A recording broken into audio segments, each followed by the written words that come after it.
there's a bit of a delay. I just need to come up on my own screen here, and I need to ask you, can you hear me? Can you hear me properly? Just checking out my video and audio. Let us know if you can hear me and if I sound okay.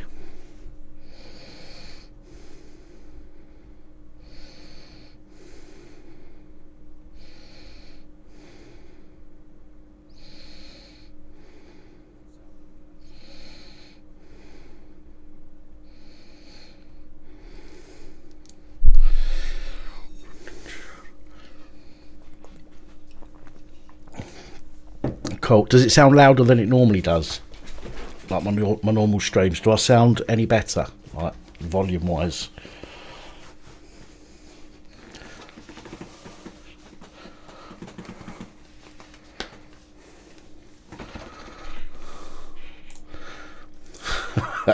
Cheers, Joe. Appreciate that.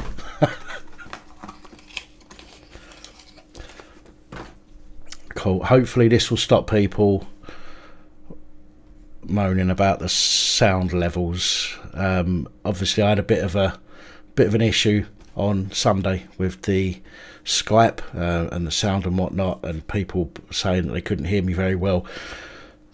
So I've been fiddling with my knobs, and yeah, I think I've fixed it. I think. So with that in mind, we are going to open the phone lines in a bit, and we're going to try that out. I'm getting some warnings from YouTube about the audio connection not being very good, but if you can hear me, then that's great. No, it's not a new mic, it's the same mic. It's just, as I said, I've been fiddling with my knobs, and I think I've come up with a fix for the volume level, but we'll see. How's everybody doing? I've only got 15 people watching at the moment, so we'll keep going chatting shit for a bit.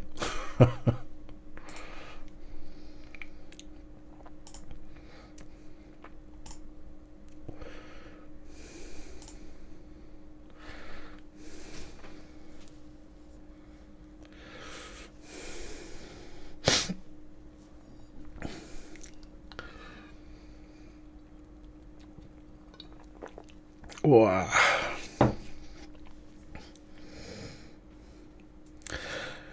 I'll do my best, Sonic.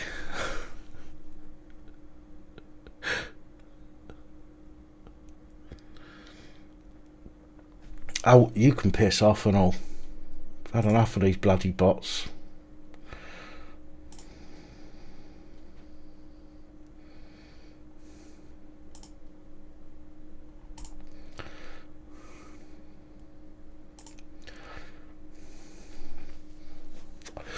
What's everyone up to this evening then? Just while we're waiting for a few more people to come on. I think there was some people that wanted to speak to me Sunday, didn't get a chance to. In fact, I am going to. You hear Greg's got a fresh piece of pork in. Yeah, I reckon they did. Let me just chuck a notice out on Facebook and the other one, Twitter. That's the one that I'm live. So, how you doing, Dudley?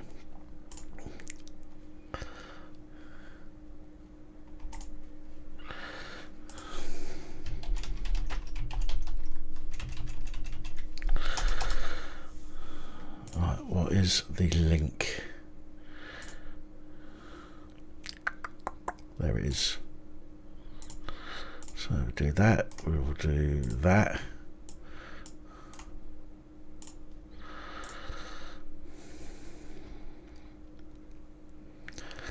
And we'll do that. Come on now.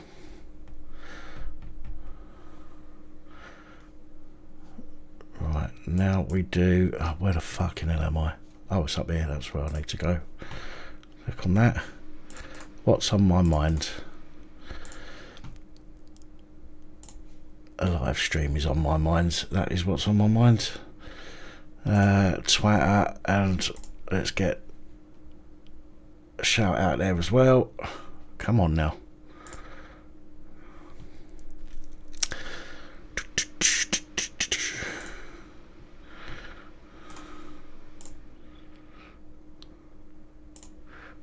Tweet that, and done. Close that. Close that. Job's a good one. Who thinks the policeman Declan was taken out by other police? I don't think he was, to be honest. It's very rare. You know this as well as anybody that watches this channel.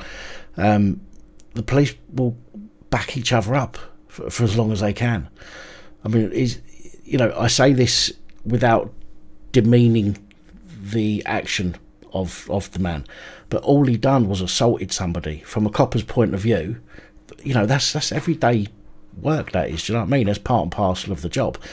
So it's an everyday occurrence. So they're not going to do it. They're not going to take out their own over an everyday occurrence.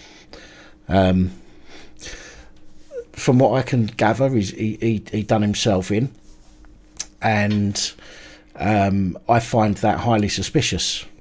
To be honest, the police don't think it's suspicious. Of course, I find it suspicious that he's done himself in over a couple of common assaults, which the police force will pay the compensation for.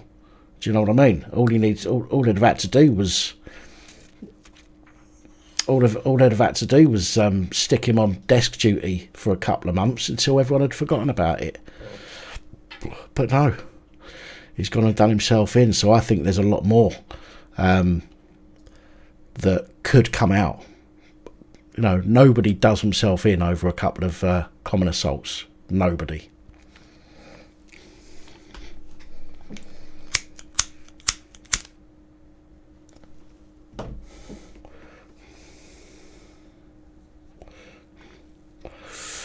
Devil's advocate.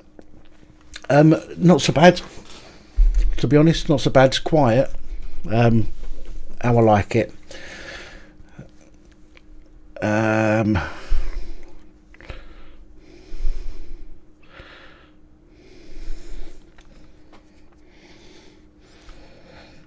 523 at the end. Ah, right, yeah, gotcha.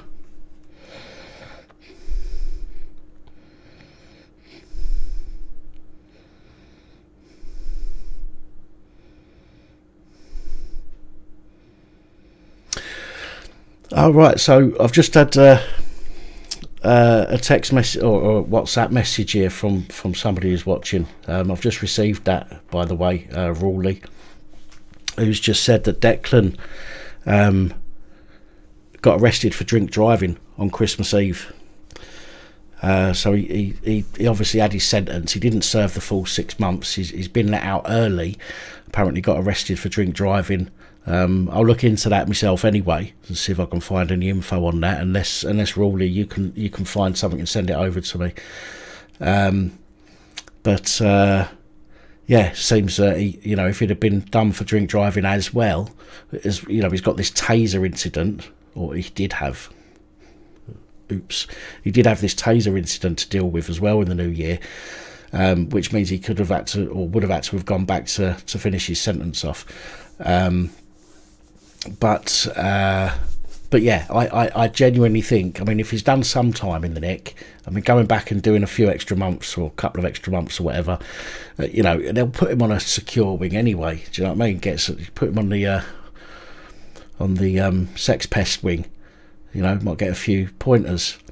But yeah, I still think that there is something more to it.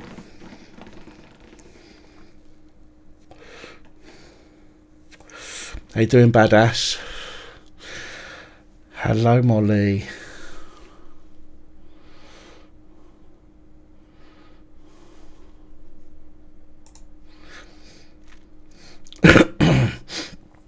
Yeah, exactly, Joe.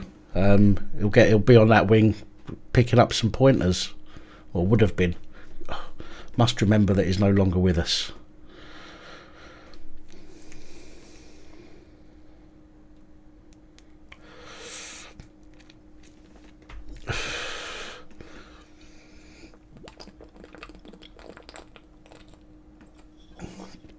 one down.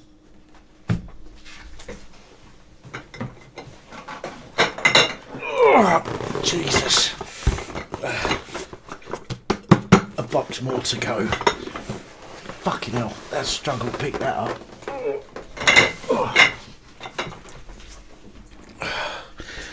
Smokers are gorgeous and make you wet.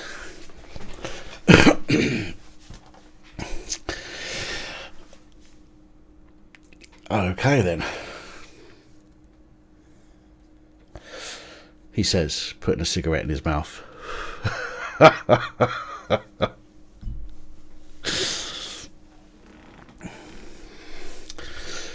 So who's about then anyway? Who's about that wants to phone? Don't ring yet, because I won't answer it.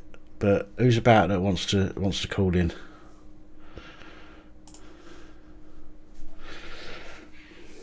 Pat Weiser.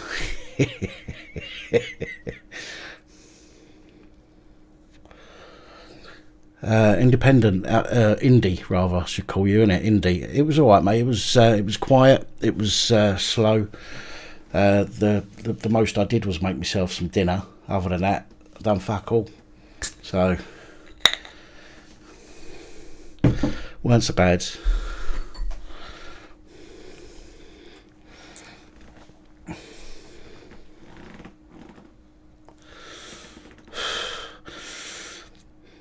Yeah, as I say, I think I've fixed the WhatsApp issue.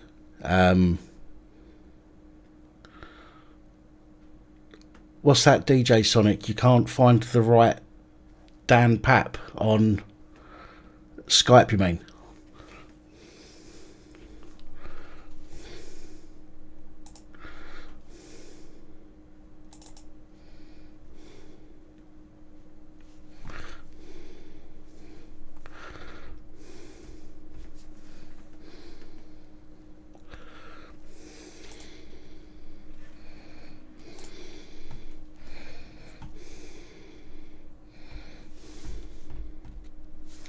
Bottle of champers for New Year.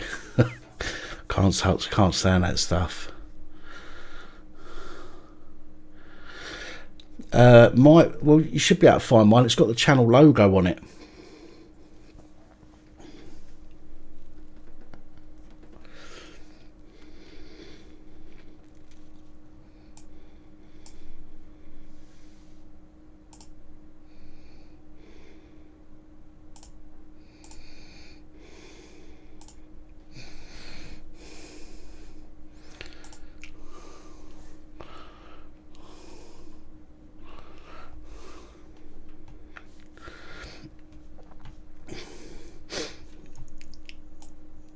I think that's right.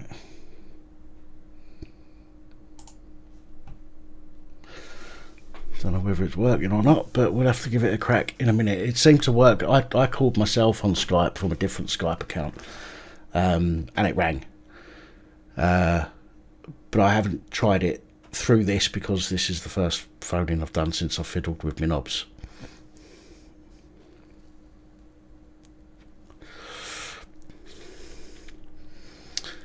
Gaggy might. I'll smoke anything, to be honest.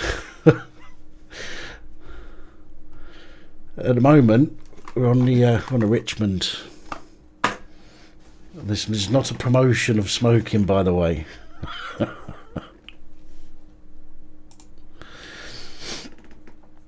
How you doing, Bev?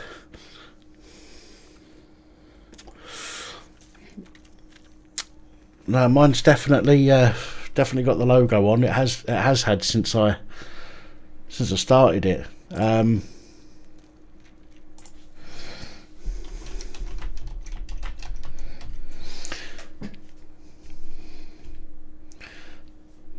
Right.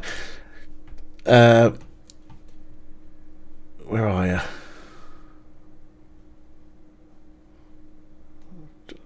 DJ Sonic. I've just changed my status on there to going live now. So if you see a Dan Pap with a status of going live now, then that's me. If you're not sure, just send a message. If it ain't me, I won't reply.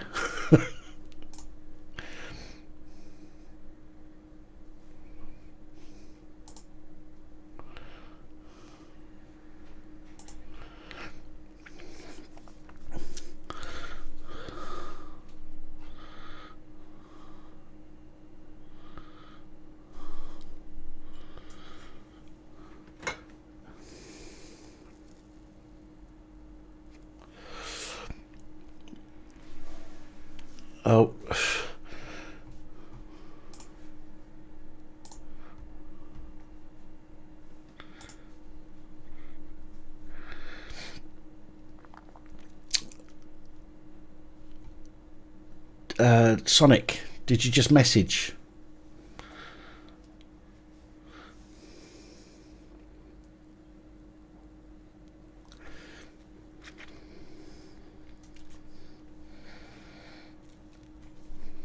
Yeah, gotcha.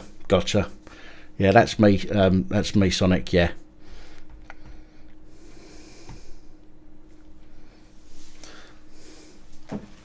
How you doing, Demon? Nightmare Demon. If I get any weird calls, it's probably the police. You haven't had another phone taken off you, have you? Okay, now what was that for this time?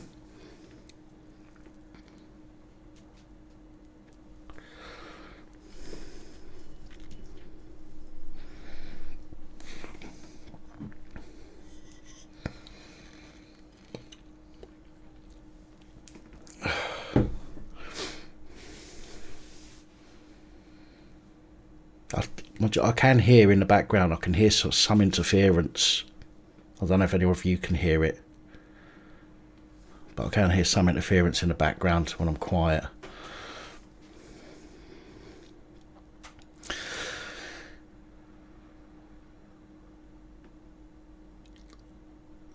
Tony, they've been doing that for the past year. They started doing that over a year ago. DNRs on children with not just disabilities, but I mean it was disabilities, but not just like physical disabilities as such. But some of them had what's the word? Autism and stuff like that, and they put DNRs on theirs as well. I am Bev shortly, yeah.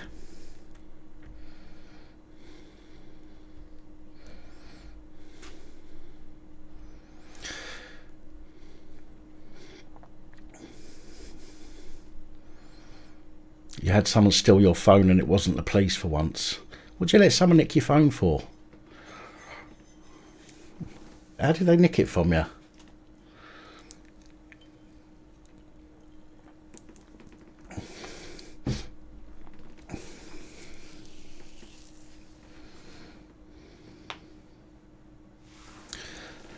Thanks, Debbie.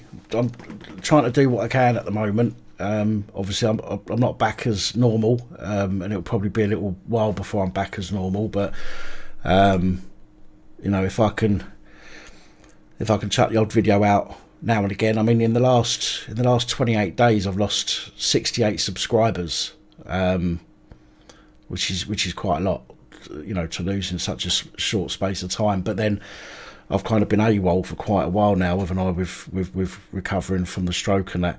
But if I can start putting out some content, even if it's just a few times a week, then I'm going to start doing that and try and get back into the swing of things.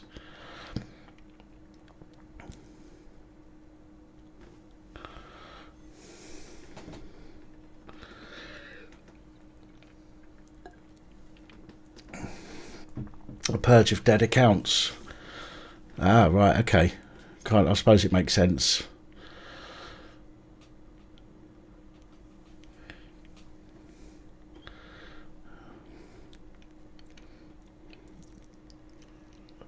I'm presuming as well, because tonight doesn't what's his face? Ginger, what's his name? Doesn't he do a live stream on a Wednesday night as well?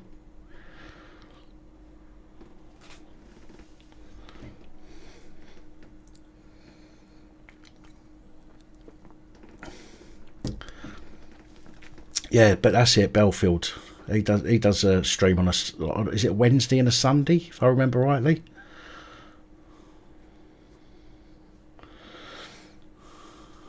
Bellend. I found a photo of him. I popped it on Facebook the other day. I found a photo of him giving old Jimmy Savile a hug.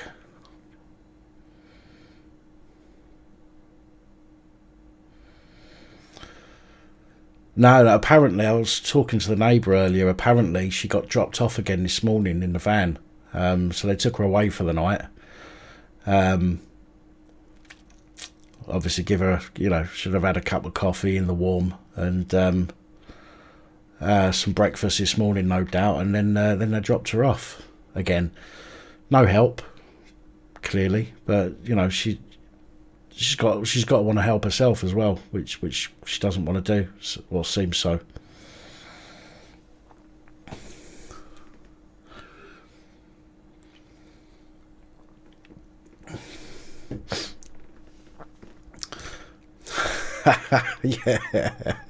yeah, Molly, do a Ouija board and see if you can get hold of Declan Jones. Ask him what he has. Ask him what else he's got to hide.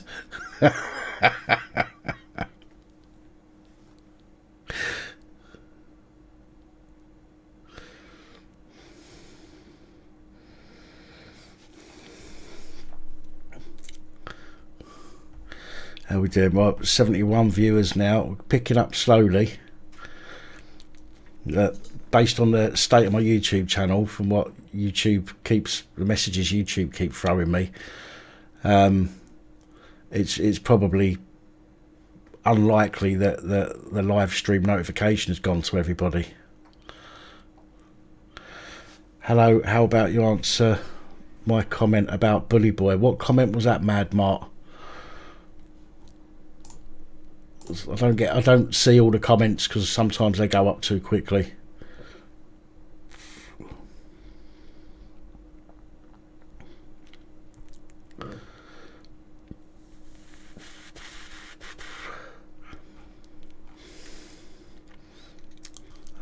Hey up, Gaza.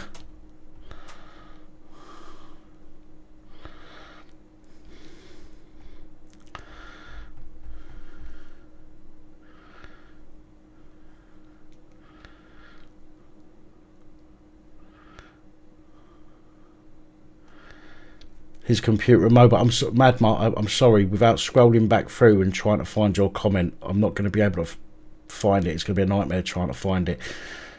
I'm scrolling back. I can't see. There is a comment from you, but it's talking to someone else.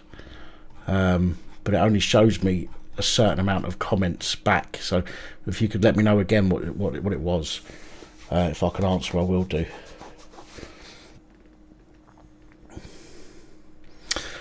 I don't have a WhatsApp group, Jew. I do have a WhatsApp number for people to send stuff on. Generally, it's articles or videos that they've captured. And the only reason being is because it starts eating away at my time, having to respond to everyone in all my emails, all my Facebook messages, all my WhatsApp messages. So I try and leave the WhatsApp number for people to send me content on. So I don't. If I open a message and there's no sort of content there, I'll briefly read it, but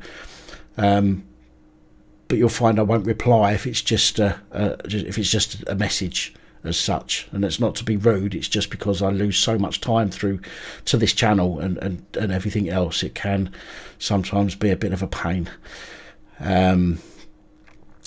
No, it's not a group. I do have I have opened a group on like a group on Facebook, but it's been private since I've opened it. I haven't given anybody the group details yet. So what I might do is I might open that up in the next couple of days and chuck the link out for everybody if anyone who's on Facebook wants to jump in a group. It'll be easier for me to, because I spend a lot of time on Facebook simply looking things up or looking people up. So it's easier for me to keep in contact with people on there if it's like random comments or what people want to ask me something.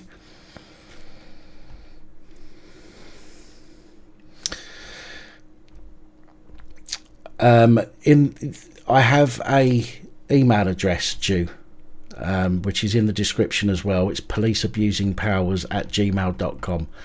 If you need to get in touch with me, you can contact me that way.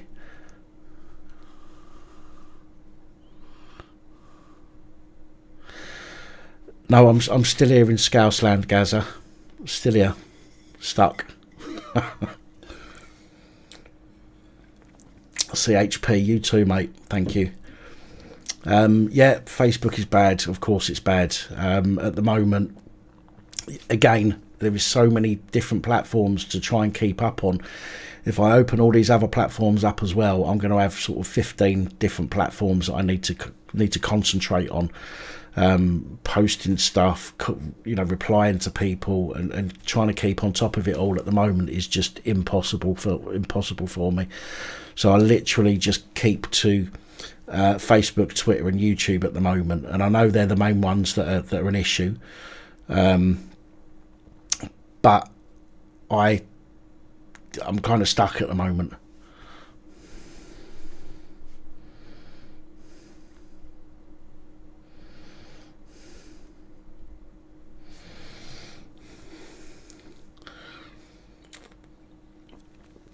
$85 viewers. Right, I'll tell you what I'm going to do. I'm going to go and make some room for some more beer, and then I'm coming back and I will open the phone lines and we'll give it a go. We'll see if it wants to work. So give me just a couple of minutes. Well, not even a couple of minutes. I probably won't need that long, but just give me a moment and I will be back with clean hands and the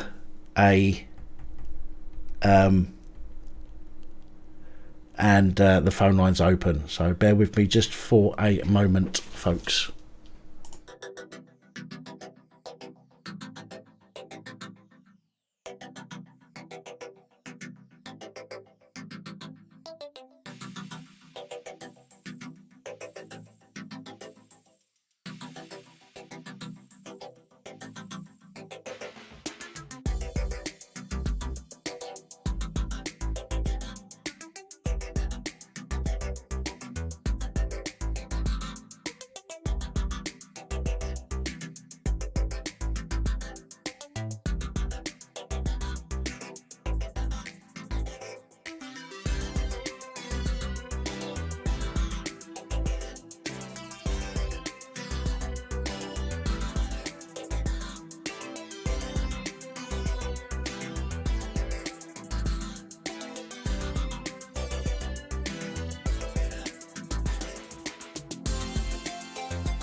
And we're back.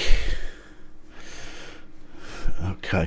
Before I open the phone lines, however, I just want to mention that I don't know if anyone's seen. We've got a problem. Put a video up earlier. I put a post up much earlier today. We've got a problem. Put a video up about the about the people that have been hired here in Liverpool to walk around with a harness on with a TV screen above their head, telling people to go and get the jab.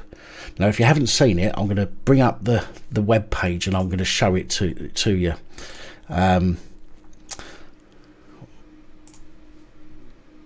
Where is it? So let me find the actual here it is. Open.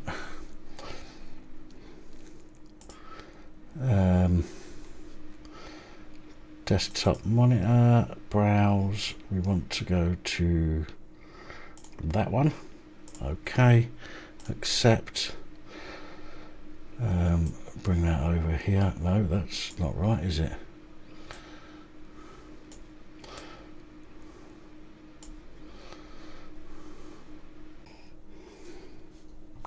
I'm back.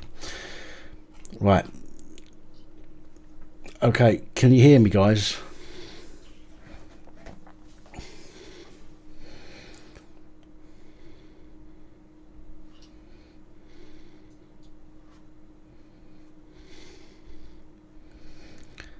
Cool. Okay. And can you see what's on the screen at the moment? It's the Liverpool Echo. Okay. Get boosted now message hits Liverpool streets with high-tech backpack screens. Look at this. They're getting people to walk around with these screens on harnesses, telling people to get the jab and get boosted. I mean, how ridiculous can you get? How utterly ridiculous can you get?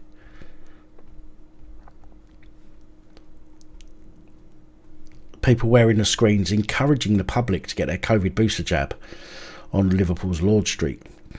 The screens read "Get boosted now" and have official government and NHS branding logos on them. Yes, Debbie, definitely 1984 style, 100%. They've been spotted after the Health Secretary, Savage Javid, confirmed that no further coronavirus restrictions would be introduced in England before the new year. And you know why they're not introducing restrictions before the new year is because after the new year they're going to stitch us up good and proper. They're going to use the fact that they're going to use the fact that they've allowed us to have Christmas and New Year. Then they're going to blame us for the rise in coronavirus cases. That's what they're going to do. Guaranteed. Hello, Mr. Nuts.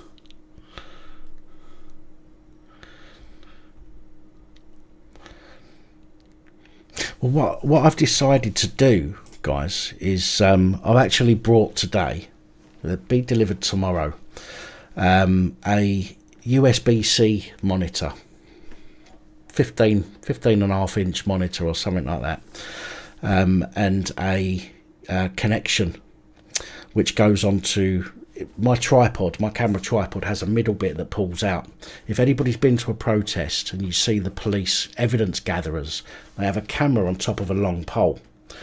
Well, what pulls out of my tripod is one of them long poles. I haven't got a harness, but I've got one of them long poles. I've got a connection which will attach to the USB-C monitor, and I'm going to go out in Liverpool with Marty Blackburn, hopefully, with some of my own messages on the screen, and we're going to give people an alternative message.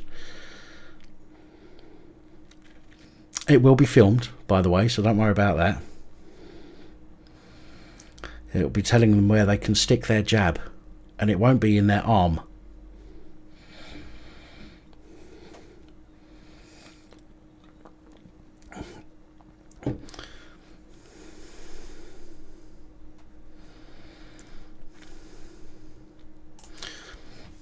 Well, I've spoken to Marty Blackburn. As I say, hopefully he's going to be able to come down at some point. And as I say, I'm going to over the next couple of days, I'm going to put some images together that will show on the screen, which I'll hold up in the air. It'll be attached to my phone, so I'll put it on like slideshow, and it will flip between each image that I've got. And yeah, we'll see what people have to say. Bit of a social experiment, so to speak.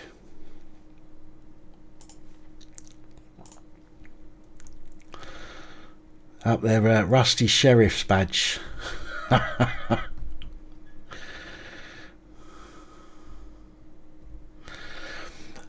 would get on the brandy, but I've got no Coke. I can drink way more brandy when I've been on the Coke. I mean, when I have Coke with it.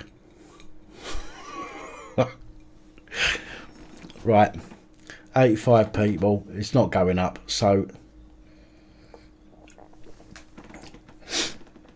who are you laughing at, Molly?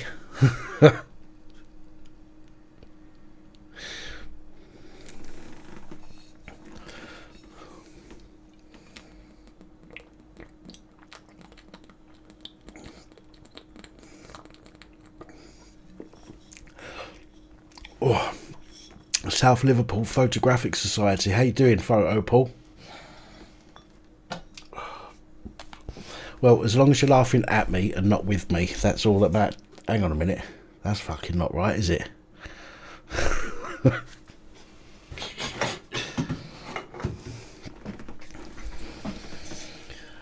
The reason I'm sounding better, probably, is due to these. I did, Ivan. I posted a video a little bit earlier.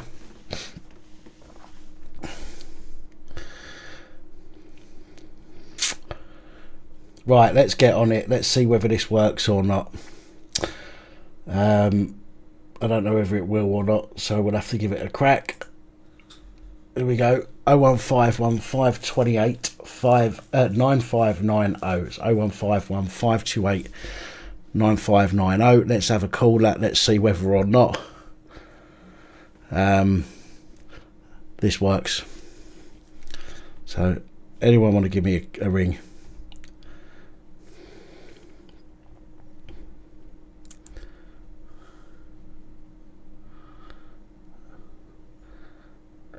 Oh, don't be like that. You're making me feel like I've got no friends now. Come on, somebody ring me up. Local experimentalist, how you doing?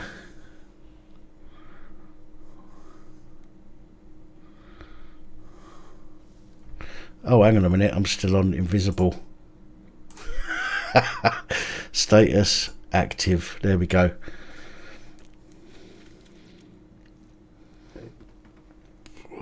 Graham, I think I've got that still in the email inbox somewhere. Pardon me. Is it actually working? I don't know. Can you hear that ringing? Let me know if you can hear that ringing.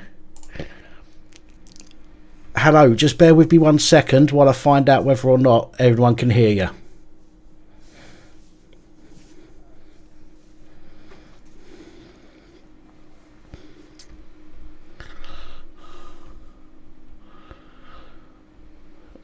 I can hear you, which I wasn't able to.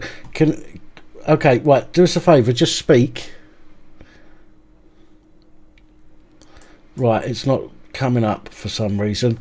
Right, bear with me, folks. Again.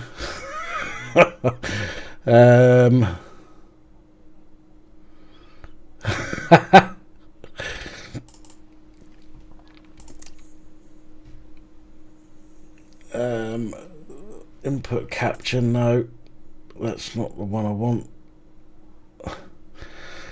Right, nobody can hear you at the moment, so just bear with me while I try and figure this bloody thing out. Right,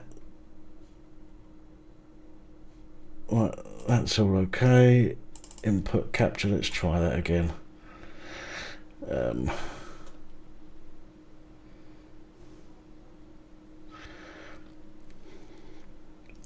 Okay, no, that's still not there. Oh, this is ridiculous. Right,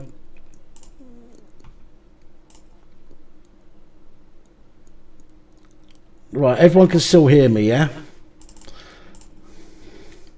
Okay.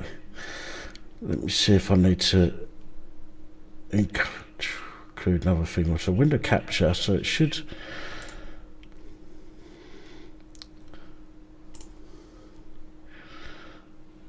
Which was right, Skype number. Skype is a window capture, so video, audio.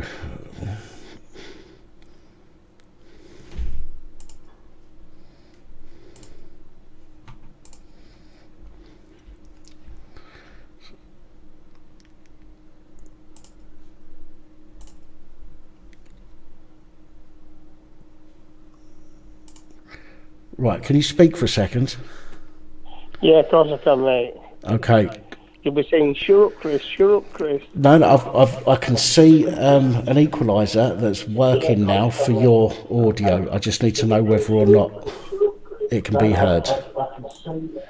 You can hear me now. Okay. Everybody else can hear you now. Okay, right, I think we might have it. Fucking hell, we'll get there in the end, won't we? Ridiculous. Positive thinking. Right, I apologise for that. How you doing? No problem, mate. Good. How are you, Danny? I'm getting You're there. looking well, mate. I'm getting there. Yeah. I feel okay. Still tired a lot of the time, most of the time. I've got to learn to try and. I mean, they keep telling me that if I'm tired, just accept it and go to sleep. But I fucking hate having to go to sleep in middle of the day. If I have to, Doesn't matter, mate. if I have to, I will do. But if I don't, if I can get through it, then I'll push through it and try and get try and get a full day out of myself. Yeah. Listen, you're looking well. You're looking well. That's the main thing, mate. Thank you. Keep smiling. Okay, sorry. Just one. What's your name again? Chris, CHPDHP. Ah, right. Okay. Just 1 second. Has the echo gone, folks? Yeah, I've turned the volume down. It's not just you. I noticed something on my end that was showing for some reason as an additional audio source, but I've got rid of that now and everybody can hear fine. Yeah. So brilliant. Well, that was off my television. I'm watching on television and seeing them phoning you up. Right. I've turned the volume down there. No worries. Right, how can I help you? Or do you just want to phone up and talk? By doing what you're doing, mate. Well, we do what we can. Doing what you're doing. Yeah. Well, we've missed you. We have missed you big style. Reporting on the incidents from the police. We've got some catching up to do, I think. I certainly do. I know I do. The amount of times I've seen things pop up and I've thought to myself, I'd love to put a video out, but I just genuinely didn't have it in me at the time to come in here and do it. It would have taken me literally all day just to do one short video, when normally it takes me a day to do like a 40-minute video. Yeah. Well, end of the day, you've got plenty of people behind you all the time. Yeah. Positive thoughts all the time.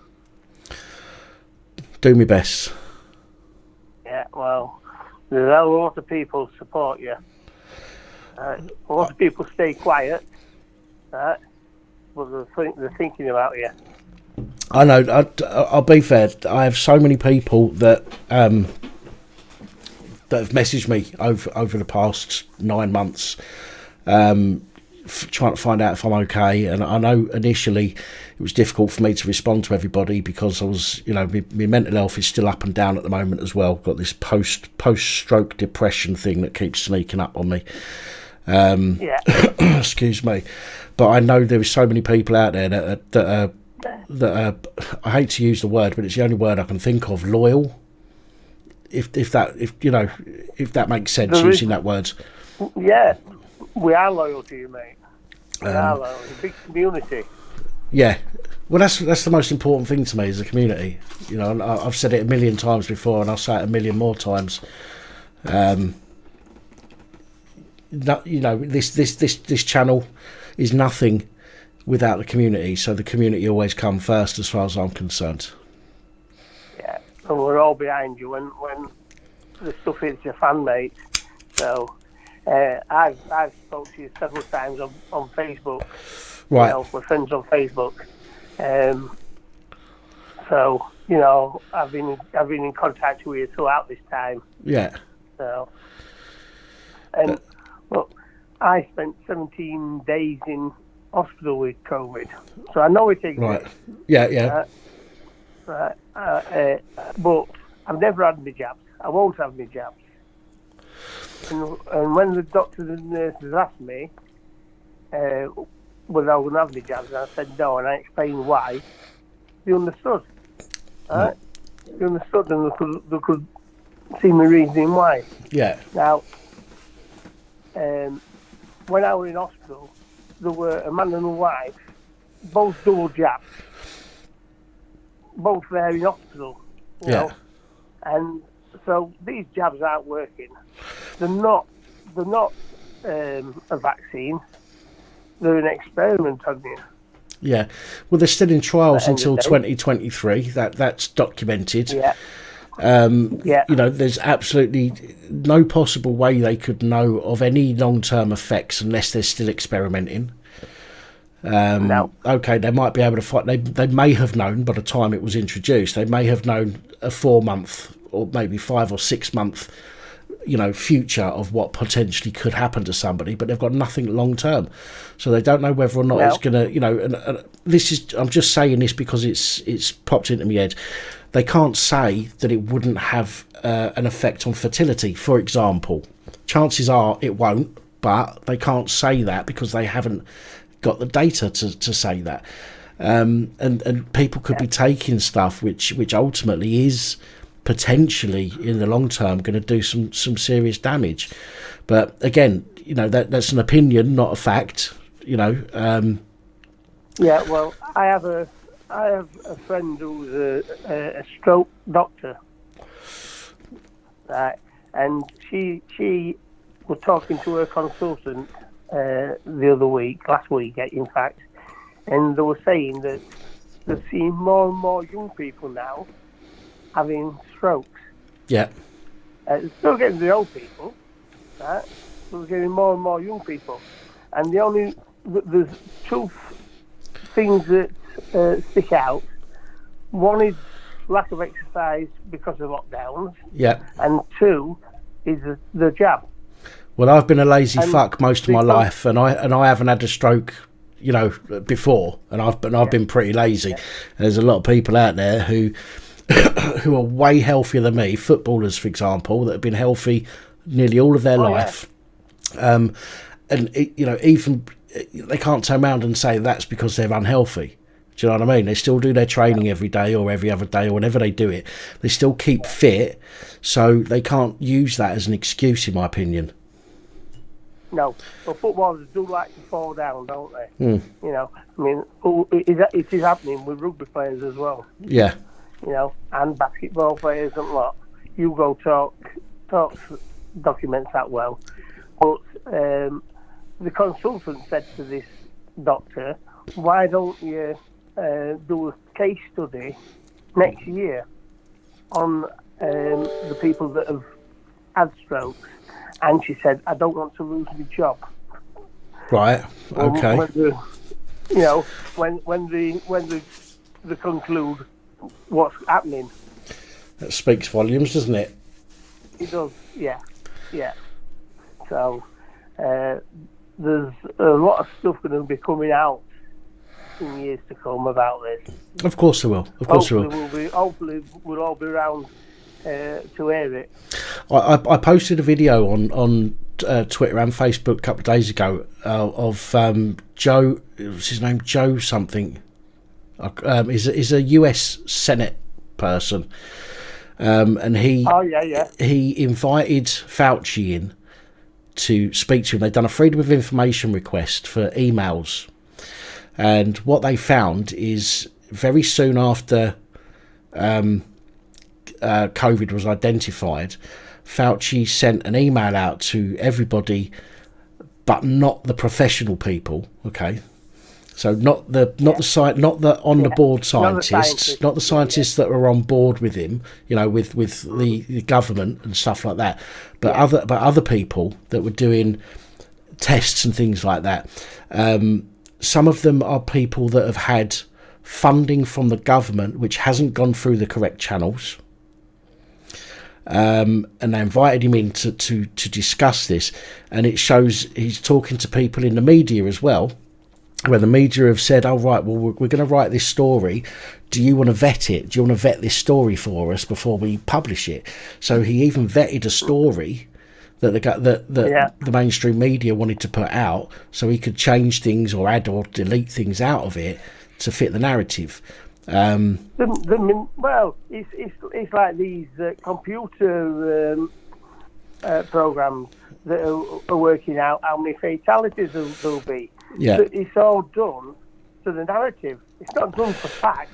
Yeah, It's done to impose what they're wanting to impose on us. Of course. I mean, but by exposing the amount of people initially that had allegedly got it or died with it, sorry, within 28 days of being diagnosed. So potentially a lot of those, not all, but a lot of them would have died from completely unrelated reasons. But because it's got the word COVID, it's like a Facebook algorithm. It picks up a word, doesn't take the context of it. It just picks up a word and says, and tallies it. Well, it's the same thing. They pick up on a word, and they what they've done is they've used that to frighten people. So now when you don't even need to say how many people are dying from COVID. If you just tell people how many are getting it, their mind, because they're connecting COVID with all these deaths, people's minds are going to say to them, oh fucking hell, do you know what I mean, it's really bad, so many people are going to die. But it's not. It's people that have caught it. And again, I believe it's a thing. I don't disbelieve COVID at all, and I've always said this from the beginning. There's no reason for me to disbelieve that there is a coronavirus out there.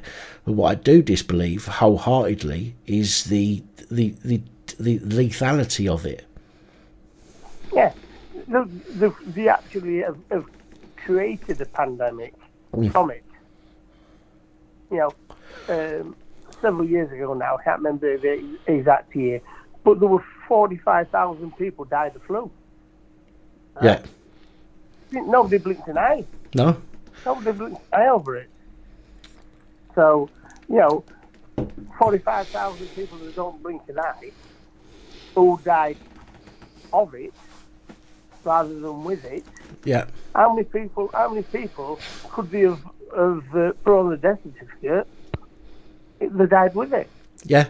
I know somebody who died, right, and they wanted the death certificate back because they wanted to put with COVID on it. Right. And they never had bloody COVID at all. So it just shows you how they're manipulating things. Sickening. It is sickening. The deceit that's going on is. Well, the thing not to do is not to watch mainstream media. Mm. Because they're brainwashing you. Yeah, of course, absolutely. Yeah. It's all it's this propaganda machine. Everybody's I sound like a tinfoil hatter when I say everybody's in on it. I mean everybody that needs to be in on it is in on it. The mainstream media might not realise they're in on it. They're printing what they're told to print by the government. Yeah. Do you see what I mean? So I don't blame the mainstream media in that way. But they're all tied up with government. I mean, I don't blame them as such for being in on it, hoodwinked, if you like. I don't blame them for that. But what I do blame them for is they're such big corporations that have got enough money and enough resources to check things out properly, rather than just taking a government's word for it. But they don't. Well, it's like that. It's like LBC when they said about when they had that son of the first victim of COVID, Omicron. Yeah. At Northamptonshire. That's right. He never had it. Yeah. He never had it, and they've never retracted the information. Yeah, so, the guy went on LBC on a call-in on LBC. That's right, and then Northampton put a statement out saying no, we've not had a single person die of it yet, even though he was on LBC. Yeah. But LBC, from what I've seen, haven't apologised yet, as you say. That there's not been anything like that. Nobody's tried to track down the person. It just makes them less credible. Yeah, doesn't it? Of course it does. If you've done something wrong, I'm a driver, right? If I do something wrong in car, right, I put my hand up. Yeah. Right. If I don't put my hand up and shove two fingers up, right, it escalates, doesn't it? Yeah. So you're better off putting your hand up and saying, "I'm sorry, I was wrong," Oh, of course, but none of these places are so focused on image and income. It's the image and the income rather than anything else. Okay, news corporations are interested in how the public perceive them and how much money they're making from the public. And if they turn round and say, look, we ballsed up, people will go, oh, but if you ballsed up on that, what else have you ballsed up on? And people will lose credibility in them, and that's why they won't apologise. The same with the government figures as well. They won't turn round. I mean, I've said this before, right? If Boris had turned round, a few months into it, turned round and said, you know what, to the public, general public, I am sorry, I've made a huge mistake. It was based on X, Y, Z. I am now going to fix it by doing ABC.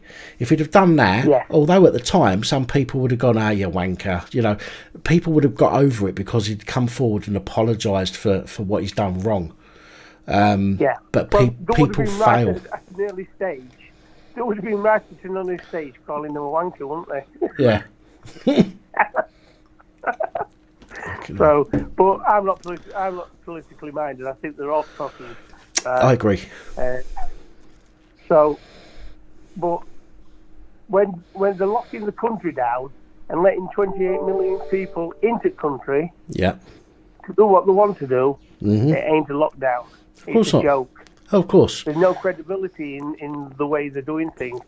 We all know it. COVID can't count. You can't tell time, right? But they're putting these measures in. There's been something. I can't remember what football club it was now. They were allowed 50 people to watch the game and outdoors, and then 150 people went into clubhouse and watched it from clubhouse indoors.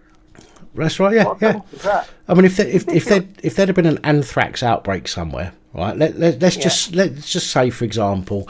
Here in Liverpool, let's just say, as an example, somebody got on top of the Radio City Tower, and they let off an explosive full of anthrax.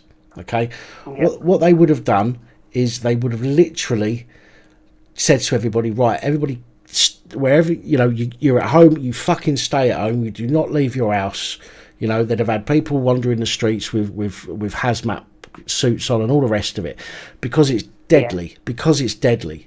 Okay, now even if it would only affect the people in the near vicinity to the Radio City Tower, and rather than anyone else, everybody would have got locked down.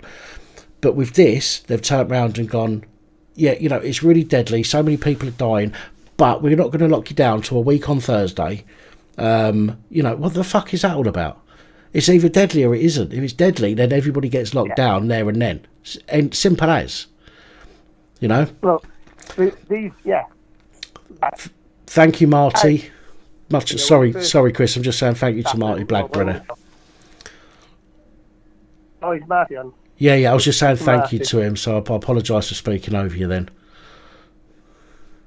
No problem. Has he been and seen that new baby, Jack? I don't know. What new baby? No, Jack Jones. Has he had a baby? Jones had a baby. Yeah. Fucking hell. I'll tell you what, Mark, if Jack Jones has had a baby, he'll make a few quid on that one. Or does he just identify as a bloke?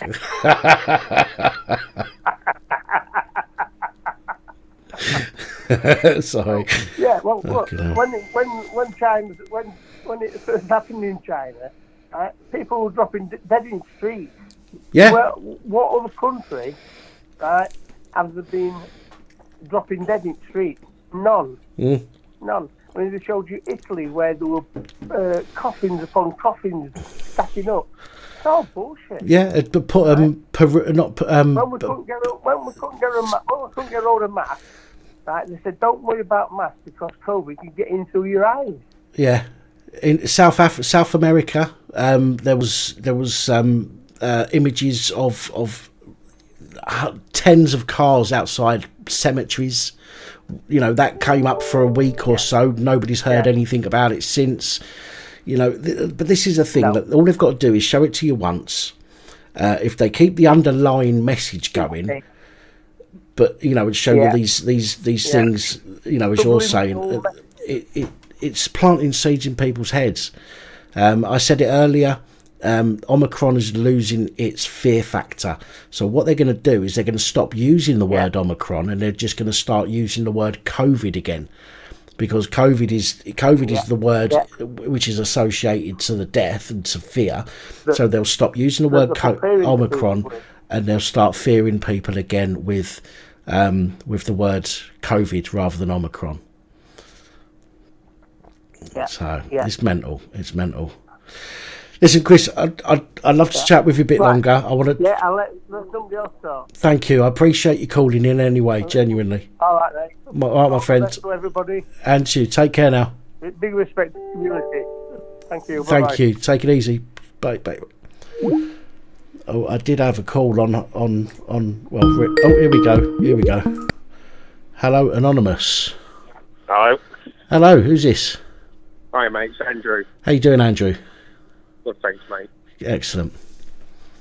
What can I do for you? I was in London Right. a couple of days ago. I just wanted to tell you something that happened to me when I was on the way into London. Please do.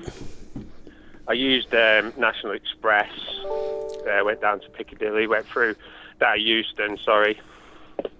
When I got off the coach, I had a big rucksack, and I was walking. A couple of police officers stopped me, and I was like, "Oh, here we go. What's going on here?" Right. So they pulled me over to one side. I'm like, "You all right? Is everything all right, guys?" Like, completely normal. Didn't expect anything.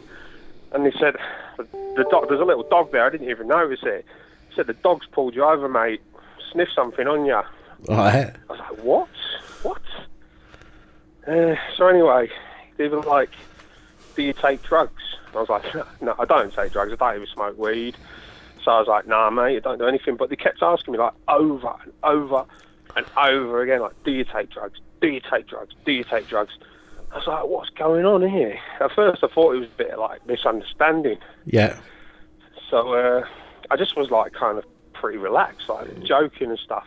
But they were deadly serious, and they got me rucksack off me back, and they started emptying it out on like the counter where the Right. people pass, and there's like a little counter on the side where people pass, and there was like a bacon sandwich. It was like unwrapped, and I was like, "There you go, guys. The dog must have smelt that." But they weren't having it. They were like, "Do you take drugs? Do you take drugs?" What? And then the questions were changing, like, "What drugs do you take? What drugs do you take? Come on, tell us." Yeah. And I think they thought they'd had like a big bust here. Like, I was like starting to be a bit nervous. I was like, "What the fuck's going on here, mate?" And one of them, he puts on a fucking rubber glove, like, but he does it in a weird way, like he's staring right into my eye. Oh yeah. He fucking, like when you see like they pull it like at the at your wrist, they pull it and they let it slap on the hand, like. Yeah. I think he must have. I reckon he fancied you. At me, and I was like, "What the fuck?" And I thought, right, he was like, they haven't got anything and they were just messing about. And I realised what the fucker was doing, right? He was fucking threatening me. He was like, "Tell us about the fucking drugs, Right. or we're putting the finger up the backside," kind of thing. So I was like, "Yeah, this is not happening, this is not happening." I was still kind of relaxed because I thought, I've done fuck all that. I don't even smoke and drink, so I thought, nothing's going to happen. Yeah. So they take me in a fucking room, and they're fucking going, "Go on, tell us where the drugs are, mate. We don't want to have to look for the drugs, just tell us where they are." They were being like fucking deadly serious, like proper aggressive. I've never seen police like so aggressive. They thought they had someone, and they were like, "Tell us where the fucking drugs are." They called some more officers there, and they actually fucking strip searched me. There was fucking 4 of the fuckers. Okay. And they fucking did the fucking check your check prostate finger and all that. I couldn't believe what was happening. But one of them, in the background, he was fucking singing, "Let's go outside in the sunshine." Okay. You know you want to, but you can't say yes. I was just wondering, can I sue the fuckers for singing George Michael while he did it? I consider that rape. Well, I don't know if you can sue them for singing George Michael as such, but I would suggest that if there's no reason for them to believe you had anything on you, they've got every right to stop you under certain laws. They've got the right to stop you and to search you using certain laws, but they've got to have a reasonable belief that you could be concealing something on your person.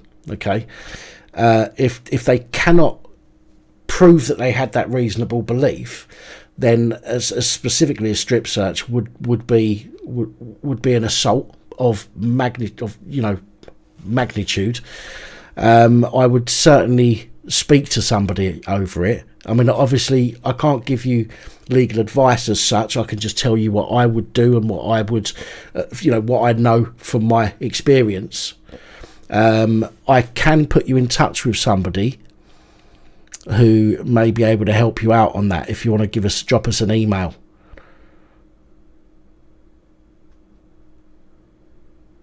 Hello?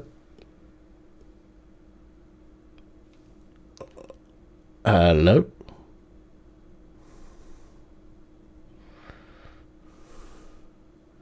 Hello? I've lost you.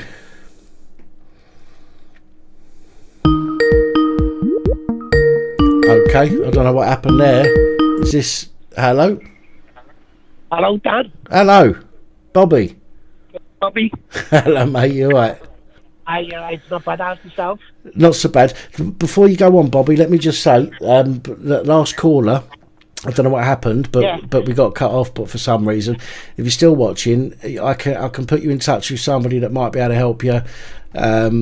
As I say, I can't give you legal advice. I can only give you my opinion based on what I know and what I've learned over time. But I can definitely put you in touch with somebody. The fact that they tried to humiliate you as well would be an aggravating factor. So drop me an email, policeabusingpowers@gmail.com, and I'll give you some details of somebody that might be able to help you out. Thank you. Okay, Bobby, go ahead, mate. Yeah, what was that? I just came across another YouTube channel you was on. I think it's Civil Disobedience. Civil Disobedience, yeah. Yeah, and that fella Crinkly, or Crockley, whatever his name is. Crinkle, yeah.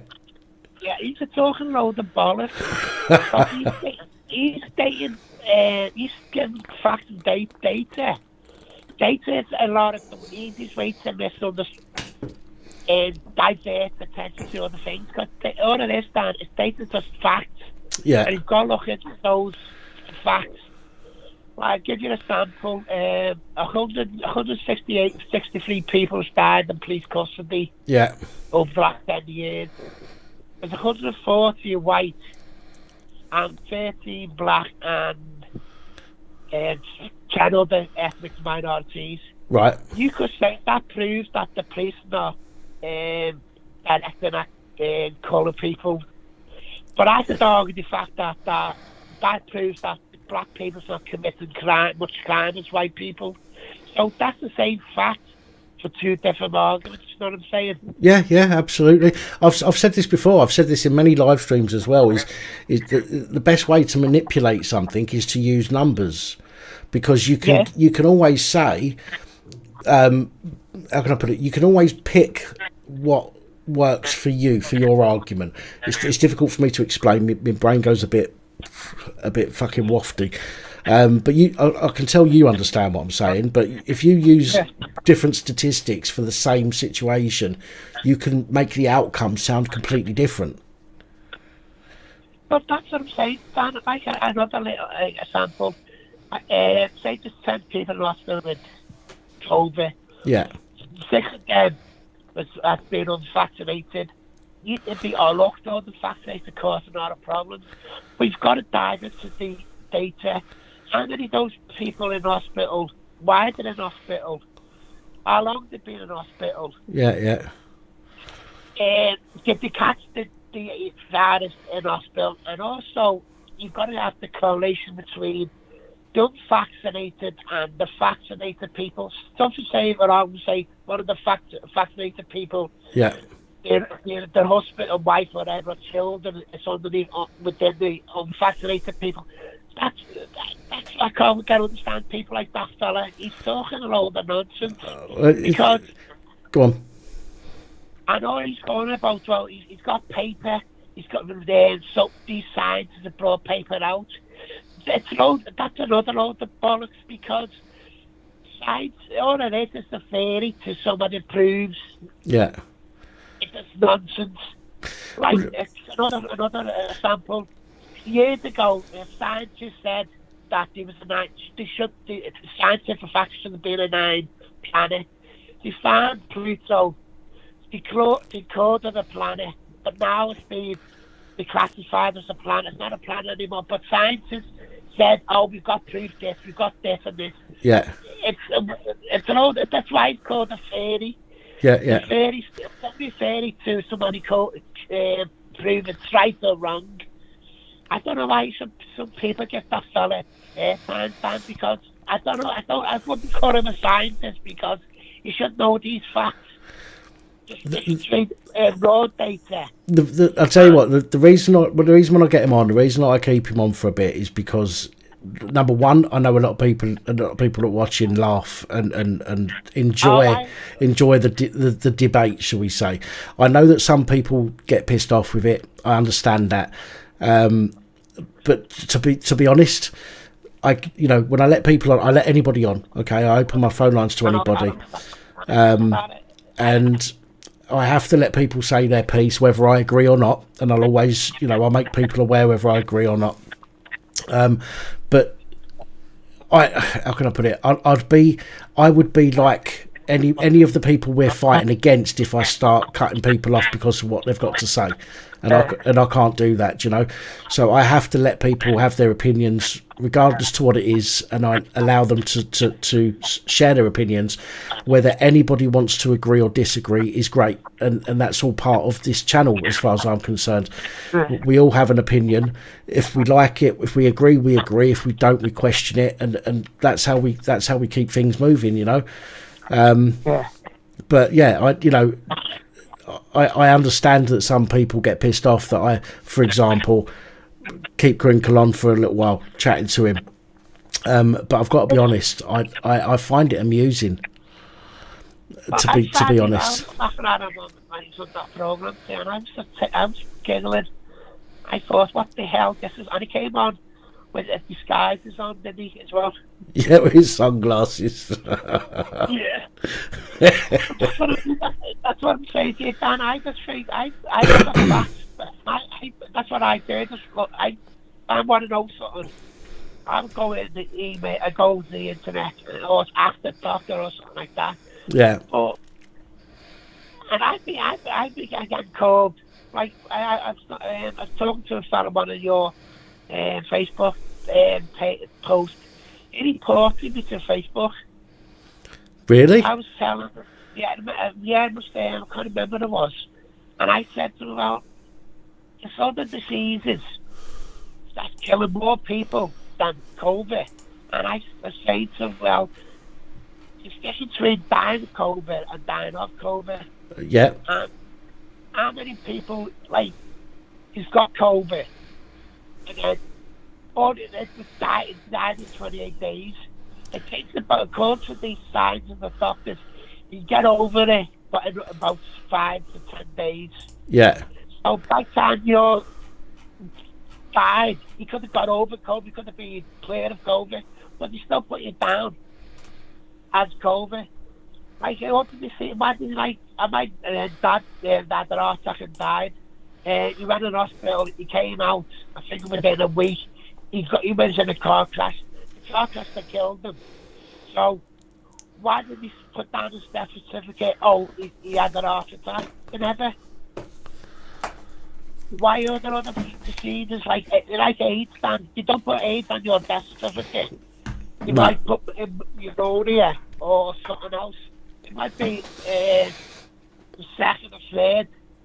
It's tribute to your death. You don't put under the seasons, man? Why do you keep putting COVID down over and over again? I wish I could answer that, Bobby. I genuinely do. I mean, even people that are in the industry. I mean, that guy, John Looney or whatever his name is, the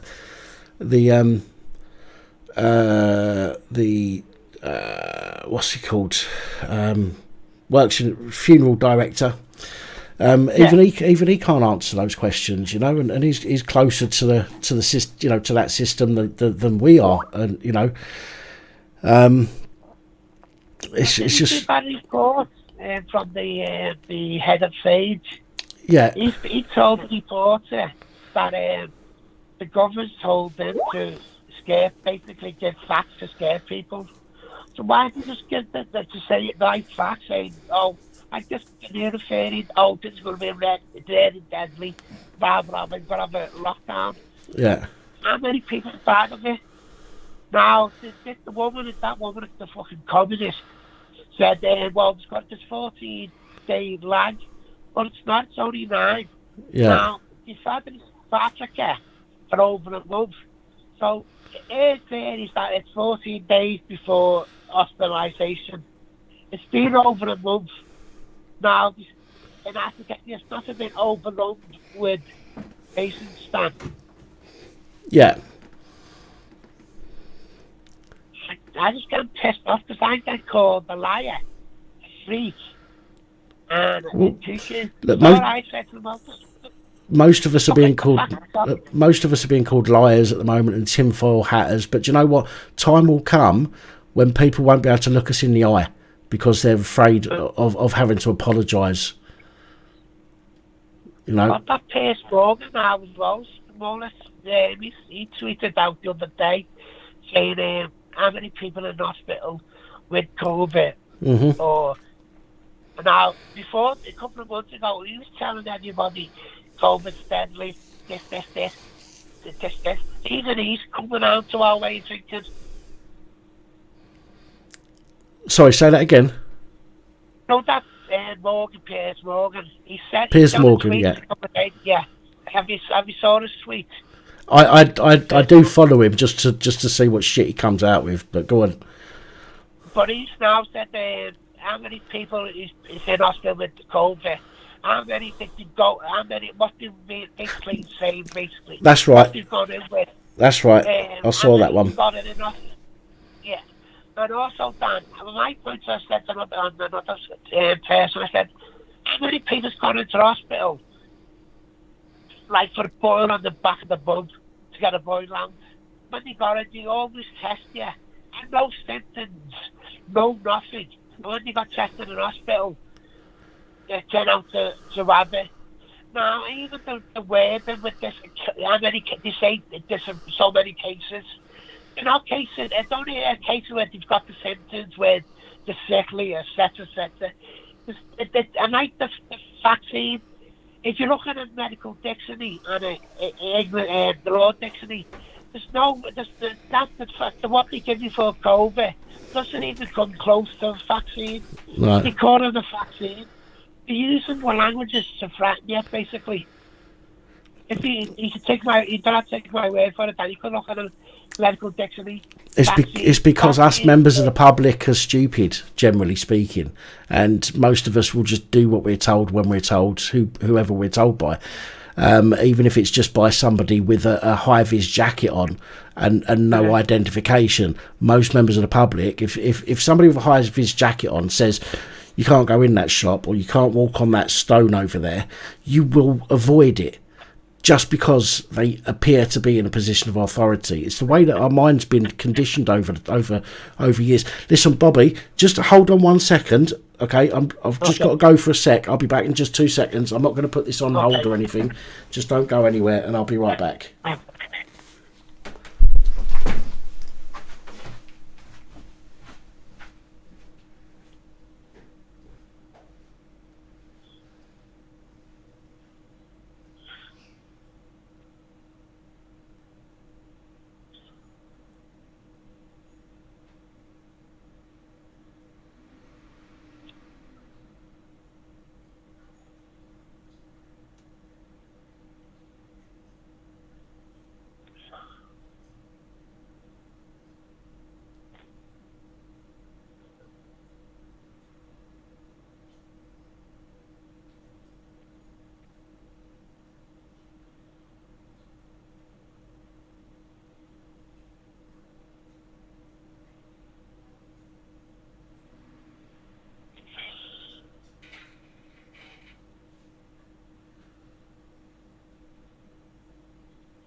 Sorry about that. Okay, don't worry about it. You ever been for one of them pisses where it just doesn't seem like it's ever going to stop? No, that's what I'm saying to you, Dan. I just think this man's gone mad. Like, But again, it's all psychological. This is the thing. It's also if people actually sat down and looked into the tactics that are being used, they would understand the psychological impact that's being had on us all. And when I say us all, I mean there's a lot of people, most people watching this tonight, aren't falling for it. Some people, when I say aren't falling for it, that's unfair, because some people do believe it, and I appreciate their beliefs. But there's a lot of people that watch this channel that whose beliefs are that this isn't as what it seems to be. But the majority of people, just like Darren Brown will tell you, if you watch his stuff, there's like 70-something% of the population that will just agree with you and go along with you. When it comes to sales, one of the tactics we was taught in sales, door-to-door, face-to-face sales, is you say yes a lot. So if I'm talking to you, yeah, a nod, right? If I could do that a lot, so if I, for example, when I was doing it for the dogs, when I used to work for a dog charity, I'll go, do you like dogs? Yeah, you do. Have you got dogs yourself? Yeah, and you 70-odd% of the population will say yes with you. And eventually you'll be able to close that sale because you've convinced them to say yes at the end. It's exactly the same tactics that's being used here. It's psychological. They're using techniques that get you to agree with them. They're using these 3-word phrases which stick in your head. And again, 70-odd% of the population will simply go along with it and follow it, and the rest of the population won't. And it's up to us to open the eyes of those 70-odd% and say, hang on a minute, something ain't right here. You need to pay more attention. I know, that's what's a nice thing. The government has got a special unit called the Nudge Unit. They use psychological evaluation. That's their job, and make us people scared. Yeah. Sage. Now, what's his name, Ferguson? He's not a genealogist. The woman, he was just a computer analyst. Now, every prediction he's made, like the swine flu, the mad cow disease, lots of others, he's got it wrong. Like in March, when the 13th they came around, he said that 1.5 million was going to die from March 2020 to March 2021. Yeah. And then it's been 2 years now, nearly 2 years now, man. It's only 40.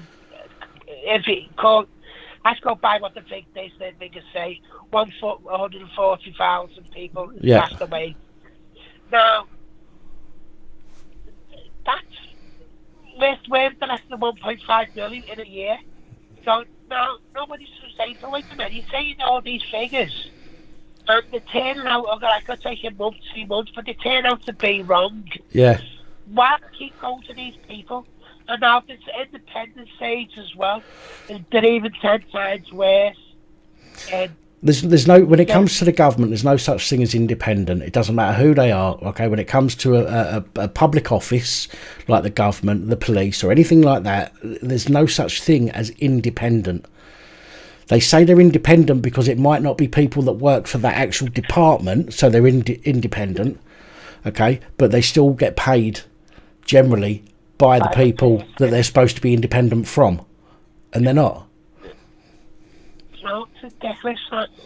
We put, like, my wrote to my MP, email there, but she's still, she's a Labour, but she's pulling the Conservatives, so the new regulations wouldn't come through if it wasn't for the Labour, because it was 103 Tories vote against their own party this time round.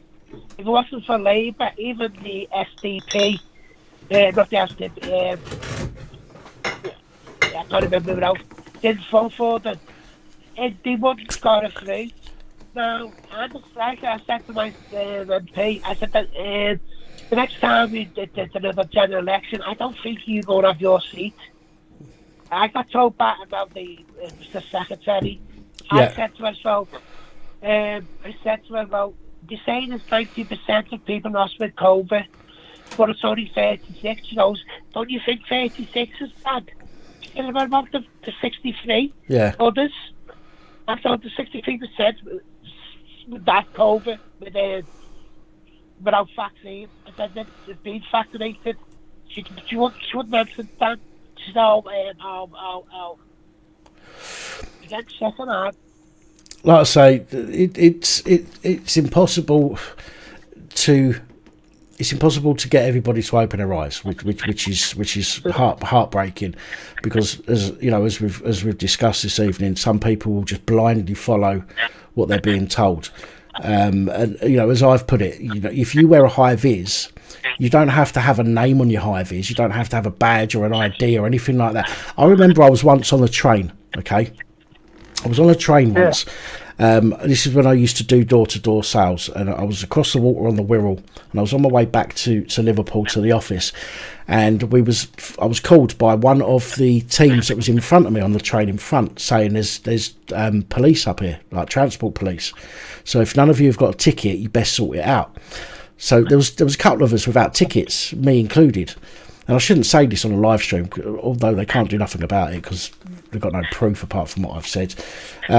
I walked through the carriage. I took my high-vis jacket off. We wore a high-vis jacket at the time. I took it off and I just wore my charity badge, okay, on a lanyard around my neck. And I walked from the carriage I was in with my team. I walked into the next carriage. And as soon as I opened the door, I went, tickets and passes, please. And you say it with confidence, people don't question you. So people started getting their tickets out, showing me their tickets. I come across this bloke. This is out of order of me. I was an arsehole. I come across this bloke who had a day ticket. So I've taken it off him, seen that it was legit. It was for today. Or for that day. Put it in my pocket, and I've said to him, "I'm sorry, mate, that you've scratched the wrong date off." He's going, "What do you mean I've scratched the wrong date off?" I said, "You scratched off yesterday's date instead. Sorry, you scratched off tomorrow's date instead of today. I can see it's a genuine mistake because you wouldn't scratch off tomorrow's date purposely." I said, "So I'm going to have to take this ticket from you, and you're going to have to get another one for today." The guy got off at the next station to go and get another ticket. Didn't question me at all. And I ended up with his ticket simply because I've walked into that carriage with sounded confident, with a badge which nobody bothered checking. It said the charity name on it, for God's sake, and I had his ticket off. And people will do that. I could have asked somebody else and they'd have questioned me, but the majority of people that would work on. And it just goes to show you how ignorant a lot of people are to what's going on around them. And it's shocking. Listen, Bobby, I'm going to have to wrap this up. We've been on for 20 minutes. I know I went for a piss for a couple of minutes. I do apologise, but I'm going to try and get some more people on this evening. All right, my friend. Listen, nice to chat to you again. Take it easy, my friend. Sorry, mate. Bye-bye. So look, I knew that would get a "you're a naughty boy" somewhere in the comments, and I was. It was bad. It was bad of me. I had a shit day. I didn't earn any money that day. I didn't pay for my train ticket either. But yeah, we all do silly things like Smudge is actually asleep on the floor down here. I'll get him in a bit. Hello. DJ.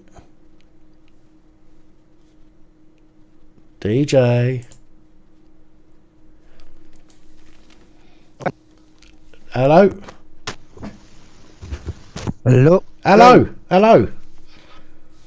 Hey, you hear me? I can, yes, mate. Hey, Dan. How you doing, brother? Not so bad, mate. How are you? Not bad. I'm glad I can actually get to talk to you now. You can actually hear me. It's nice to speak to you, after all this time. Yeah, man. Yeah, I remember I messaged you on Facebook, and I tried to have to use that, the voice recording thing. Yeah. And you couldn't hear my voice right on it. I think it was the mic's pretty shit on this Chromebook. So I'm having to use my gaming headset just now, so No worries. at least I got that working. I had to laugh at that thing when you were just saying there about on the train, taking that guy's ticket. That's shocking, man. Like, show me your papers. It's naughty. I know it's naughty. But you know, we all do things, and I own everything. Every mistake I make, I own. Do you know what I mean? But it just goes to show you. There used to be a program on the telly. I can't remember what it was called now. It was like 3 or 4 people that used to show us on the telly how scams work. Oh, the real hustle. That's it, with that Fitbird in it. Yeah. Oh, Friday, Oh, Jess. yeah, that's it. Yeah, man. And I they used to watch that all the time. I wonder why. But yeah, absolutely. And they used to do a similar thing. They'd put a high-vis jacket on. They wouldn't have any idea or info or anything like that. If you sound confident, you can pretty much fool anybody. Oh, mate, some of the shit that they done on that was brazen as fuck. I know. It's like, I don't know if you remember that one. They were outside the bank, and it was an ATM. No, it was a deposit, a night safe or something. And he took the payment off her and got her to sign on a clipboard. Yeah, man. And I think they covered the night deposit slot, and then That's they took it. That's and right. they had these cases and stuff like that, all official looking, That's and they put it into the back of the van. And then they got so many of them doing it, and then they just shut the van, jumped in it, and buggered off. You know, and they just took it. That's shocking, man. I remember it just shows that. how easy it is. Yeah, of how course. easy it is to do that shit, man. Of course. Oh, it's madness. Madness. I still can't believe you've done that after the guy's ticket. Oh, man. You're looking well anyway, man. It's good to see you on finally. It's good to actually get to talk to you, man. Yeah, I mean, I feel all right. You know, I have to get to the point where I hear myself saying it so often that I feel like I'm just fucking pissing people off. But I mean, I'm tired. Don't get me wrong, I'm tired. Having a drink actually helps me a little bit.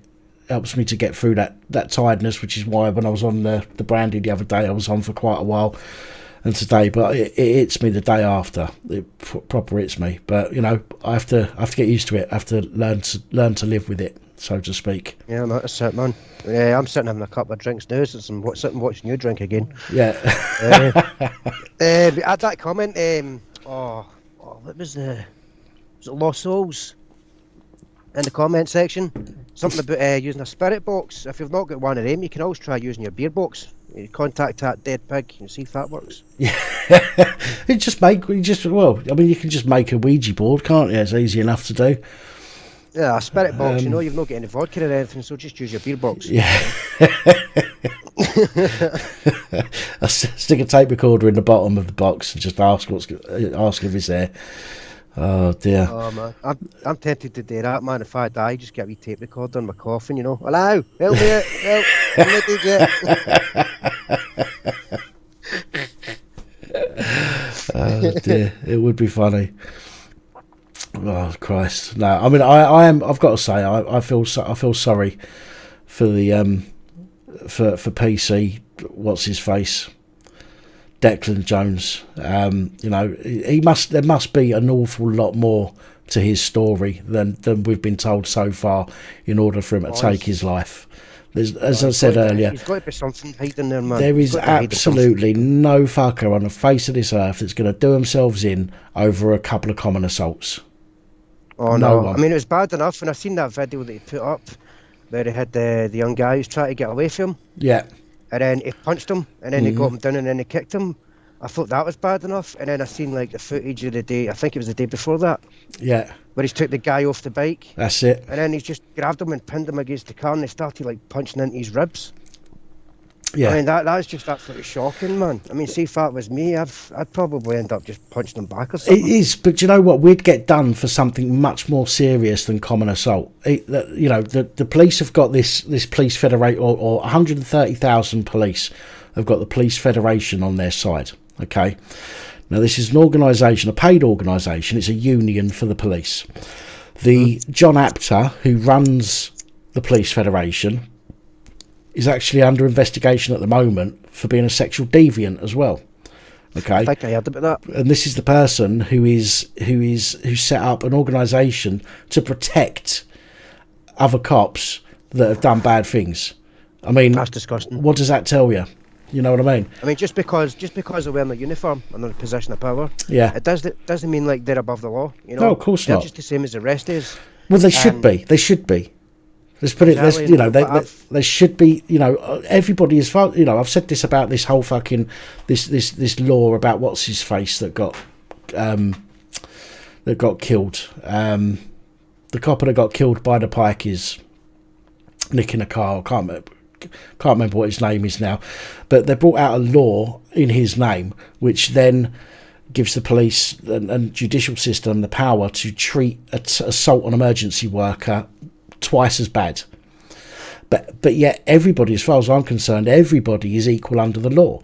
You should never have one law for the police and another law for us. We either get dealt with the same or nothing at all. End of. Exactly, and it's not just the police, mate. It's like anybody. Yeah. And I mean, this just pisses me off. There's far too many of these like protected groups. Yeah. Whether it's like Muslims or like gays or LGBT or what have you. You know, they're all protected. At the end of the day, we should all be equal. Yeah, absolutely. The, the same as the coppers. And that thing you were talking about, like giving them more powers, like assault and emergency workers and stuff. Mm-hmm. That's all fine, fair and well, right? But that should not excuse them or even give them an excuse to like do that, start hitting you. Because if they're acting without, but not within the confines of the law, right? Yeah. If they're basically abusing their powers, so they start lashing at you, then you should have every right to defend yourself. Of course you should. Yeah. Again, the problem we have with that is that because they've brought out this law, Harper's Law, that's it. Because they've brought out this Harper's Law, because all of the propaganda TV shows, you know, about the police, for example, always show the police in situations where they've got they always show the police in situations where the police have to use some force. Okay. Yeah. But what they've done with these propaganda films or shows is they've put it into people's heads that the amount of force that they use on people is proportionate, and it's not. Yeah, it's reasonable. But I've seen a few times of that. There's multiple guys having to detain one person that's like been unruly or whatever. But again, and there's like 4 or 5 on top of them. 70% of the population. So I was going to say 70% of the population. Go on, you go. All right, no, sorry, man. Just saying, it might look. What they're saying is they might look like heavy-handed and all that, but it's not, because they're trained to like carry out certain. But it's not. And stuff, and handle them certain ways. It might look like unruly, but it's not that. It's just because it's the amount. No. So what I'm getting at is that they will show a situation where the police have to. I mean, for example, not run somebody off their bike with their car. To me, that's excessive force, okay? Nowadays, they see that as normal because they've shown it so much on the telly. If you was to see, or not you personally, but you as in the normal everyday man, was to see that happen in front of you, because you've watched it so many times on police propaganda videos and you've seen the police getting beaten up, because that's all they show, you assume that is a reasonable amount of force to use. If they shared... If they shared a TV show, if they had a TV show that showed all the assaults on the public by the police, rather than from the public against the police, then ideals would soon switch. Do you know what I mean? And they'd be on the other side of the fence. I mean, obviously, taking into context of that, what you were saying, like, for example, like running somebody off a bike with a police car. Well, taken not that long ago, was down in London, where you had all your moped crimes. You know, so they obviously started using the incentive to use their police vehicles to ram the mopeds, and they seen that as justified. Yeah. So now that they're doing that, that's a big part and parcel now why they've adapted that to make that look like, well, that's normal now. Yeah. So they can now legally use that as force. And what'll happen is one day they'll kill somebody, and it won't be the copper's fault. They'll say, "Oh well, we had to use that much force because of X, Y, Z," and because they've spent so long feeding it into people through their television box, people just assume that it's normal, and they'll go, "Oh, well, he didn't use excessive force. He needed to use that much force. No, he didn't." They let people go all the time. I'm not being funny. Yes, you want to catch criminals, but you don't want to catch criminals at the cost of somebody's life. No, that's the last thing you want. I mean, at the end of the day, the part of their job is to preserve life. Yeah. You know what I mean? Even if, like, you're a convict or you're like a hardened criminal, at the end of the day, you're still a human being. You deserve that dignity of life. It's got to the point now. It's where's it going to go next? You know, it's going to get worse. It's absolutely, it's going to get worse. You know, again, they're brought out this the bill that allows certain agencies to commit certain offences, lie about it, and get away with it. They've already brought that out, as far as I'm aware. I can't remember what the bill's called, but you know, as time goes on, they're gonna change the law in their favour, rather than in the favour of everybody, rather than a law that is equal to all. They're going to change things about until the public are the scum of the earth. The police are the fucking heroic angels that they are, apparently. Yeah, they're essentially want to turn into a police state. Yeah. If you turn around, you know, if you tell a cop to fuck off, eventually it's going to be a case of that's a lock-up offence. You know what I mean? So. Yeah, but it's within the police code of conduct and stuff like that. Correct me if I'm wrong here. I don't know if it's. I think it should be the same down there as up here, everywhere else. Yeah. But like the police cannot be offended. Well, this is they cannot take stuff personally. It's a misconception. I've got. Let me be honest with you, DJ. It's a bit of a misconception there. The police can be offended, but they have to have a higher level than the everyday man. Okay, in the law it states, generally speaking, would a reasonable person be offended? So the normal person walking down the street, would they be offended by your behaviour? For example, if you turned around and said fuck off. Now, okay, the answer could be yes in certain situations, but the police's level threshold has to be higher.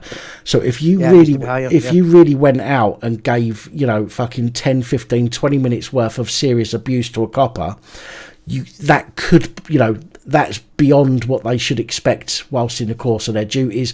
Therefore, they could be offended by it and, you know, be a complainant in that respect. But if it's a general, you know, if you tell somebody to fuck off, get off me, you pig, you know, that kind of thing, that alone cannot be used by a copper to suggest that they was offended by it. So, I mean, at the end of the day, though, as long as the copper's acting within, like, the confines of his duty, being respectful and all the rest of it, you know, of course, then someone won't have that need to tell them to fuck off or whatever. Of course. But if like with me, right, I don't care who you are, if you're a cop or whatever.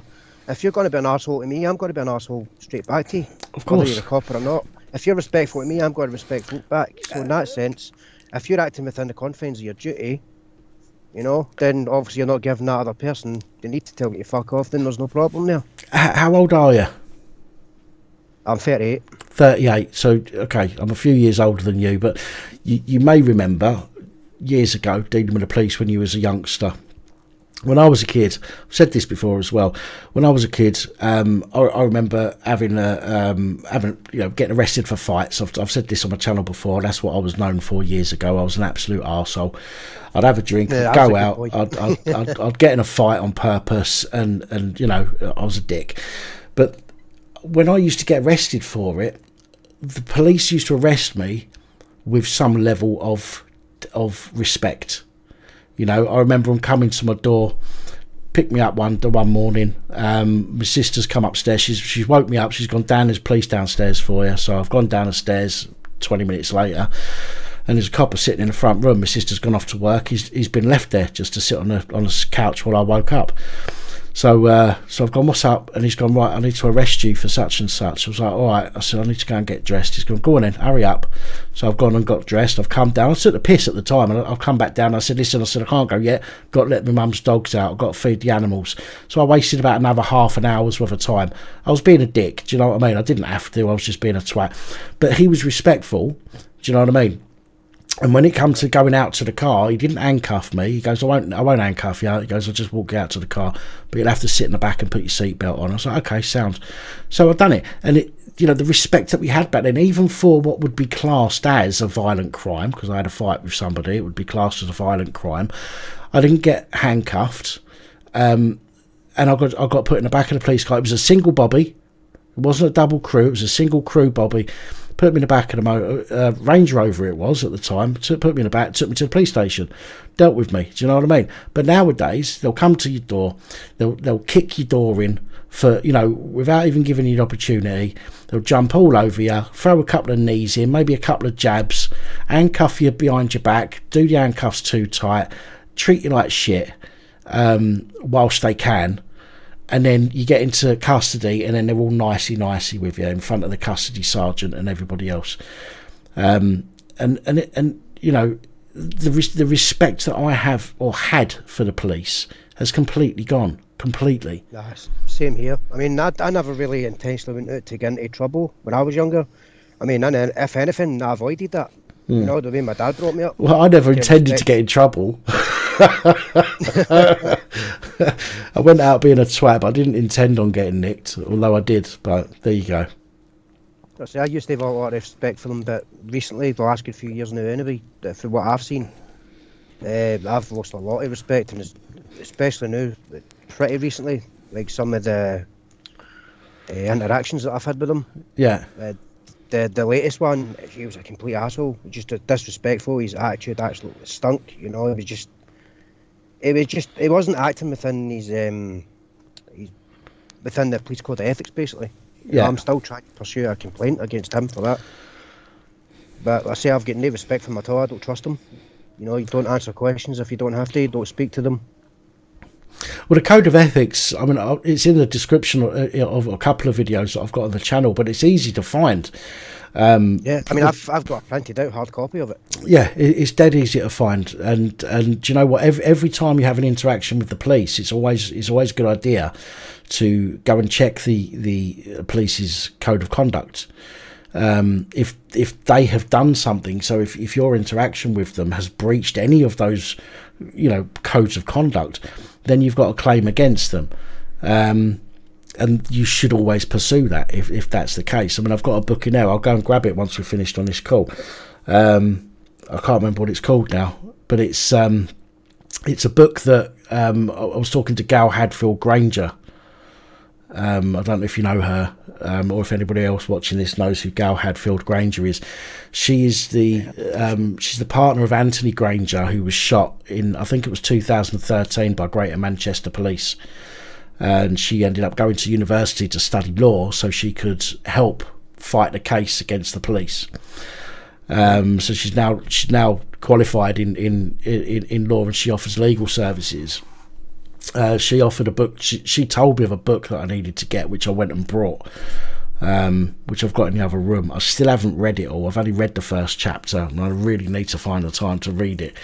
But this kind of stuff is really helpful to everybody. When I say everybody, I mean everybody. If you've had an interaction with the police, I've got about 3 emails at the moment that I've got from people that are having problems at the moment that have asked me for some help. I've got to go through them.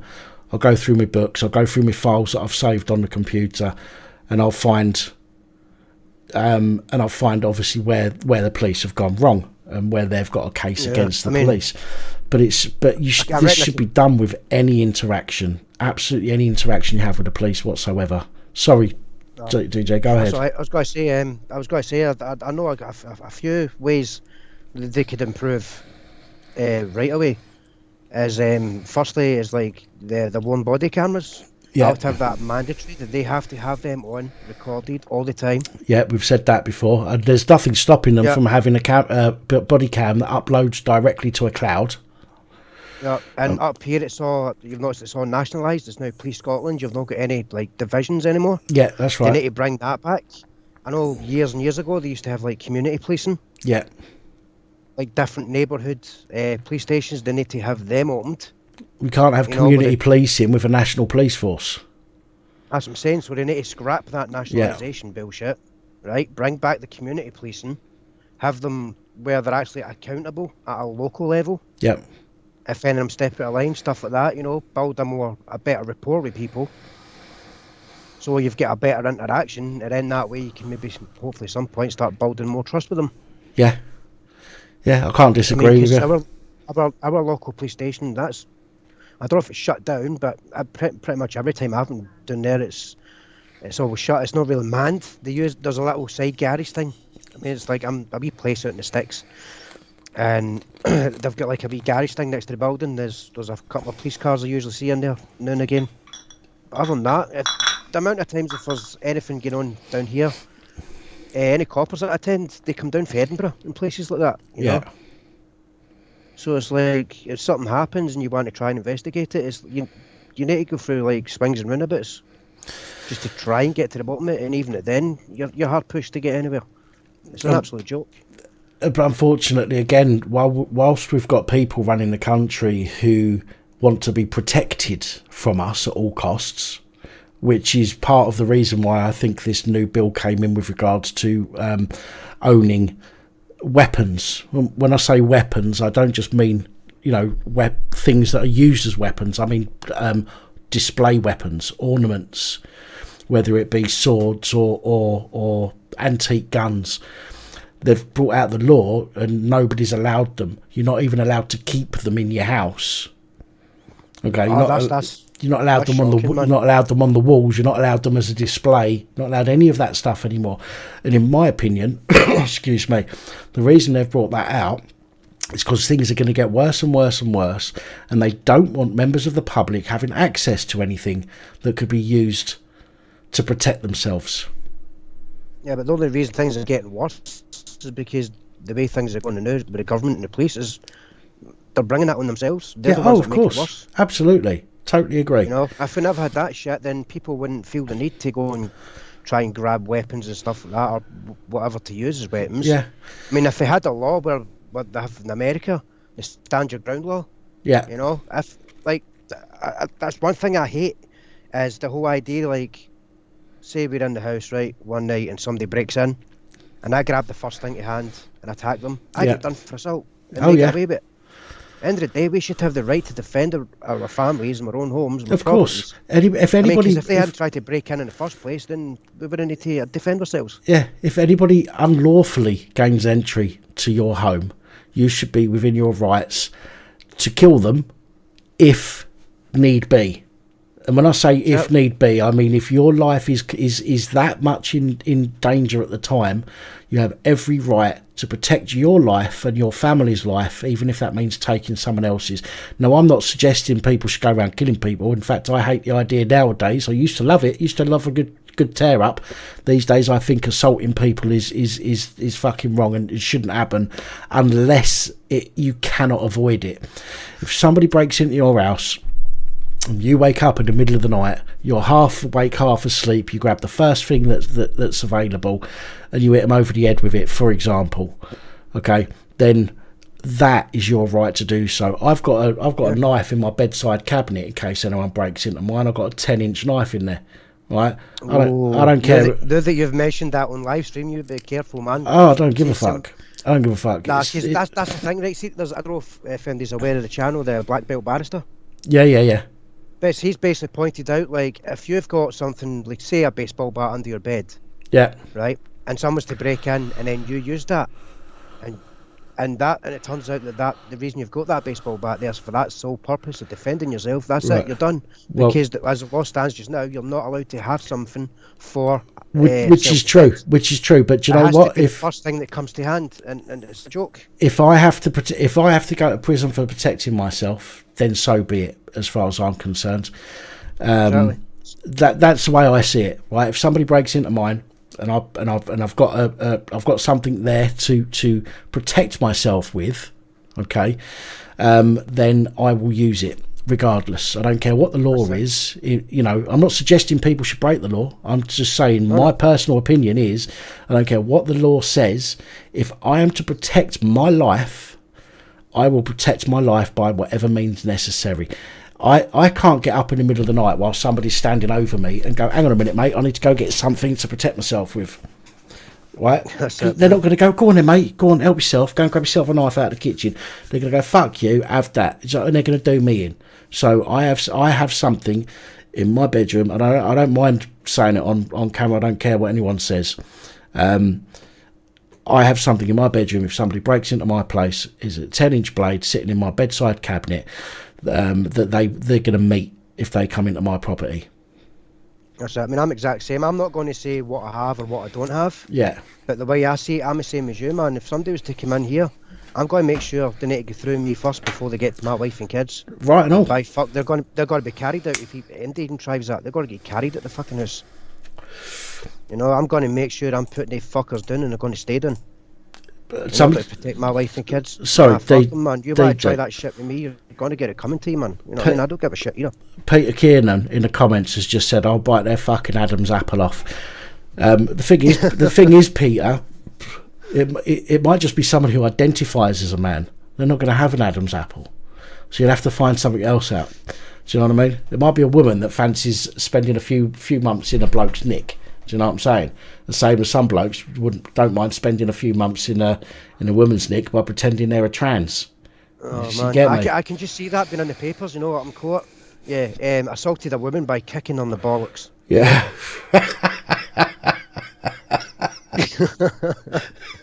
I'm a lady. Whoopsie, no, I'm not. Yeah. Fucking hell. Jesus.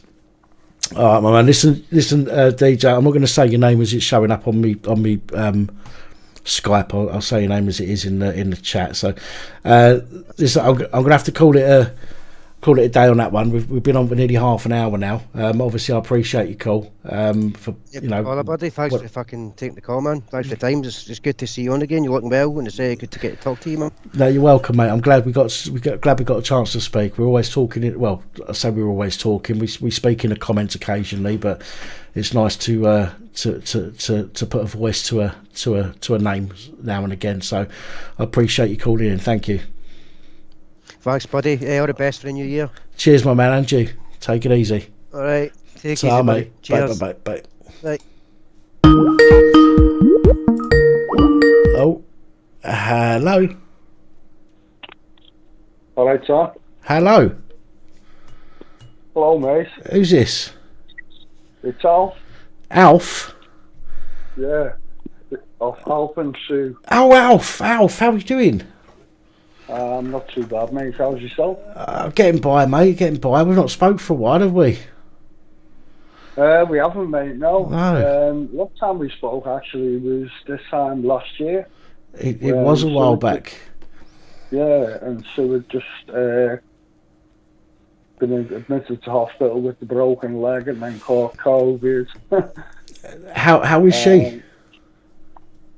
Well, mate, I've got to tell you, she died on the 12th of November. Shit, I am so sorry. Now I feel like a prick.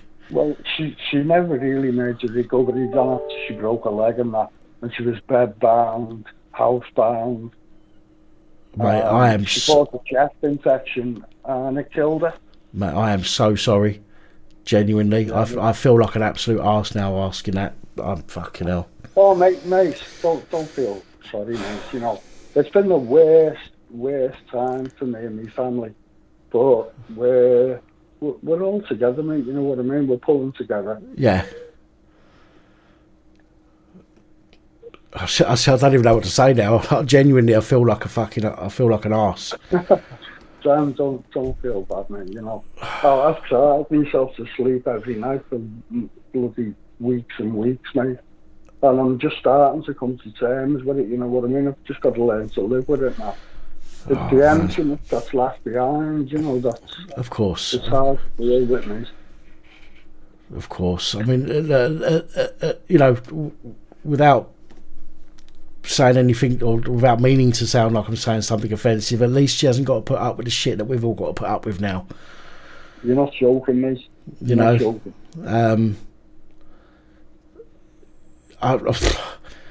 I'm fucking shocked because we spoke quite a bit before, didn't we? And I believe we had emails as well, didn't we? We spoke by email as well, if I remember rightly. Do you know what, Sam? The worst thing was the day she died, I was speaking to her a few hours before, you know what I mean? And then when I next checked on her, she was gone, like, and it was such a shock, mate. It's just totally devastated here.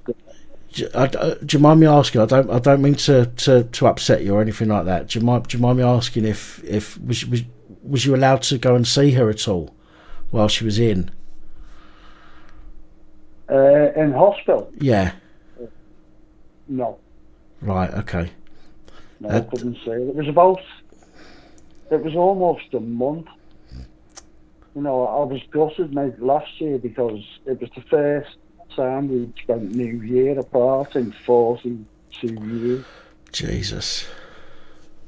So I was devastated at that, like, but I mean, this year, you know, what can I say about this year, mate? It's just been 2020 was a bad year, mate, but 2021 is fucking devastating here, right?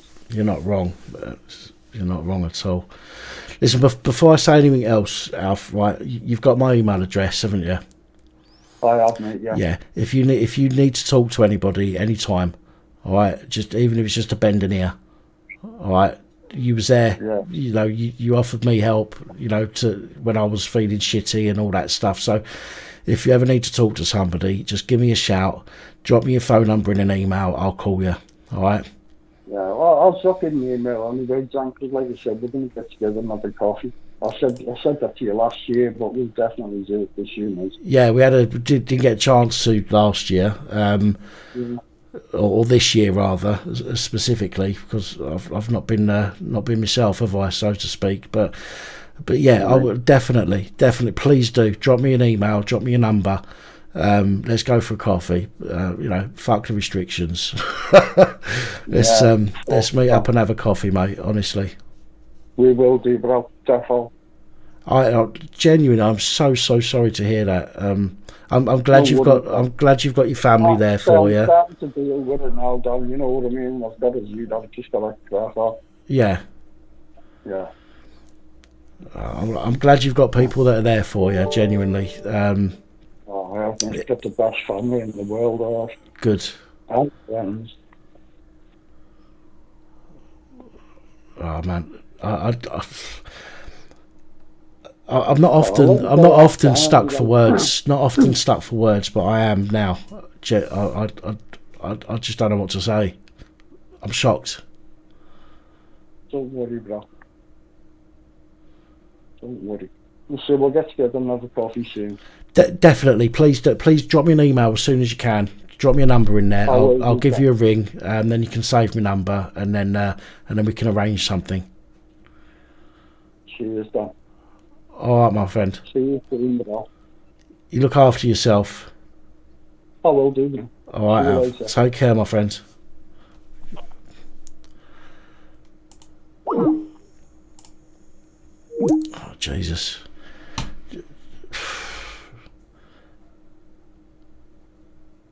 I'm genuinely not often stuck for words.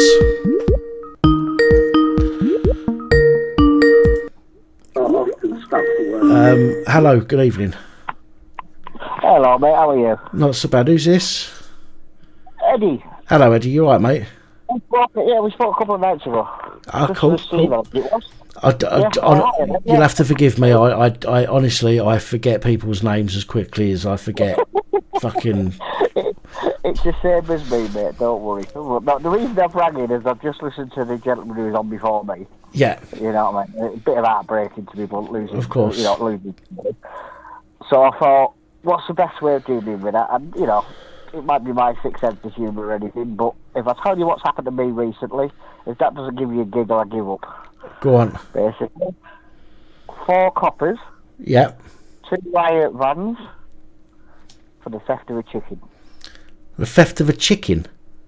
A chicken. Who stole the chicken? I did, allegedly. Was it a frozen one or a live one? No, the live one, I'll explain, because you're sitting there probably sounding confused to people, and I was when they arrested me, but I'll give you the story. I went to a centre, you know what I'm talking about, and walking up the road, bold as brass was this chicken. So I picked it up to take it to the centre. Right. The rescue centre. Yep. Next thing I know, nobody claimed it. A couple of days went past, nobody claimed it. Next thing I know, because I'm sitting at home watching telly, there's a knock on the door, and I open the door, there's a cop standing there. Can you come outside? I said, yeah, go on, no problem. So I go outside. We'd like to have a word with you about a theft of an animal. I'm like, hang on a minute, before I go any further, are you arresting me? Anyway, yeah, I said, right, well, piss off there, I'm not talking to you, let's go to the station. Right. So I thought, Rolex here, I'm going to waste my time, I'm going to waste yours. So I got in the van, took me gets outside, there's 2 vans, 4 coppers, 2 built like brick walls, and 2 female officers.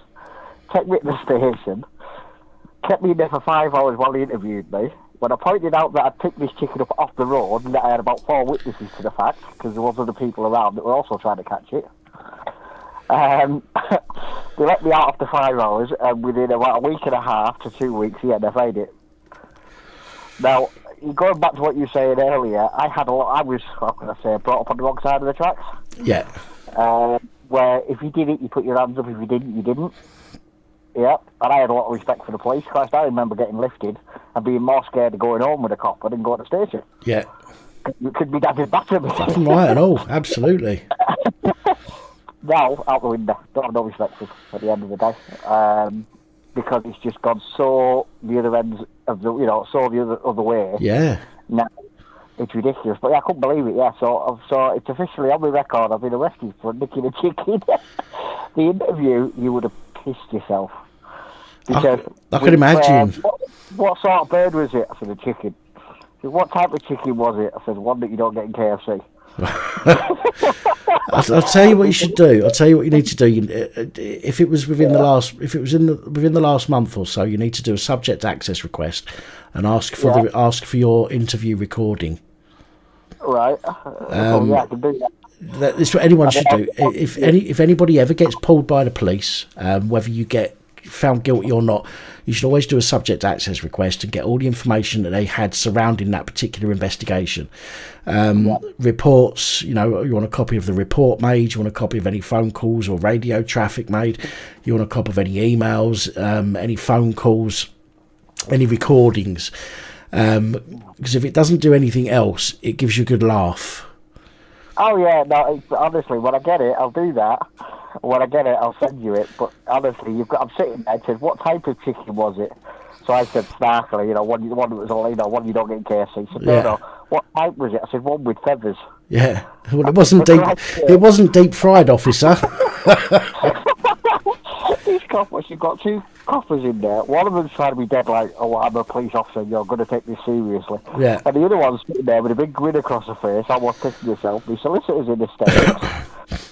And I'm sitting there taking the piss out of him. And I said, look, let me save you time and effort. What type of chicken was it? And he said, yeah, what breed was it? So I told him what breed it was. And he went, yeah, that's the one. I said, yeah. I said, it was waltzing down the road, happily married. And they're like, you are? And I'm like, oh, you didn't know that bit, did you not? No, we just got told that you'd stolen it. Well, the thing that in order for it to be theft, you need to be your plan needs to be to permanently deprive somebody of that. Exactly. And if you took it to a rescue centre, then you didn't plan to permanently deprive somebody of their belongings. Exactly. That's basically what I said. I said at the end of it, because that's what I said to her. I said, hang on a minute, have I been arrested for theft? And she went, yeah. I said, well, it's not theft. Yeah. Well, how did you get out? You removed it. I said, yeah, from the street. I removed it for its own safety. Alright, so anyway, long story short, we carry on doing this interview. At the end of it, he said, you got anything else you want to say? I said, yeah, I do. I said, I need to report a crime. Now, this is me being dead straight-faced to this cop there. And she went, go on then, what's the crime? I said, you need to go and arrest every RSPCA officer in the country. She said, why is that? Because they go out every day and take animals from people's property. Do it all the time, yeah, absolutely. I said, you better get your ass out and arrest all them as well. Jesus. Honestly, mate, this is how ridiculous it has got. You know what I mean? I can say, the old days, a perfect example was when I was a kid, is I used to go play on the railway lines. Right. And you know when you've got a coal fire, coal accidentally falls into your pocket and you take it home by Yeah. you know the type of thing, yeah. You know, and your dad gets told that the train wagon's coming in to go to Sellafield to drop all the coal off at the time, and it accidentally opens itself. You know the type of thing when you're a kid. Yeah. And I got caught doing that. And as I say, long story short, I was more scared of going home for my dad, because my dad said, if you get caught, I'll batter you. Yeah. But I want to go to the police station. And the copper in question that did arrest me said, I'm not going to waste taking you to the cop shop. We go up with your dad, because I know your dad, he's going to batter you. but now, it's ridiculous. Yeah, I just want to reply to Mad Mark UK in the comments. Put theft by finding. Again, theft by finding would be if you find something and decide to take it with the intention of permanently depriving the owner of said item. If you picked up a wallet from the street and took it to the police station, that would be the same as what this caller has picked up a chicken and taken it to RSPCA, taking it there with the intent of it being looked after and the owner found if possible, without permanently depriving the owner of said item. You've got to take, according to memory, because I read up on it after I got let out, to be honest, because I was in shock, I'm not going to lie. Yeah. You've got to take reasonable steps to try to unite whatever item it is, or animal or whatever, with the original owner. Yeah. As long as you prove you've done reasonable steps, then it's not theft. Well, once you've given it to the RSPCA, those reasonable steps are out of your control. It's not down to you anymore. So you've taken the reasonable step of taking it to an animal shelter. Then you pass the onus on to them to do the rest of that work for you. Yeah, which they did, and that's what I find highly hilarious, because it was like, it's ridiculous. Honestly, my solicitor said, "You're taking the piss." I said, "No, they've arrested me for nicking a biscuit." He said, "What do you do, go to the KFC?" I went, "No, not genuinely, because I'm friends with my solicitor as well, which helps to be blunt." Yeah. And when I rang her up for the station, she went, "You're whining. Well, you've been in KFC?" I said, "No, I haven't got nothing to do with KFC." She says, "Hang on, so you haven't physically nicked it?" I said, "I've allegedly nicked a live chicken." Yeah. And she said, "Nah, you're winding me up, innit?" I'm like, "No, I'm not. I wish I was winding you up. I'm not. I'm in the cells at the minute. I'm in the station." So she said, "I don't believe you. I'm going to ring the station." "Well, ring the station and get your bum up here."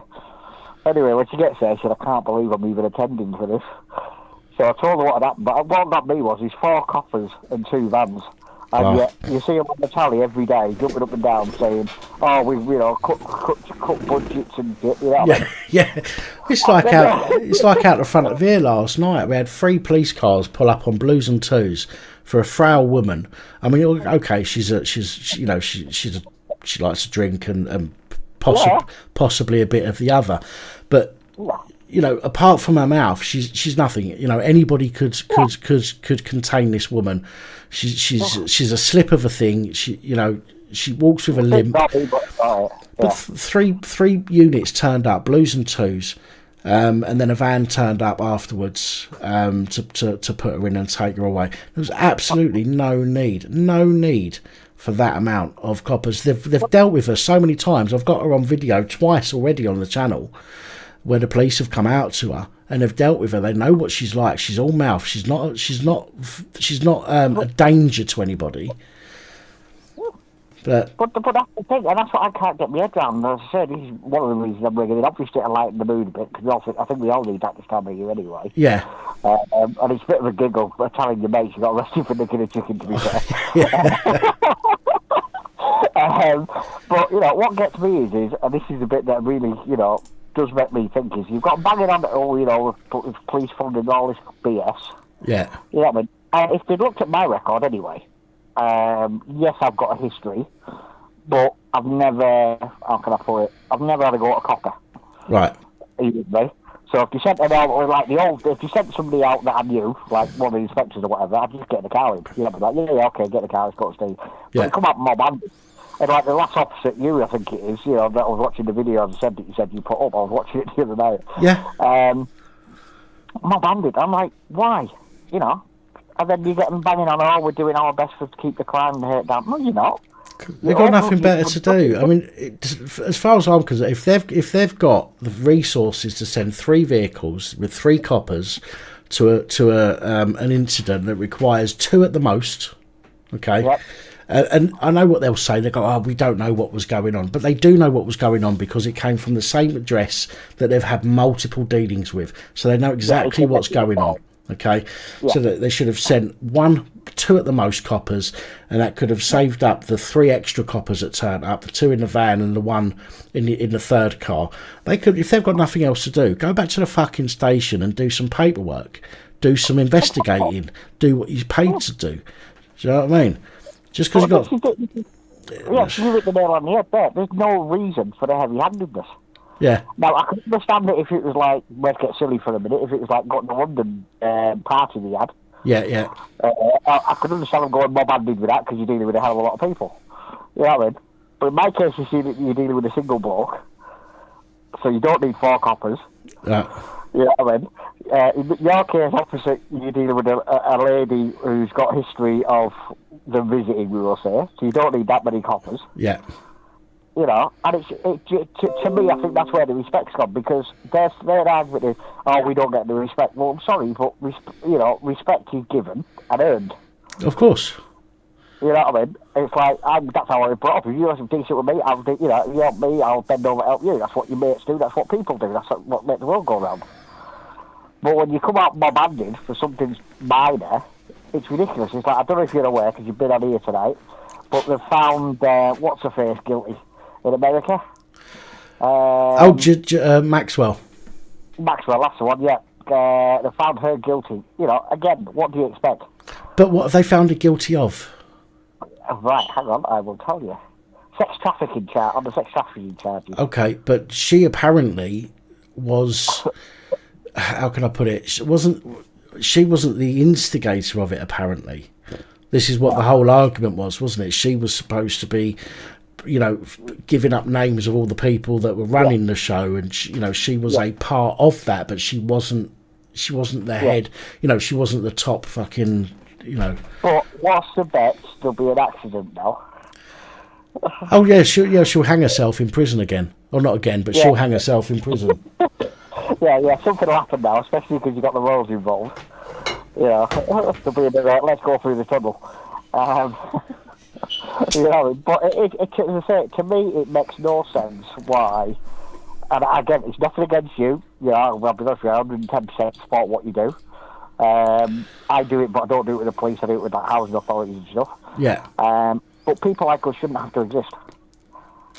And that's the bit that makes me look back on when I was a kid to kids nowadays and think, the world's got to have in the handbasket. Because when we were kids, and obviously I don't know how old you are, I'm in my late 40s. Yeah. But when we were kids, you told a copper to get stuffed, you got a belt round the logo and told to go home. Right and all. Yeah. You know what I mean? But now, you stand there yelling abuse them for 20 minutes, and they're like, yeah, okay, what do we do? Or they get upset and have to take time off work because of it. Yeah, they'll get upset. They'll take it out. What they'll do is they'll arrest you for something while you're in a van or back at the police station. They'll twist you up, fucking give you a dig or whatever it is. Shout out, stop resisting. That's the favourite. They shout out, stop resisting when they try and arrest you. And again, this is to do with the 70% thing that I was talking about earlier, if you heard it. If you don't need somebody to see what's going on for them to be your witness. If they hear you scream, stop resisting, and then they see a copper give you a couple of knees to the chest or kidneys or whatever, that person that saw it, their witness statement is going to be, they were resisting. They're not going to say, I didn't see them resisting, but the copper said they were resisting. It's going to be, they were resisting. And this, unfortunately, is where, similar things, psychology comes into play. You don't need somebody to see something, you just need them to believe it. Exactly. Well, it's like the other point as well, is just to touch on it quickly, and then I'll let you go and let the caller come in or whatever, is you're on about firearms and stuff, and knives and whatnot that the government have said you're not allowed to have. Yeah. Yeah? That's killed an industry in this country. And I'm not talking the guns like, the proper shooters, I'm talking like the replicas and stuff. Yeah. Because there was a hell of a lot of organisations, I know I was part of one of them, they used to go around and do shows and charity events, and they'd reenact the old Wild West. Right. Or they'd reenact the Civil War and that sort of thing, you with me? Yeah, yeah. And when the government brought out legislation, that killed it all. Because you couldn't buy them. Couldn't own them. You got confiscated. Yeah. You know, I've still got all my kit, I'm not going to lie. You know what I mean? And I've had many arguments with them when they've come out to the house and tried to take them. You know what I mean? But the thing is, it is ridiculous because I can understand it, and it's a point you made, to be fair, that they don't want us having access to stuff that we can hurt them with, to put it nicely. Yeah. But I can understand that from the point of view of, like, I don't know, a 12-inch Bowie knife or a crossbow or bow and arrow even. Yeah. That I can understand. But a replica, and as I say, bear in mind I've got one myself, the only way you can hurt anybody with it is throw it at them. Yeah. You know what I mean? But they brought this right across the board, get rid of everything. And I think they did that, to be fair, not so much to get the ones that they should have got off the street, but more of, we've got a big stick and lick you over the head with it. Yeah, it was to say, it's things are going to get worse, and the establishment knows it. Okay, they don't want anybody having access to anything that they can use to protect themselves when it comes. Okay, I might sound like a tinfoil hatter saying this, but I genuinely believe, 100%, hand on my heart, believe that it's already planned for things to get a far lot worse than they already are.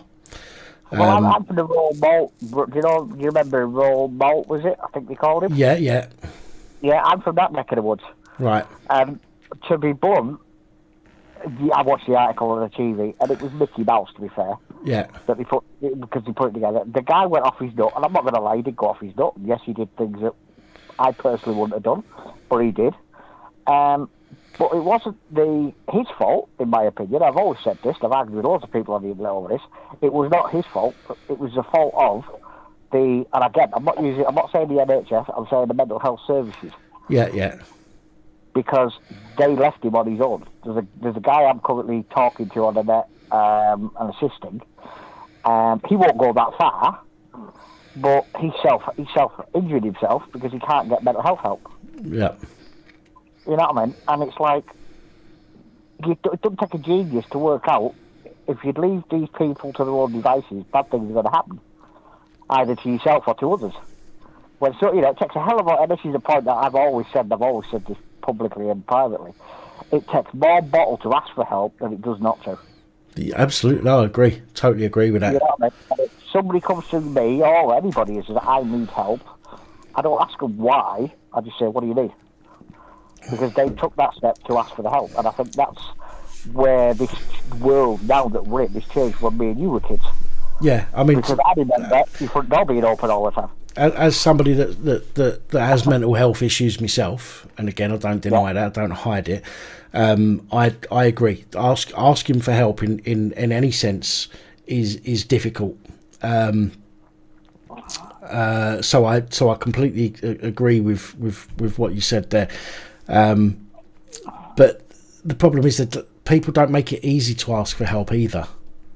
Exactly. You know, if especially if you go to the police, if you ask the police for help, the police's first priority is not to help you, is to see whether or not you've committed a crime or they can arrest you for a crime. So when you ask for help and they come round your house, the first thing they do is they look for anything that they can use against you to make an easy arrest. Okay, I'm sorry to say it like that, but that's exactly how it is. They'll come to your house. Right, they'll come to your house. They'll you might have just been stabbed by a neighbour. They come to your house. They see a bit of weed on the side. Oh, what's that? I'm arresting you for Class B drug. That comes in. That's priority to actually giving you help for what you need. Yeah, instead of going around saying, right, what the hell's going on with your neighbour? Yeah. They're like, we'll throw you in the back of a van, nick you for a bit of weed, for example. Not that I take it myself, but it then goes down on their paperwork as being a little tick box. Yeah. And then you let out of the station however many hours later, and you're right back in the position that you were in before you rang him in the first place. Yeah. So you haven't dealt with your neighbour, they've just nicked you and took you away, so he thinks he's got away with it. You know, yippee, let's carry on and do whatever. And I do. When I was a kid, as I said, when I was brought up with a rough part of the area, the neighbours looked out for themselves. You know what I mean? The police, of course, you never saw a copper, because if anything happened, it was dealt with in-house by all the neighbours and stuff. Yeah. You know what I mean? But now, Christ, mate, you can't, and the other thing as well is what annoys me is it's kids that come out and, you've got a 5'7" midget that's going to tell me, 40-plus-year-old bloke, and they're in the 20s, what I am and I'm not going to do. When I've done that wrong. That's the other thing that winds me up, to be fair. Yeah. There's ways of talking to people, and if you're talking to a little scruffy, 12, 15-year-old, then yeah, by all means, sort of get lost and go home. But when you're talking to an adult, you need to have that respect there. And a lot of the coppers nowadays, and I know this from personal experience, don't have that. They hide behind the badge. Yeah. Yeah, but they know they know they're not held accountable. They don't have to apologise if Copper A, gives you some grief in the street and oversteps their boundaries and commits an offence against you. They know that they haven't got to face you and say sorry. They haven't really got to take any punishment for it unless there's absolutely no way out of it, and they'll just get their chief inspector or inspector to apologise on their behalf. They don't give a shit. If I didn't have to say sorry for things I've done wrong, I wouldn't give two flying fucks. I'd go and do them anyway. I would. You know what I mean? If I had no comeback on my actions, I'd go and do all sorts of shit. I would. And this is what, as you just said, this is what the police are like. They know that they're not going to get in shit for it, really. What do they get? The majority of the time, they get a slap on the wrist, management training. Okay, for some. Even for kicking or punching somebody, that's not management training. You didn't forget not to punch them. You punched them because you fucking got pissed off with them and you punched them, not because you forgot your training. They got to you. It's like as a chef, I don't spit in somebody's fucking soup before I serve it because I forgot that's not the right thing to do. Do you know what I mean? So it's a similar situation with the police. It's fucking mental. It is, but the thing is, and you'll know this from personal experience, I'm guessing, because we seem to be on the same wavelength. Even though we're born in separate parts of the country, by the sound of it, you were brought up similar to where I was. Yeah. But nowadays, even getting to the old days, you go in and say, right, I want to see the inspector, and within 5 or 10 minutes, you come down, what's the problem? You'd have a go at them and that'd be dealt with. Yeah. No, getting that stage is ridiculous. They won't do it. You say, I want to speak to a sergeant. And then you go to PSP admin and they go, oh, we'll look into it. 3 months later, when you've forgotten about what you actually complained about, they come back to you and say, we've looked into it, don't let crime go away. Yeah. Yeah. Well, we had it. A group of us went to Leeds, went to Hare Hills in Leeds. And somebody, a young lad who used to have a channel, I don't know if he still has or not, he got kicked out, manhandled by security because he was wearing a hoodie. And he went in the Hare Hill Centre. It's a library, but it's also the council, one-stop shop. So he's gone in there to see somebody. He's sat down in a chair. Security's come over and gone, take your hood off. And he's gone, no thanks. He's like, take your hood off. You're not allowed in there with your hood on. He's like, what do you mean I'm not allowed in there with my hood on? Yet there's people in there with full burqas on. Okay.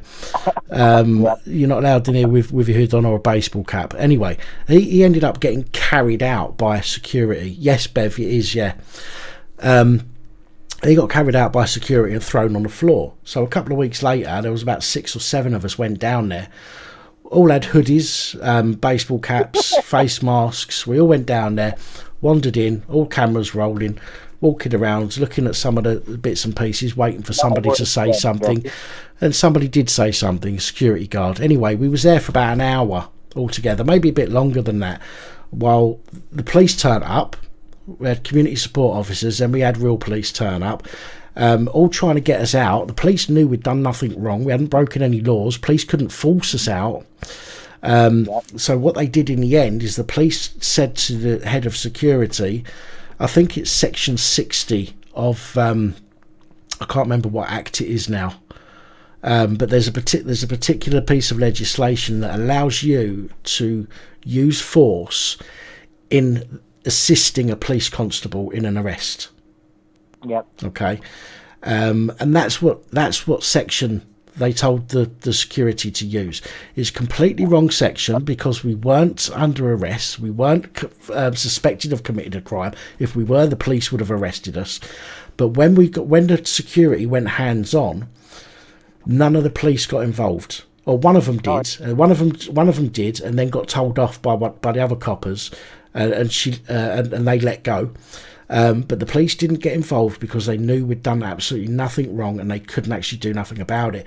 But they wanted rid of us, so they put the onus on security to get rid of us, which they did. They went hands on. We all made complaints. We all got the same response, with no further action. They didn't, they did what they were supposed to do. Well, hang on a minute, they didn't. What about the police that told them to use the wrong act on us? But they weren't interested. They just didn't want to know, and this is a problem.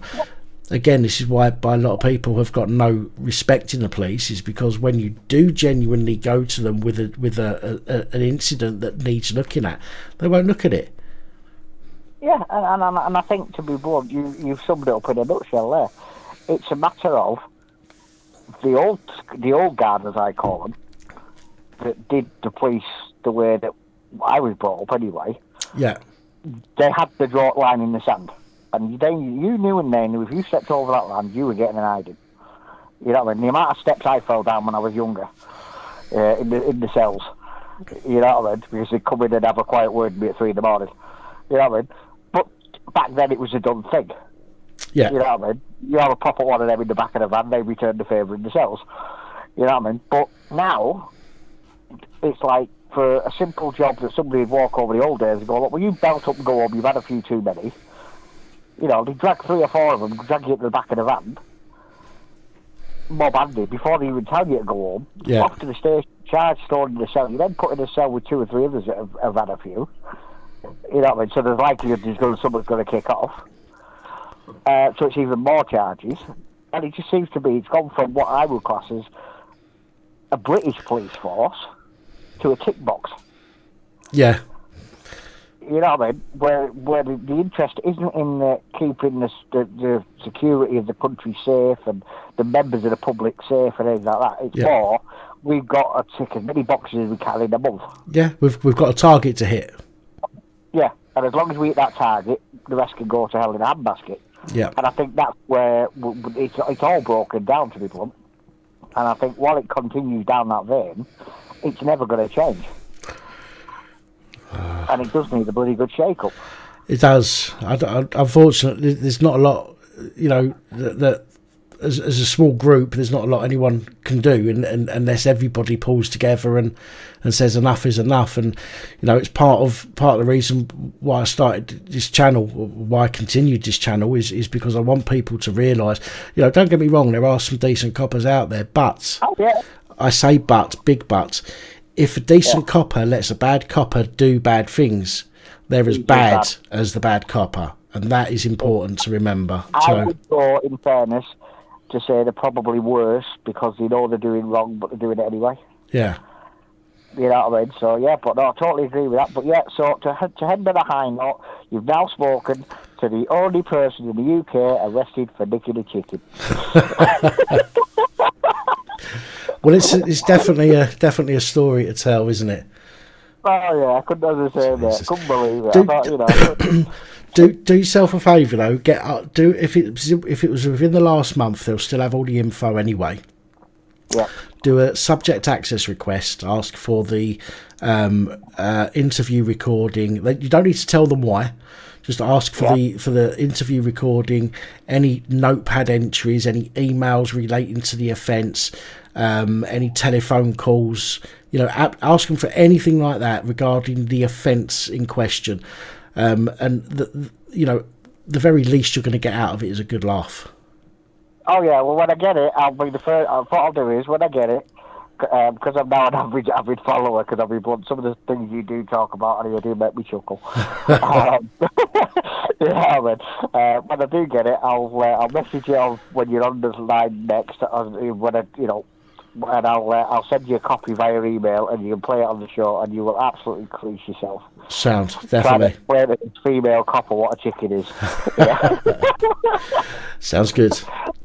You have a good night, mate. All right, my friend. As I say, keep up the good work because you are doing a decent job. And as I said, you know, life deals you the cards you dealt with. It's just a matter of how you deal with them and get through it, basically. Yeah, absolutely. Mate, but you stay safe. And you. All the best. Have a good one. And you. Take it easy, my friend. You too, mate. All the best. Bye. Sorry, mate. Bye. Oh God, you'll have to wait. Caller, you'll have to wait a minute because this beer's going right through me, and I've got to go drain the main vein again. So my apologies. I will be back in just a few moments. I'll leave you with some 70s porn music to be getting on with.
And we're back. This little fella. This is Smudge. Isn't it, mate? Hey? Yeah. You're a good boy, aren't you? Hey?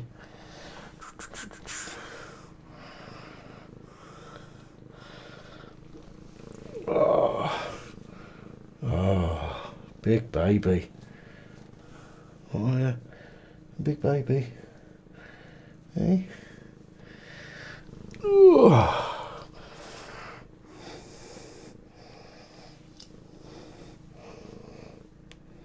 and have your dinner. Mwah. Go in.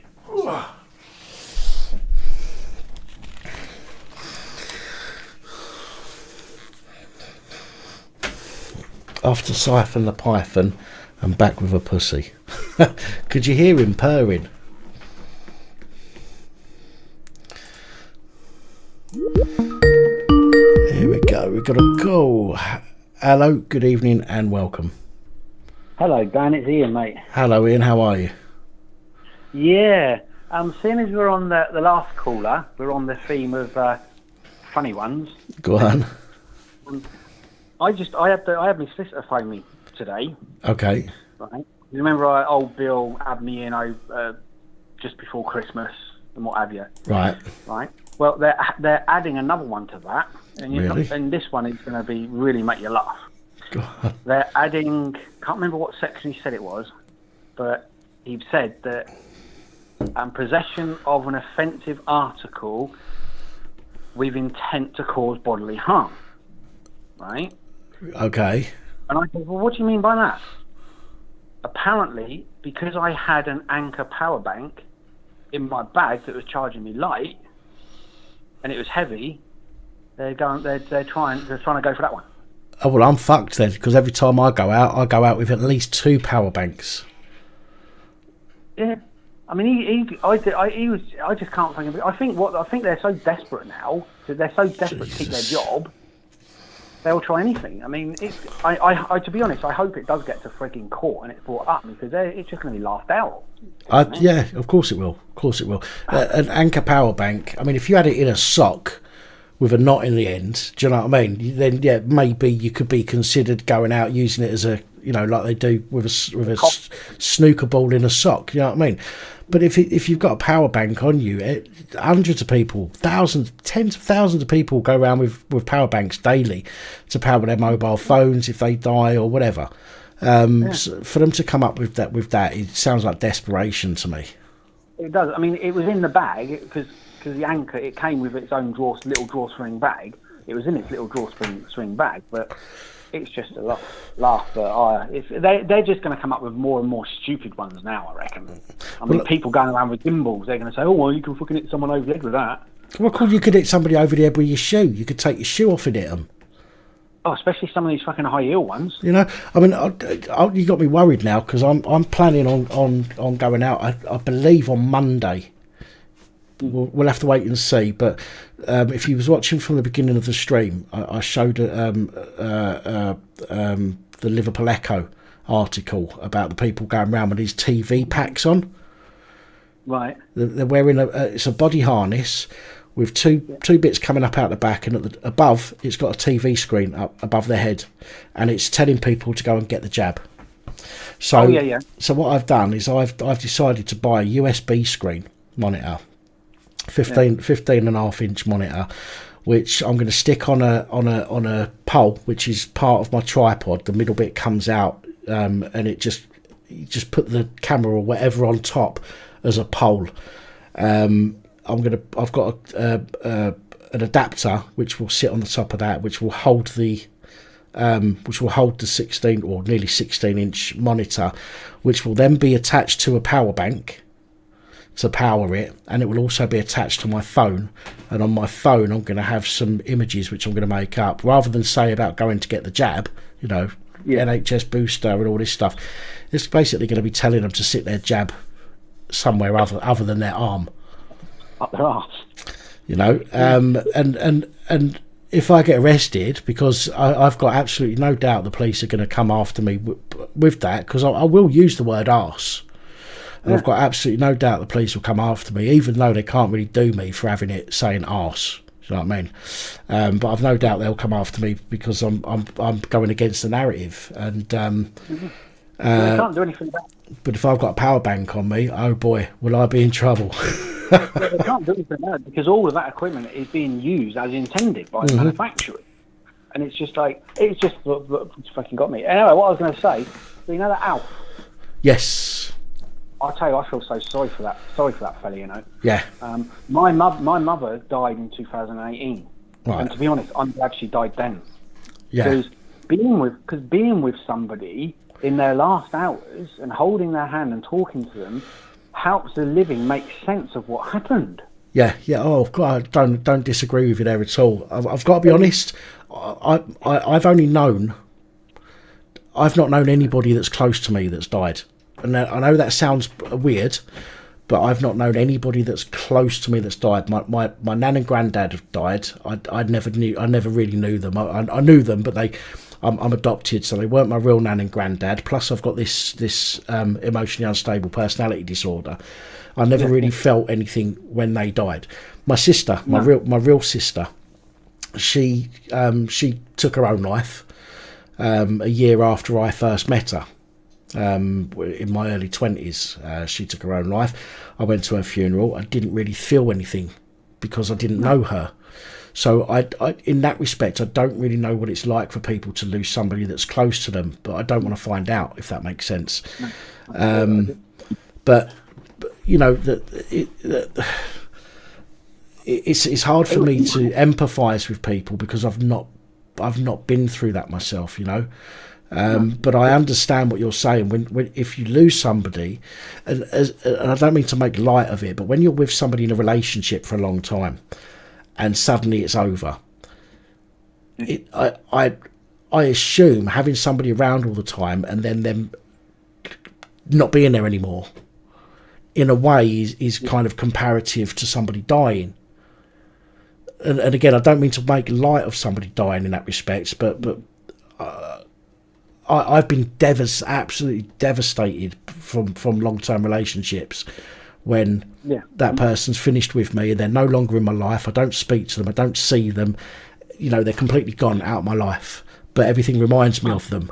And I would say, from my point of view, it's kind of comparative in a way to somebody dying. Yeah, it is. I mean, a loss is a loss at the end of the day. Yeah. And I mean, it's like, I don't know if you remember it. Well, most people might remember it. When all this frigging Chinese cough and sneeze came about in this damn country, old Matt Smallcock, didn't he give like a directive to hospitals and all that lot that if somebody was on ventilator that had underlying health condition, don't intervene, just let them frigging die? Well, there was a lot of do not resuscitate orders that were given out on people when they weren't supposed to. Yeah. There's elderly people. I think all elderly people had it, or if they could get away with it, had it. A lot of younger people that had disabilities, as somebody mentioned earlier, including things like autism and things like that, which, it can affect their quality of life in a way, but autistic people generally have, are really artistic people. As long as things are done right for them, as long as things in life's done right for them, they seem to be they seem to cope with things quite well. Yeah, and it makes you wonder. It makes you wonder why anybody would want to actually go into nursing or healthcare if knowing that actually they really now just don't give a toss about people. I certainly wouldn't go into healthcare now. No, I mean, but they're trying to get people back, aren't they? They're trying to get people. The same with the police. They're asking, if people that have retired, if need be, to come back into the profession for a short while. For what they say, for a short while, but I can't imagine any police that have been in the police, if they've been retired for a reasonable amount of time, I can't imagine any of them coming in, coming back and saying, "Okay, we'll come back," after knowing what the police force is like now compared to what it used to be. Unless they want to carry on any criminal activity that they sort of like used to do. Yeah, they might be narcissistic and want to come back for that reason. But if there was a decent copper from let's say from the 80s, if it was a copper from the 80s or 90s that was generally pretty decent back then, in my experience, if they tried to get somebody back from that era, I think they'd turn around and go, "No, fuck you." Yeah. I mean, it's like with my mum. I would recommend anybody who's got any relative that is frail or in bad health to get for God's sake, a POA done, right? Yeah. And then you got control because you've got two. You've got one for health, and one for security for the money, right? And I had both of them, and you can use them. Power of attorney, you can use them at any stage. Because I had to really use mine because Mum was in the hospital she had Lewy body dementia, and I had to use it. So like sometimes day after day, because tell them that. Look, I've got power of attorney. I'm gonna, I'm invoking it. I'm doing this until she's better. The problem that we have. Sorry to interrupt you. The problem that we have, and this is replying to Tina as well, who's just commented. Before I do, actually, Mickey Mouse 123, much appreciated, my friend. Thank you so much. The issue with that is because we're in a pandemic. Okay, I'll do it with those, air commas. Because we're in a pandemic, certain things are allowed to go out the window. For example, normally it takes 2 doctors to certify you as mentally unstable and lock you up. Now it doesn't, or at least it didn't during the first part of the pandemic. It only needed 1 doctor. So medical procedures or medical policies, protocol, regardless to what it is, they will argue that they can that can be rescinded or altered in a way that benefits or that is applicable during a pandemic. Not a power of attorney, because that is registered by the government, and that is, they can't do anything with a power of attorney. They can't as such, but remember these people will take an oath to do certain things, and this is the law is the law. The law says that 2 doctors need to certify you basically as mental, but all they do is they pull out the Civil Contingencies Act, which they've adapted for this coronavirus crap, which means that they can alter and bend and do whatever they want basically to the laws that is in the public interest. So they could turn around and say, well, it wasn't in the public's interest, it wasn't in the interest of the family to get them in to potentially expose them to coronavirus, blah blah blah blah blah blah. So in a way, and this, I'm just being, I'm being quite broad on this. I mean, this could be more specific, but they could turn around and just use that as an example, as an excuse for not asking a relative for permission. It's right. I'm not suggesting that it's right in any way, shape or form, by the way, but this is the kind of thing that they do and the kind of thing that they have been doing. That's wrong. I mean, more people die. I mean, to be honest, this virus, more people die from frigging cancer. Yeah. A year than this. More people die from frigging being beaten up by their partner than this. I mean, we don't turn round and put mandatory mask wearing on because loads of people have died from drugs, drink, or cancer. Oh, of course not. I think they're using it. But you know what? I think they're really. If they had publicised every day the amount of people that are dying from cancer or from heart disease, and this is another one which there are far more deaths than people dying of COVID, diarrhea. Believe it or not, yes. People dying from diarrhea is still far more than people dying of COVID. If they pushed the numbers on us every single day for as long as they did with the COVID, people would change their lifestyle. They would. They'd change their eating. They would, of course they would. If they said, right, heart disease, we have the odd advert on the telly now and again, heart disease, but if they pushed that every single day, several times a day in every news report, so many people dying of heart disease, you need to eat healthy, you need to do this, you need to do that, you need to do the other to be more healthy, people would change their lifestyle. But they don't. They'd be down more than veg. But they don't do that because they're too interested in the tax they make on things. They're not. They don't get money out. They don't make money out of heart disease like they do out of this frigging vaccine and virus. No, of course not. There's no vaccine for a heart condition. It's lifestyle changes that you need to make, and because it's lifestyle changes that you need to make, they will end up losing money rather than gaining money. Yeah, I don't. I mean, I've got to a point now with this. I just don't watch any freaking news now because it's all blooming. It's been one thing for the past 2 years, and I'm getting fed up with it. I think half of the damn country's getting fed up with it. Yeah. And it's just, I mean, it's never going to end. I mean, this is never going to end. I mean, not in my lifetime. I can't see this ending. They're just going to keep doing it, and I don't see the point. They're talking about fourth jab. Yeah. Because you got more protection. I mean, if the first jab don't do fuck all, then it doesn't matter how many. You can have a jab every single hour of your life and it ain't going to do nothing if the first one don't do nothing. Yeah. So I don't know why people are sort of like they seem to be sort of like lose their memory just because the government tell them to. I just don't get it. But madness. Anyway, so.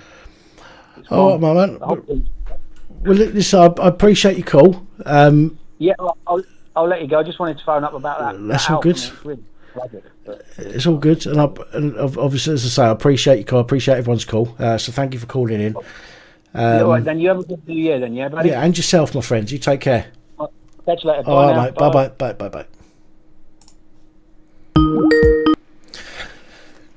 Good evening, Henry Crinkle. Hey. How are you? One sec. Ladies and gentlemen, it's your friend of mine, Henry Crinkle. Yo. What's up, man? Merry Christmas. And to you, and to you. Did you have a good one? Yeah, not bad. Not Good. bad. You know, with the family and that. You spent. Oh, did you take your lateral flow test before you went? I did, and it was negative. Thank God. Well, thank the vaccines, probably. And thank. So you definitely wouldn't have gone if you'd have popped up positive.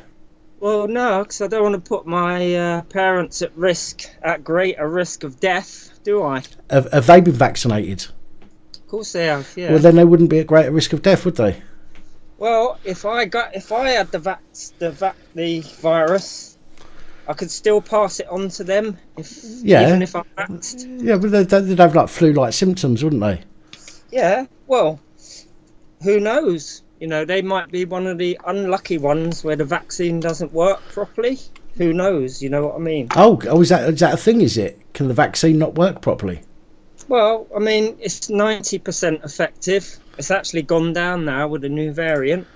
But if it's, let's say, 30% effective now, it was 90 before, but let's say it's 30% now. That means you still can, you know, get seriously ill, 70% chance until they update the vaccine. Right. Well, you know, it's all a matter of numbers, isn't it? It's not black and white. It's not if you can get it and pass it on, then it doesn't work. You know, like that's just stupidness. But take percentages into account. But we're being told that it basically is going to save everybody's lives. Not every single person. No, nobody said that.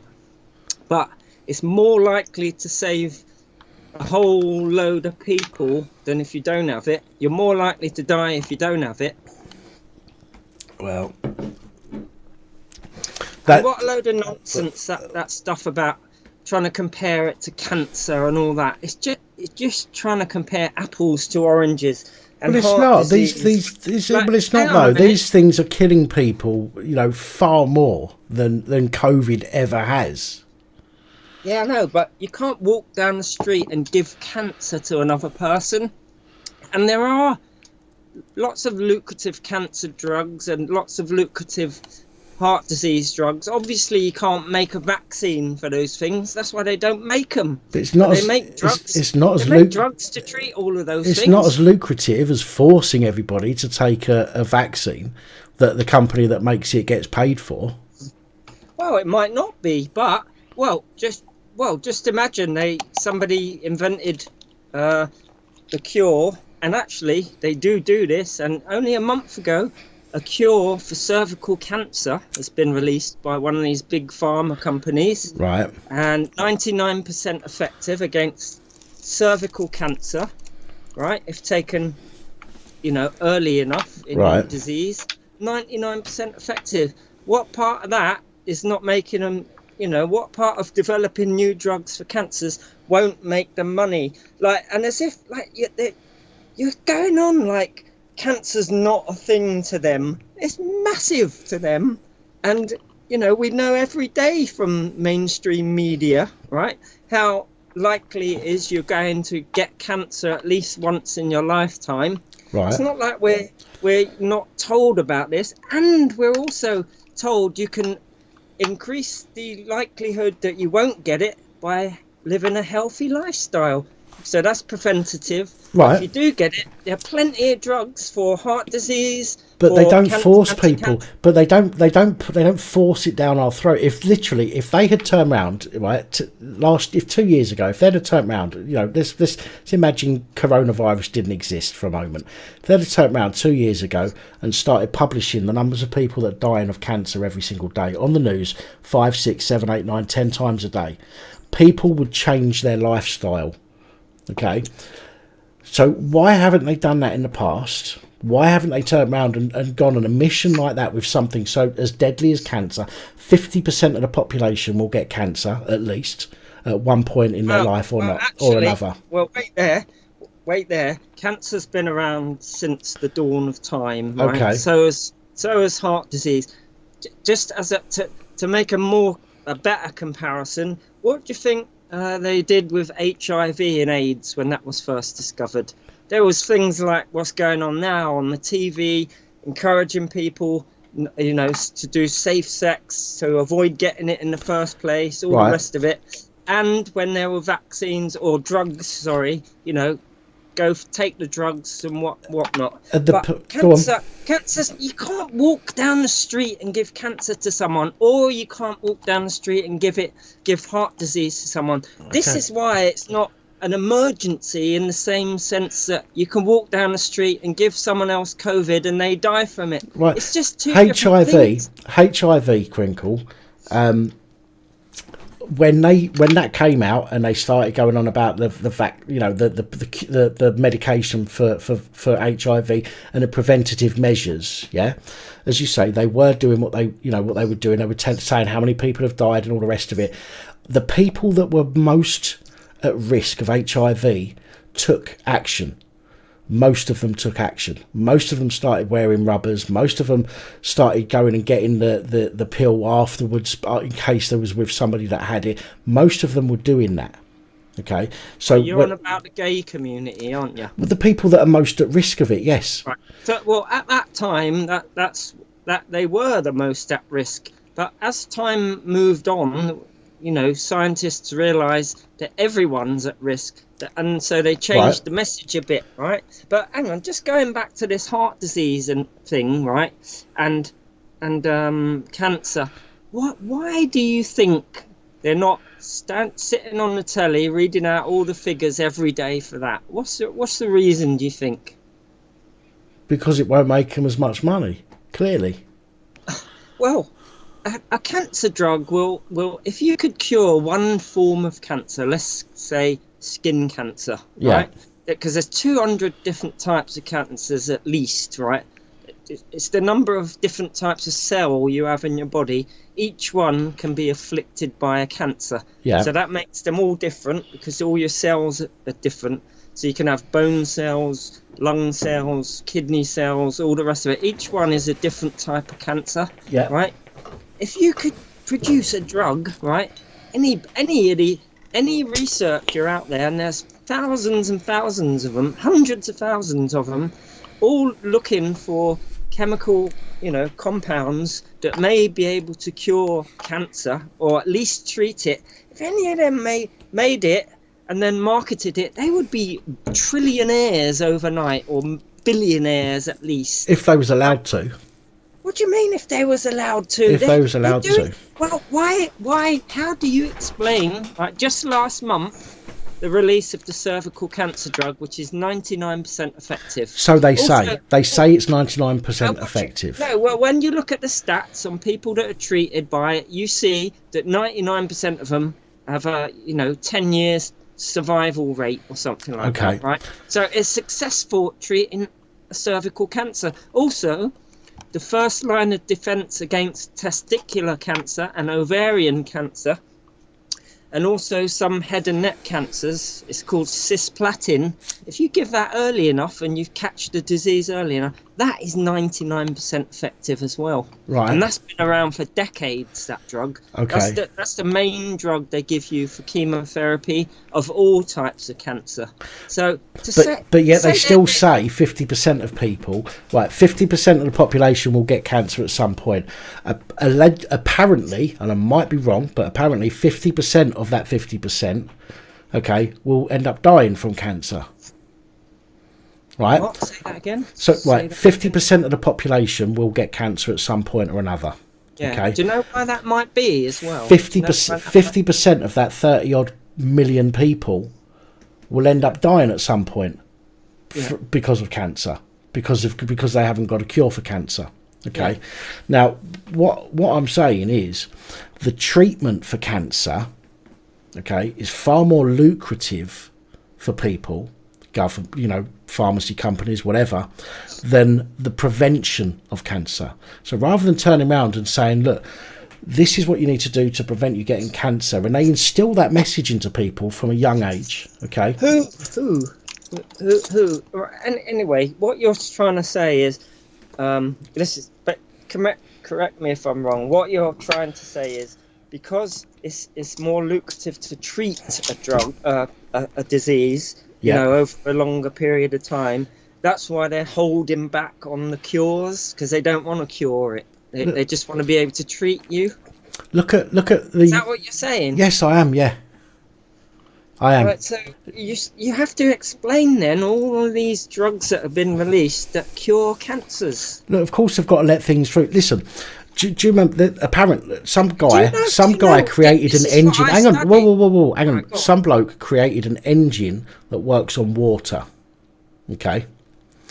Now, allegedly, from what I've read, I don't know, but from what I've read, this guy's patent for this water, okay, was denied from the patent company or whatever, and all of a sudden, all of his stuff just stopped. He didn't bother doing anything with it.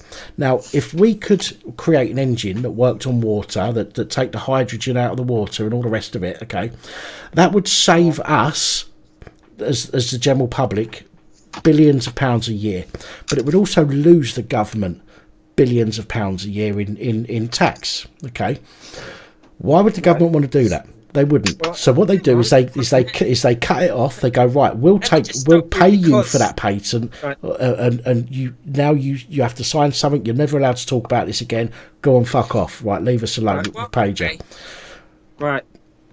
In order to use water as a fuel, right, you like you said, you have to get the hydrogen out of the water. Mm-hmm. Yeah, water's H2O, so 2 atoms of hydrogen, 1 of oxygen per water molecule. In order to do that, right, you need to put energy in. So you can't actually use the water directly as a fuel, because, you know, unless you're using an extremely powerful oxidizing agent, which requires energy to extract from the ores anyway, then you just can't use water as a fuel. Yeah, you'd need to power the process. Yeah. Yeah, so because you can't use it as a fuel, because it's usually the end product of making energy from chemicals. Water's often one of the byproducts, you know, what comes out the exhaust. Yeah. Same with CO2, right? So we've already got something that runs on water in this way, and it's called a fuel cell. I don't know if you've ever heard of that. It uses electricity to split the water into hydrogen and oxygen. Yep. And it burns the hydrogen. Yeah. Yep.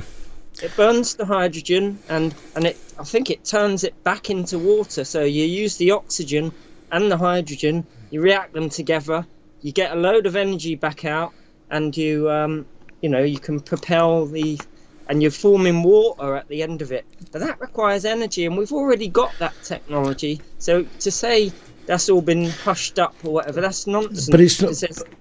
There's millions of researchers trying to develop ways of, running things on everyday substances like that. And we've got that. We've got a fuel cell. If the government could if the government had their hands on a cure for something, or a process that prolongs it, okay, that stops it being deadly, but you have to, for example, but you have to keep taking it, the government are more likely to go with the second option. They're less likely to go with the cure, because once it's done, right? A person's cured. They're never going to have to worry about fucking treatment or anything ever again. But if they can find something that what's the word I'm thinking of, that stops them from dying, but they have to keep taking it. For me, look at me, for example, with my stroke, okay? I've got medication that I've got to take for the rest of my life because I've had a stroke, all right? Mm-hmm. Now, if they could find a single medicine that if you have a stroke, you take that tablet and that's it, you'll never ever have a stroke again, they're less likely to accept that. And the reason being is because it's not profitable. Well, actually, there are there's no such thing though, because you can't take your body, right? When you put any foreign substance into your body, it doesn't hang around for very long. Your liver breaks it down. I mean, you'll know that from drinking alcohol. If alcohol cured anything, your liver would break it down and excrete it pretty quick. So you'd need to keep taking it anyway. But right? don't we have injections at school that last us for our life?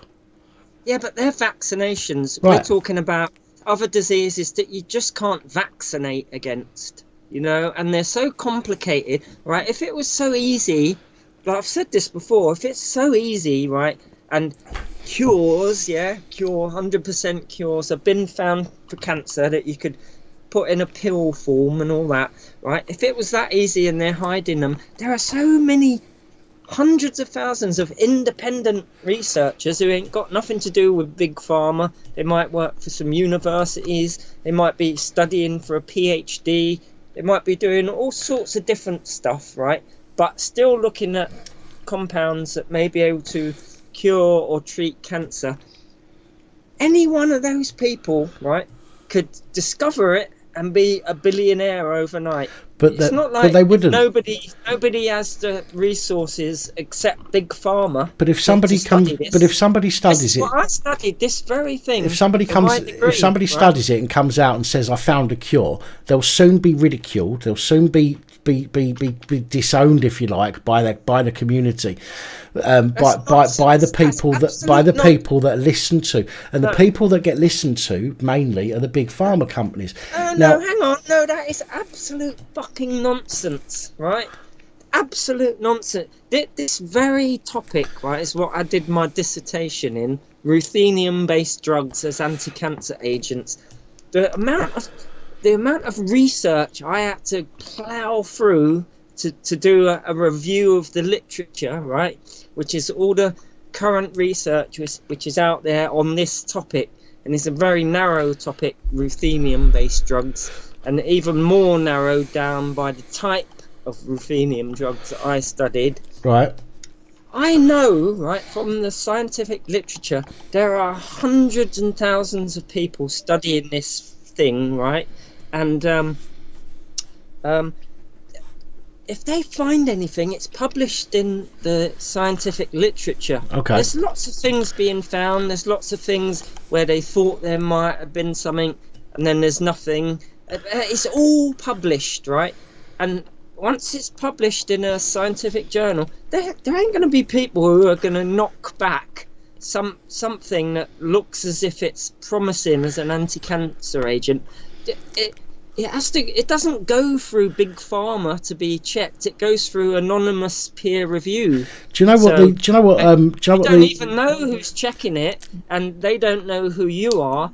But if it looks like sound science and it's repeatable, and it looks like it's actually all your results are not biased and there's no mistakes and errors in it, that will get published for all the other scientists in the world and you, the general public, right, unless it's behind a paywall, right, to read.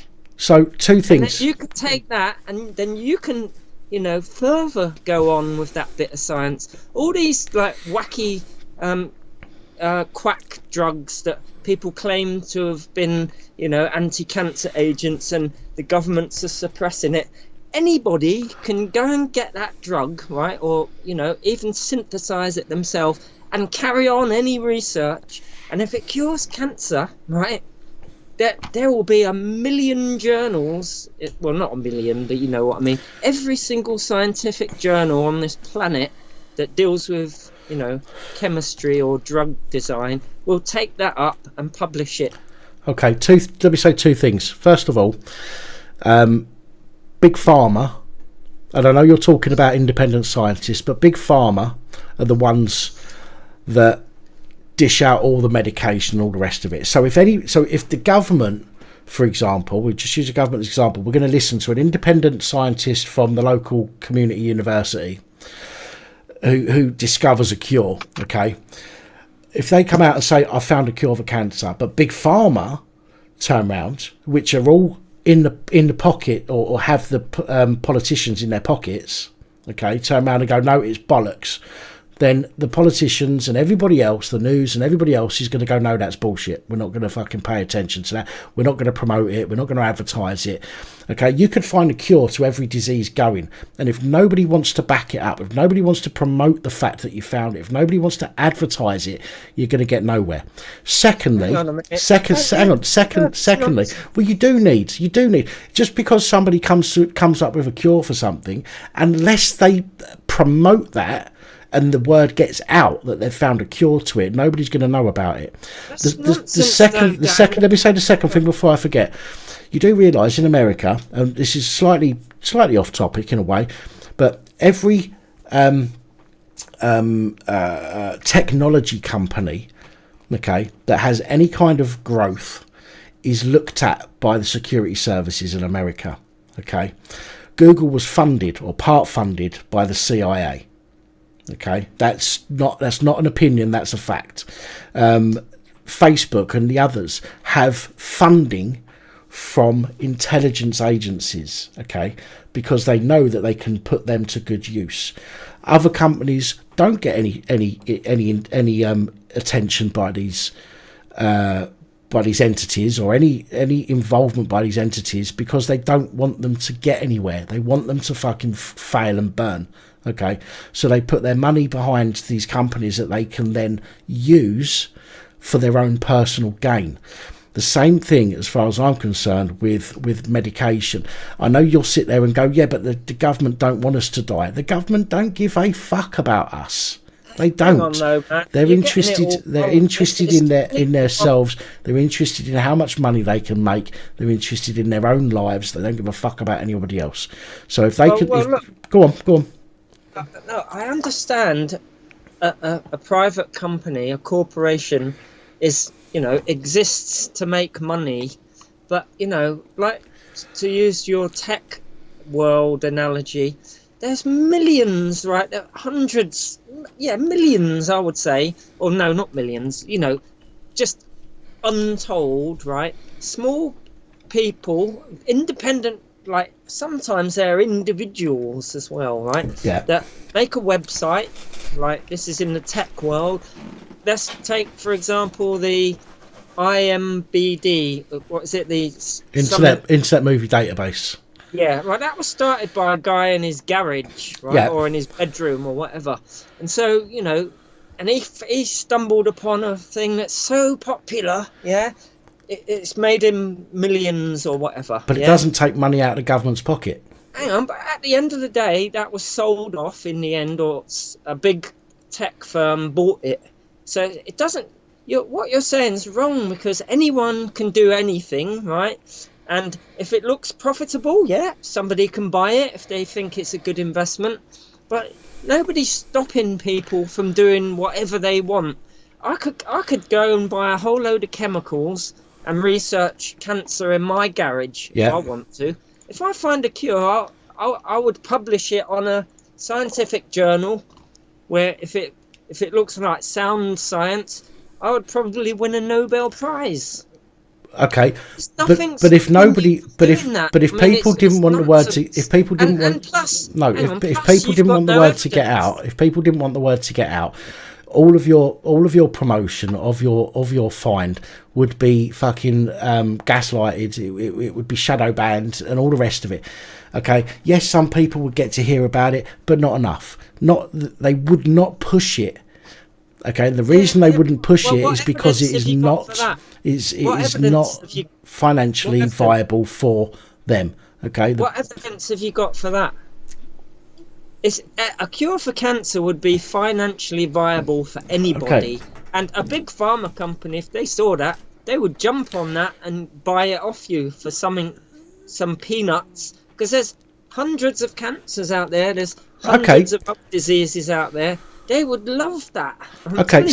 How do you explain how they've been searching for a cure for cancer? They've been daily, 7 days a week, 365 days a year for decades, with billions of pounds pumped into it. Mm-hmm. Billions of pounds, maybe even more than that. Okay, and they've come up with fuck all. And yet, within a few months, they come up with a fucking vaccine for coronavirus, which is completely brand new. Well, you're wrong to say. First of all, you're wrong to say cancer researchers come up with fuck all. Right? They come up with lots of interesting compounds that have lots of potential. Interesting is good, but I haven't come up with a fucking cure.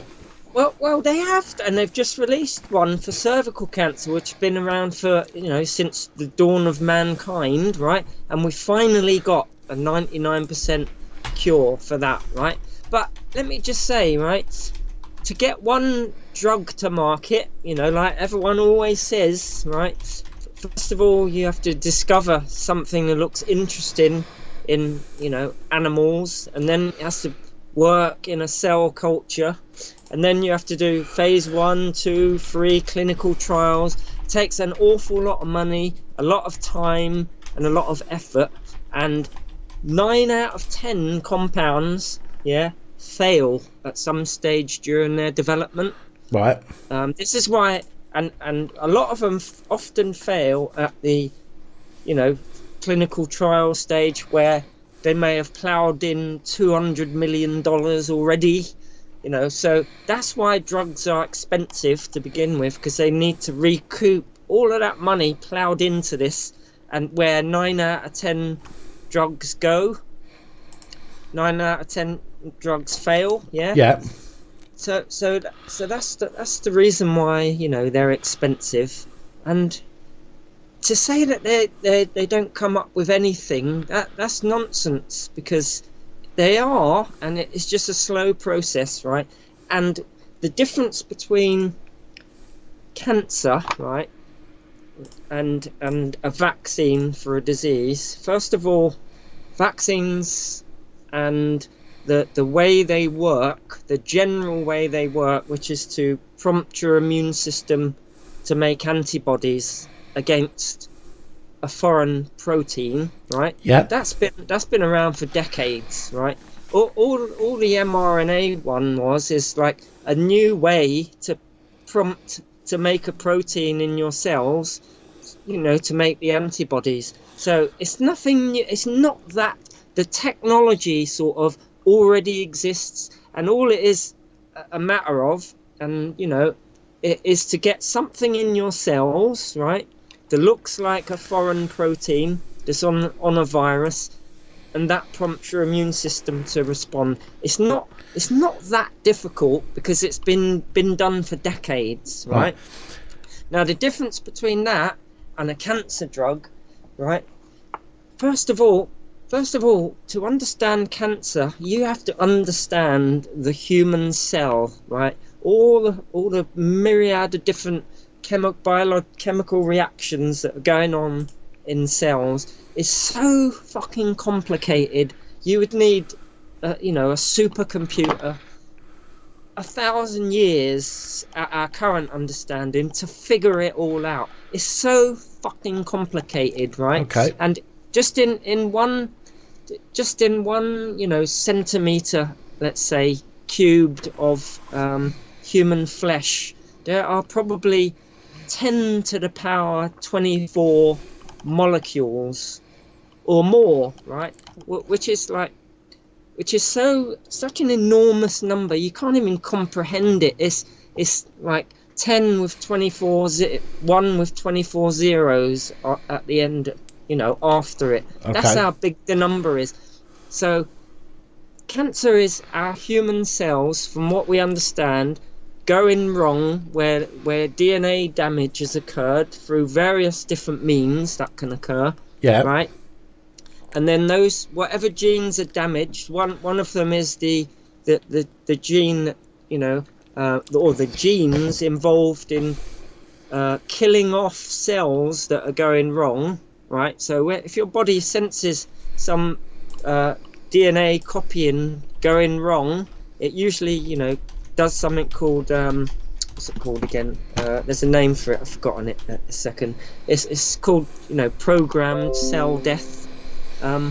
So that, first of all, that bit of your DNA goes wrong, and then something's gone wrong in the cell, in the DNA, that makes the cells want to start dividing again, like you as a baby, just growing and growing, dividing and growing, and that's basically what a cancer is. Right. So to understand all those processes and all those reactions, and then come up with some drug that can just interfere with only those things that have gone wrong, to stop it all happening, It's such a difficult thing. You have to first understand all the chemistry of human cells, which just is so difficult compared to understanding what's on the outside of a virus. Okay. Right? Well, listen, and then getting it to produce an antibody against that. Listen, I'm going to ask you one more question, and we're going to have to wrap this up. Okay. So I'm going to ask you one more question. I'm looking at the cancer research website at the moment. Okay.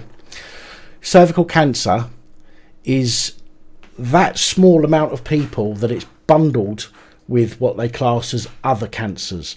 Breast cancer, lung cancer and bowel cancer are the three most prominent cancers in women. Okay, in fact it goes breast is the most, then lung, then bowel, then uterus, then skin cancer, then ovary, then brain, then non-Hodgkin lymphoma, then pancreas, then kidney, then cervical cancer. Then cervical cancer comes in with other cancers, which means it's less than all of those 10.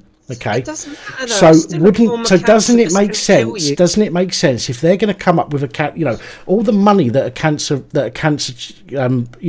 charity, let's say, take in order to look at cancer and find a cure for it? Doesn't it make sense that for them to come out with something that will cure some people, because then it makes it look like their money's doing something rather than curing the main cancer? No, that's nonsense, because it would make them trillions of pounds, right, if they come up with any. And like I said, anyone is open to go and research this stuff for themselves in their garage. If you've got the equipment to do it, any entrepreneur could go and hire a bunch of researchers, yeah? If you really think you're going to find it, hire out a lab somewhere and go and make this cure, publish it in a scientific journal, which is easy to do if it's decent science, get it published, and you've got a Nobel Prize, plus you'd all be billionaires overnight. Not for something which is that small amount of people, such a small amount of people. It's incorporated into hundreds of others classed as other cancers. If they're going to come out with, if they're spending billions of pounds and decades working on cure for cancer, why have they just only come out with one apparent cure for cervical cancer, which is a very small amount of people? There's actually one that's come out not that long ago as well, which is a drug which prompts your own immune system, right, to go and recognize something about cancer cells which is different to normal cells. I think it's a skin cancer drug. It's an immunotherapy, it's called, which is also very, very effective, in the 90% range if caught early enough. They're rolling these out slowly but surely. They're coming, right? And just because a more common cancer is not, understood relative to some other lesser known one, or one that affects less people, doesn't mean they're not trying to get the cures for all of them. It's nonsense. And also I'd like to point out the irony in all of this, yeah? The longer you live, right, the more likely you are to get cancer, yeah? Right, because your body's open to, all of the sunlight it receives, which can cause skin cancer, all the food you eat, all the alcohol you drink, all the smoke, just, over time you're more likely to get cancer. Yeah, right? It's the same. It's the same as me. It's the same as me. The more shots I take at a world-class goalkeeper, eventually I'll get one in. Yeah. Or basically your DNA degrades over. It gets less competent at copying itself. So when skin cells need to regrow, when it's regrowing and copying all its DNA, it's more likely to have errors in that copying process, and the DNA is more likely to have been damaged, as time goes on. So you're open to all this decay, right? And it gets worse and worse as time goes on. Now one of the main reasons why we live longer in the first place is to do with medical science, right? So medical science is helping us to live longer, right? So, and now we're all complaining, oh, we're living longer, oh, but now we're getting more cancer, so there must be, you know, it must be a big conspiracy with governments to earn money and all that. It just doesn't, it's not compatible, is it? Do you know what I mean? Well, it just doesn't make sense. They're doing us good by allowing us to live longer with all the drugs, and you are a prime example of that.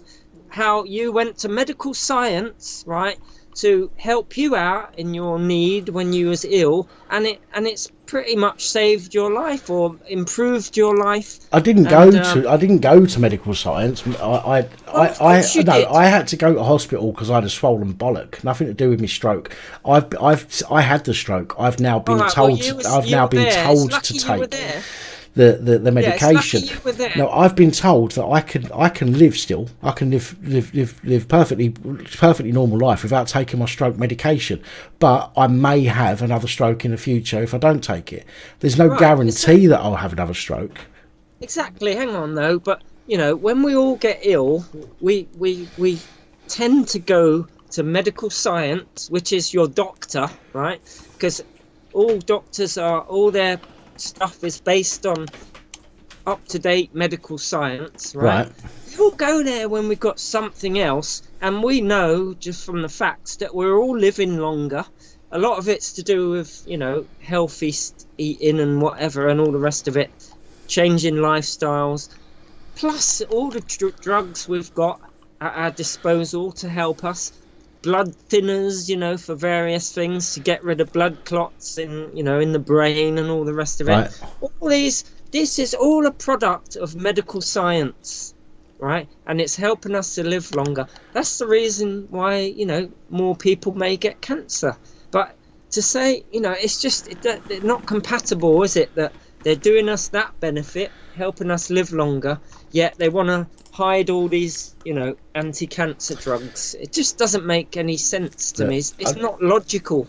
Crinkle, I'm going to have to cut this conversation short now, I'm afraid. I will say that obviously you have an opinion, okay, because of the way that you've been educated, shall we say. You've gone to uni and you've studied whatever, and you've educated yourself in a certain niche. Yeah, let me read. Can I read you out one paragraph of the beginning of my dissertation? No, and it explains a couple of little things. It's only like 30 seconds. Right, be quick, otherwise I'm going to have to cut you off. Right. Cancer is one of the leading causes of death worldwide. 8.2 million people died from cancer in 2012. Right. In developed countries, trends in cancer incidents have been increasing steadily since the 1970s. Despite this, cancer mortality rates have been decreasing since the 1970s in women and from about 1985 in men. The increase in cancer survival rates can partly be attributed to better cancer treatments, which includes more efficient anti-cancer drugs used in chemotherapy. Right. There you go. I mean, it goes on, but that just tells you, you know, cancer mortality is going down, yeah, overall, but rates of cancer, you know, are going up. Okay, COVID mortality is going down because of Omicron, because we've all got better immune systems. And we can deal with it. It's learnt to live with us, like we must learn to live with it. Anyway, Crinkle, I'm afraid I'll have to cut this short now. We've been on for nearly 40 minutes, and as much as I like debating with you, I need to make room for other people. Yeah, nice to speak to you, and I urge everyone to, you know, come on to the Crinkle live show as well. You know, one day. No fucking plugging your own. No. Discuss this. You're not allowed to plug your own fucking channel on here, mate. I'm sorry. Well, you know, I've got my own YouTube channel anyway. Go on. You've said it. You've said it now. Go on, fuck off. It's good to talk to you, Dan. Go on. And respect our fucking nurses and doctors and the medical profession in general, man. I big them up. I big up their chest. The ones that speak out against the propaganda, yeah. Go on, we'll talk another time, Crinkle. Oh, man. Yeah. Happy New Year. Take it easy. And I'll see you on the other side, man. All right, man. Take it easy. Nice one, man. What's up? Right, sorry guys. I know some of you hate it when I talk to Crinkle, but I get carried away sometimes. So I apologise for anybody that's a little annoyed with me talking to Crinkle. But the lines are free, so if anybody else wants to call, I know somebody was asking if they was able to call a moment ago. I saw that float up in the comments, so you can call now, 01515289590, if you want to chat. I won't be on for that much longer, probably another 4 hours. No, I won't. I'm probably going to have another 1 or 2 beers, and then I'm going to have to get off. But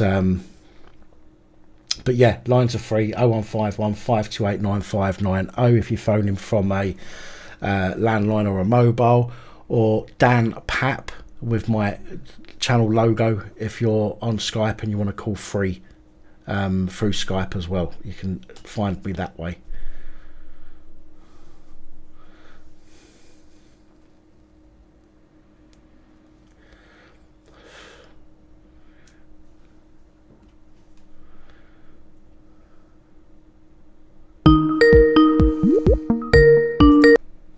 Hello, good evening and welcome.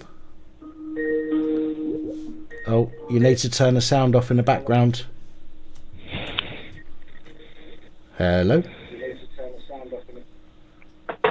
Hello. Hello. Good to see you back, Dan. Thank you. Who am I talking to? Mark. How you doing, Mark? You alright? Yeah, I'm not too bad, mate, thanks. Jolly good. Yeah, I watched your PAP reports that you did earlier. Cool. Yeah, it's not as much as I'd like to be putting out, but still, it's better than nothing. Yeah, you used to put a load of stuff out, didn't you? I will Almost get back as much to as it. Alex Belfield. I'll get back to it eventually. Yeah, a question here. Do you think we're going to get locked down again? Because obviously all the evidence is saying not. Yeah, I do. But I don't know, I just kind of think we're going to get screwed again. I genuinely believe that we will get locked down again in the new year. And the reason I say that is because the government like to use us against ourselves. What I mean by that is we had this before. We had a lockdown going, because people aren't respecting our restrictions and this, that and the other, and cases have gone up and this, that and the other, and blamed it on us. I think what they're going to do is they've said to us, right, you can have Christmas. I'm actually shocked that we're not locked down for New Year, to be honest. That has genuinely shocked me. I expected to be locked down for Christmas, allowed Christmas, then blamed for rises because we've interacted with our families, and then locked down again for New Year. But the fact that they've turned around and said no lockdown for New Year, and the reason I think they've said that is because they don't want the backlash from the public. And I think after the New Year's gone, they think that we'll be more obliging to a lockdown after New Year. So I believe in the New Year, give it a week or two, they're going to turn around and say we've had a massive increase. Oh my God, what we're going to do? You're all locked down again. That's my view. Yeah, I'd have to agree with that. Whether that's right or not is completely. Sorry, go on. Yeah, the cases are flat, apart from the Omicron, which is like a cold, you know. Mm-hmm. I mean, even they've accepted that now. But I think they'll do it purely on the back of rising cases. Yeah. And that'll give them their justification. I agree. They totally fuck up the whole economy again. I hope I'm wrong, and I'd like to be wrong. But I think that they will genuinely turn around and you know, in the new year, give it a week, maybe 10 days into the new year, you're going to get fucking savage jabbed on Good Morning Britain or something like that, going, we've got to lock down again because people weren't considerate and people just went to see their families without, you know, lateral flow tests, blah blah blah, and we're all going to get locked down again. That's my opinion. Yeah, they also blame the unvaccinated for everything. Yeah. Which is what they're doing now anyway. Of course. I mean, you vaccinated? I'm not, no. No, nor am I. Everybody asked me because I had the stroke, and that was what, you know, a blood clot is one of the rare, apparently, side effects of the the jab. But no, I didn't have the jab, and I haven't had the jab, and I'm not going to have the jab. And in fact, I'm waiting for someone to come knock on my door, saying, our information tells us you've not had a jab. And my first question is going to be, where did you get your information from? Because I'm going to sue them for passing my fucking personal information out. I think it's just 5 million of us unjabbed apparently, so that's a lot of people they've got to get around. Well, it's a lot of people, but when there's 65 million or 66, 67 million people in the country, that's 60 odd million people that are vaccinated. Surely it's not a fucking big deal that some people don't want to be. You know, I couldn't believe when Boris went on and said, "Oh, it's an emergency. We've raised the level to level 4." How many people are out the next day queuing around the block to get jabbed because he told them to? No evidence. And yet the people telling us, to are the ones going out fucking disobeying their own orders. Yeah, see, in spite of that happening, people still did it. Yeah. To me, it's mind-boggling. I mean, the thing is, you'll get away with it because if that number of people are willing to queue around the block and willing to follow whatever restrictions he tells them to, because he's going to tell them it's an emergency. Yeah. But there's a few comments popped up in the comments there saying that it's not 5 million, it's more like 20 odd million that are unvaxxed, which would make it a fifth. Sorry, not a fifth, a third of people. Yeah, that might be. I think it's probably double jabbed. A lot of people are getting to the point now where they're thinking, well, 2 don't work. Why get a third?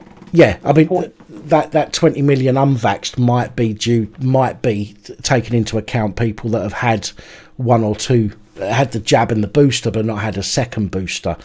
So as far as I'm concerned, me personally, as far as I'm concerned, they've still had a jab. They shouldn't be bundled into the unjabbed category, so to speak. Although it makes it difficult to quantify if you do it like that, but for me, if you've had a jab and a booster, then you aren't classed as unjabbed.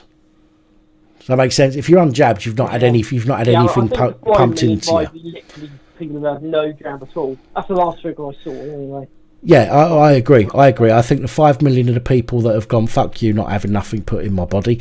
I think the rest, the 15 million on top of that, might be the people that maybe have had a jab but no booster or a booster. Yeah, take the question, why are they going to send people knocking on doors? Because if you're in that hardcore 5 million and you don't want it, some twat knocking on your door isn't going to make you do it.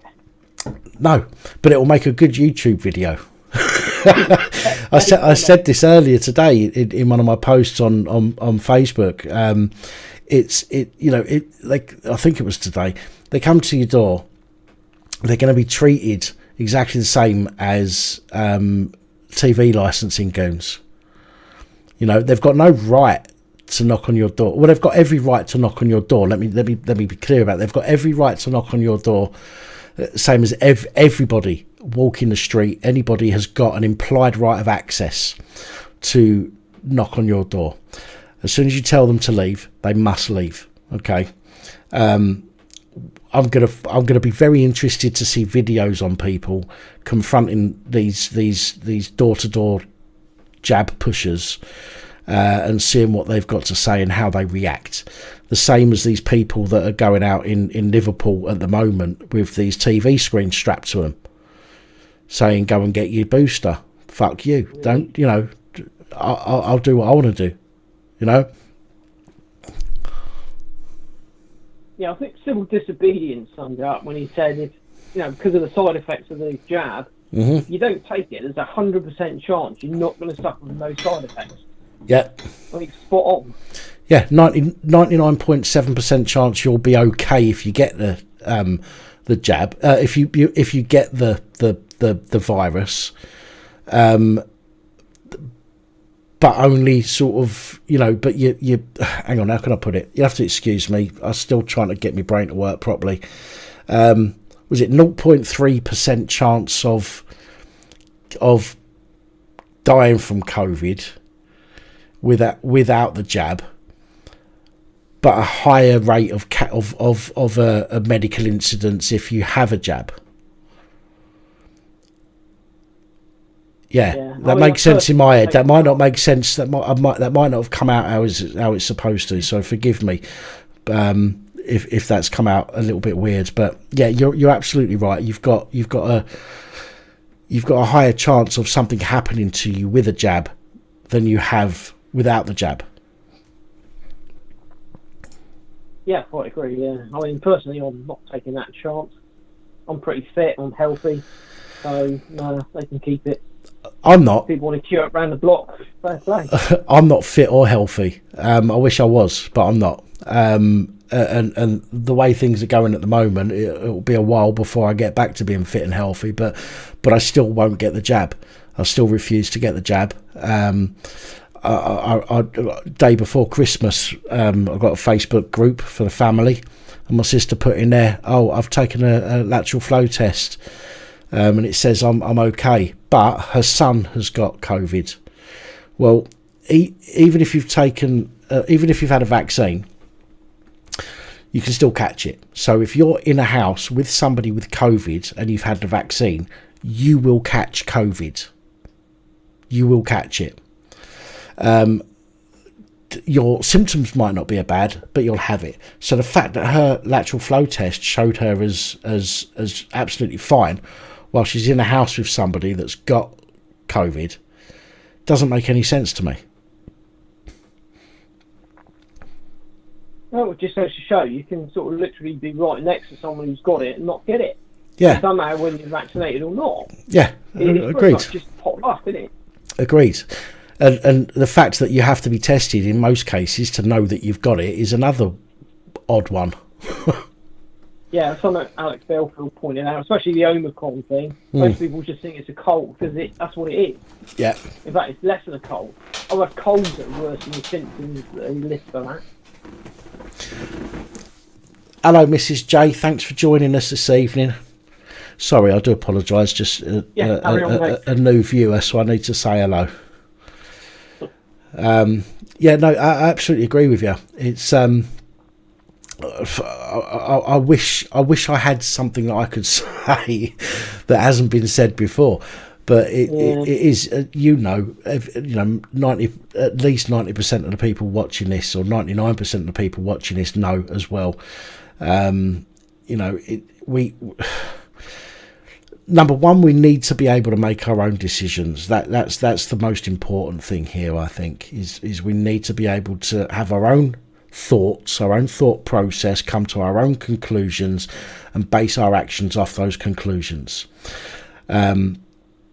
Secondly, the fact that 99.7% of people will survive any of the COVID variants is another thing that a lot of people seem to forget. And the other thing is the propaganda, the pushing, the adverts, the text messages. I mean, again, I posted something on Facebook earlier. If you get a text message or a phone call from Serco, which are acting on behalf of the NHS at the moment, Serco, it's like G4S. Yeah, a lot of things and a lot of pies, aren't they? Yeah, they deal with like the track and trace and all that stuff. Well, apparently they're dealing with these text messages and phone calls. It's coming from Serco, but it shows as NHS on your phone. Now, the simple fact that my details have been passed to them, they've actually texted me on. I've got two SIM cards in my phone. One I use for the channel and one is my personal number. That one I use for the channel is used for nothing but the channel. I don't make any calls unless it's to somebody on the channel. Okay. And I don't receive any texts or messages or anything unless it's somebody from the channel. But yet that number, which has never been given to anybody else, received a text message the other day, yesterday I think it was, about booster. How the fuck is that number? About 3 days ago, and again, I don't give my number to anyone but a few people. I mean, I can understand. You know, so you go to the doctors or you go to hospital and they ask you for a phone number. Sometimes you'll give a number. You might not remember, you might not think about it at the time, but sometimes you'll give a number. I can get that if I'd have received it on my normal phone, because the NHS have got that because they need to call me about appointments and things like that for my stroke recovery. But the other number hasn't been given to anybody like that at all. It is used solely for the channel, but yet that is the number that I received the text message on. Now I want to know how the fuck, number one, how the fuck they got that number, right? So I need to speak to EE about that and find out. But I also posted on Facebook the what's it called? The what they called Ofcom. Ofcom has a thing on their website saying if you receive a text message or unwanted SMS or phone calls on a mobile phone, text the word spam, or not the word, but type in the numbers alphanumerical 7726, which spells spam on an alphanumerical keypad. Text that, or text to that number, and it will log it. And eventually, if they get enough numbers, they should do something about it. So if you can't block it, just text the number. So you forward the number to 7726, which is Ofcom. They should really, somebody said earlier this evening, they should really get in touch with IC, Information Commissioner's Office. But at the moment, unwanted SMS messages or phone calls you should text the number that texts you to 7726. Well, I've one so far, but I wouldn't be surprised to get more, because obviously I don't respond to it. I've had a few people say that they've had multiple texts over the last few days, so expect more. Fucking mental. Yeah, tell me about it.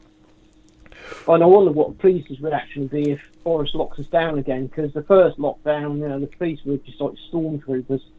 I mean, where I live, there's old ladies getting arrested for sitting on a bench in Bournemouth with a cup of coffee. Yeah. Was that the two? That was the two ladies. That was the two ladies on the bench, wasn't it? Yeah, you saw that. Yes, I did. Yeah. Yeah, it's literally a few miles down the road from me. Oh wow, okay. That was disgusting. That was absolutely disgusting. I couldn't believe it. Then when it went viral and people started kicking off on the police's website and that, they said, "Oh, it was a set-up. It was deliberate." No, it's two old ladies. What are they, anarchists or something? It's a power thing, isn't it? The police get a power that they can use to dominate people with. And with regards to the coronavirus regulations, that powers that they got, they could do pretty much anything they want. They could stop you and question you. Okay, you've still got the right to remain silent. However, because it's a stop and account, if it comes back in again, remember, anybody that's watching this, remember, if the police stop you and we're on lockdown, they're stopping you for a stop and account. Not a stop and search or anything like that, but a stop and account. A stop and account does not require you to give any information. It does not even require you to stop. Okay? The legislation, you do not even have to stop for a stop and account. Okay? So remember that, people, anybody that's watching this. But the police forget. The police forget this. And they go, right, we've got this power to stop somebody. So they pull somebody over walking down the street and say, "Oh, where you going?" And because it's somebody in a uniform, they panic, and then they say something that incriminates themselves. And all you do is say, "I'm sorry, is this a stop and account?" And if they say yes, go, "See you later," and you walk away. And if they then use your refusal to talk to them as a means to stop you and search you, that's an unlawful search. That's an unlawful stop. So always ask them, if we're in a lockdown, always ask them, is this a stop and account? Are you asking me to account for my for my being here? And if they say yes, say, right, see you later, pal, and walk away.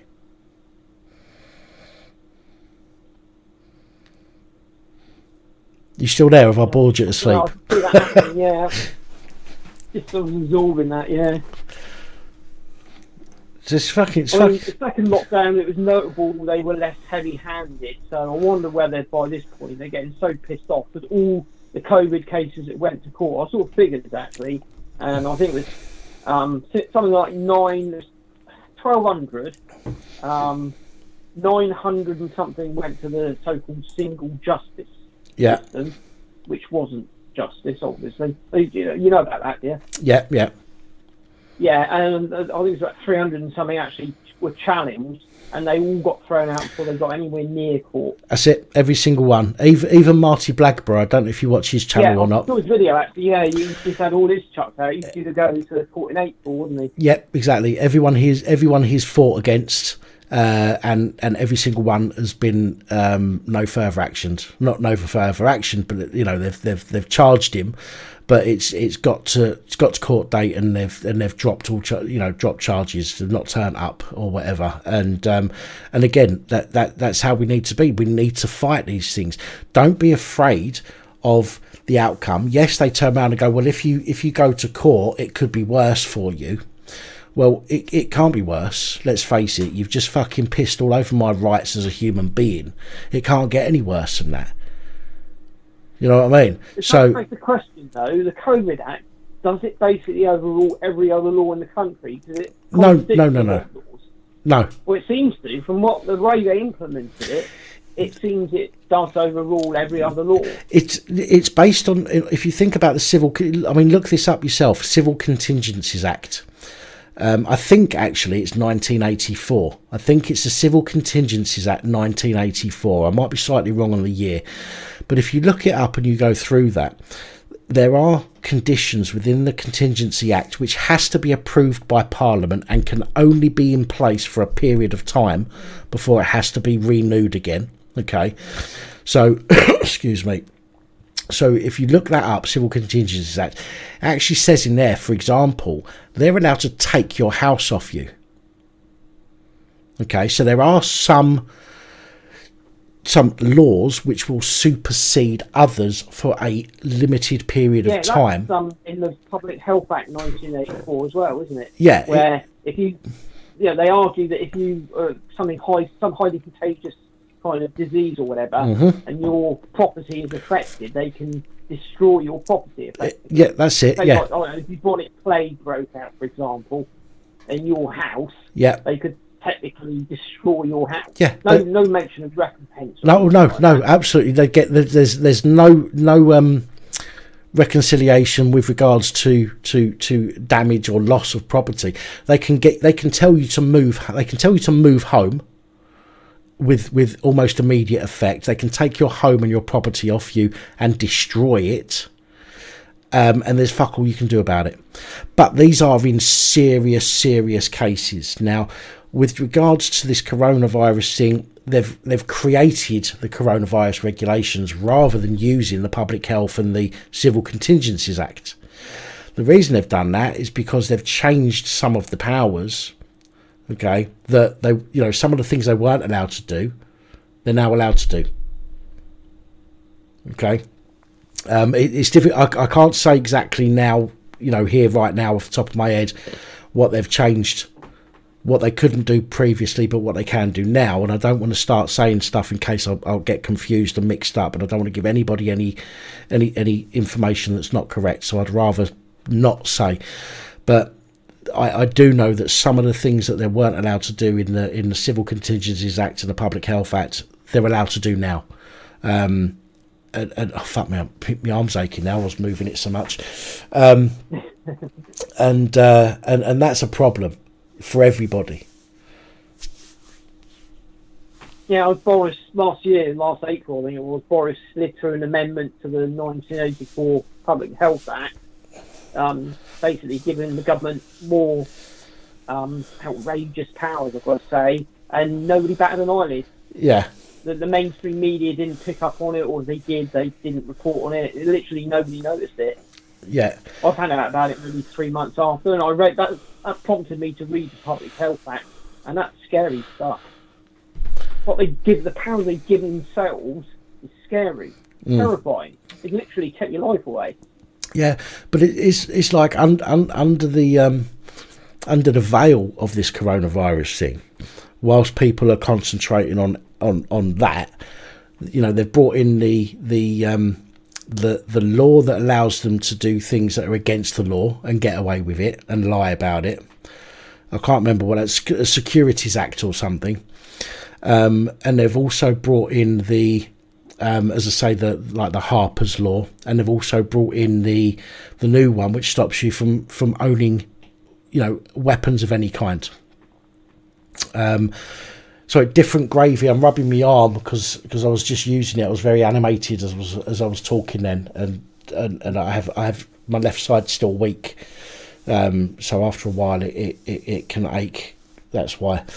But yeah, they've brought in these different laws and acts and whatnot, whilst people's attention is elsewhere, and that's dangerous. You know, we need to know what's going on. You know, like when a company gets struck off, they put a notice in the newspaper and they say this company is going to get struck off unless anybody's got an opinion against why it should be struck off. It should be the same with laws and legislation. It should be given to everybody, okay, to vote on.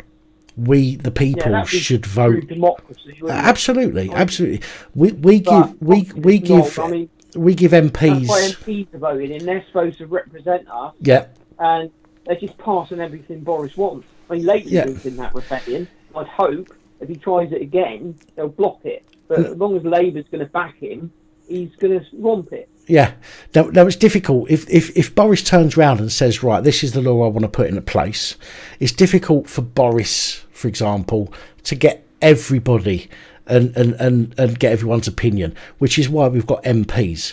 Okay, so Boris says to the MP of each different area, this is what I want to do, find out what your constituents want to do. The MPs should then message or contact somehow all of their constituents and say, this is what Boris wants to do, yes or no. Then we give our opinion to the MP. The MP then takes that back to Parliament. They then look at all the they tally it all up and deal with it that way. But the simple fact... that's difficult to do, because social media, you just put a survey on social media for a certain amount of time. Yeah. And then everyone can vote on it, and then that can be passed to the MP. The MP takes it to Parliament. Yeah.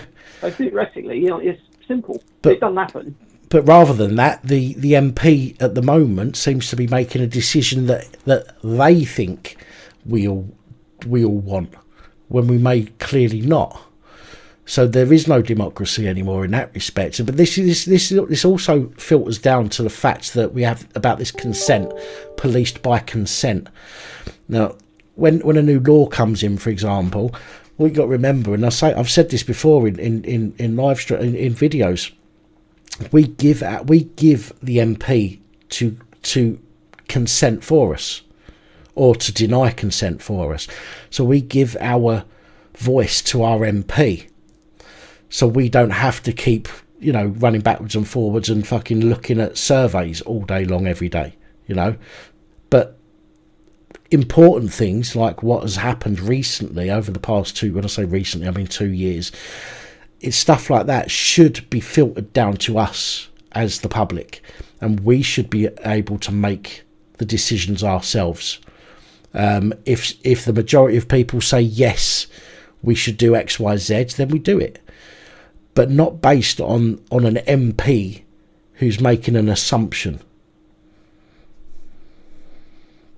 Yeah, sometimes the MPs are just going with the flow, so to speak, aren't they? Yeah. The majority leaning towards a particular conclusion, the MPs will just go with it. Yeah.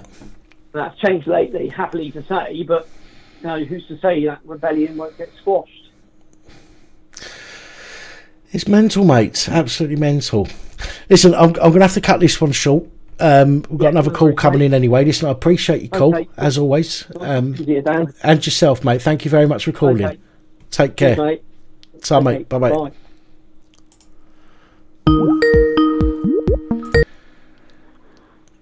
Good evening. Good evening. Who's this, Dan? It is Dan, yes. You called... What do you mean, who is this? You called me. I just saw your name on the screen, and you've got to guess who this is. That's Daddy Dragon. How do you know that? I fucking recognise your voice, mate. Well, Right, I'm just bringing up to say two things, really. First, well, actually three. One is, I'm hoping you've had a really good Christmas. Thank you. Or as good as possible, anyway. The second is to have a very good and happy New Year, because I think a lot of things are going to start happening.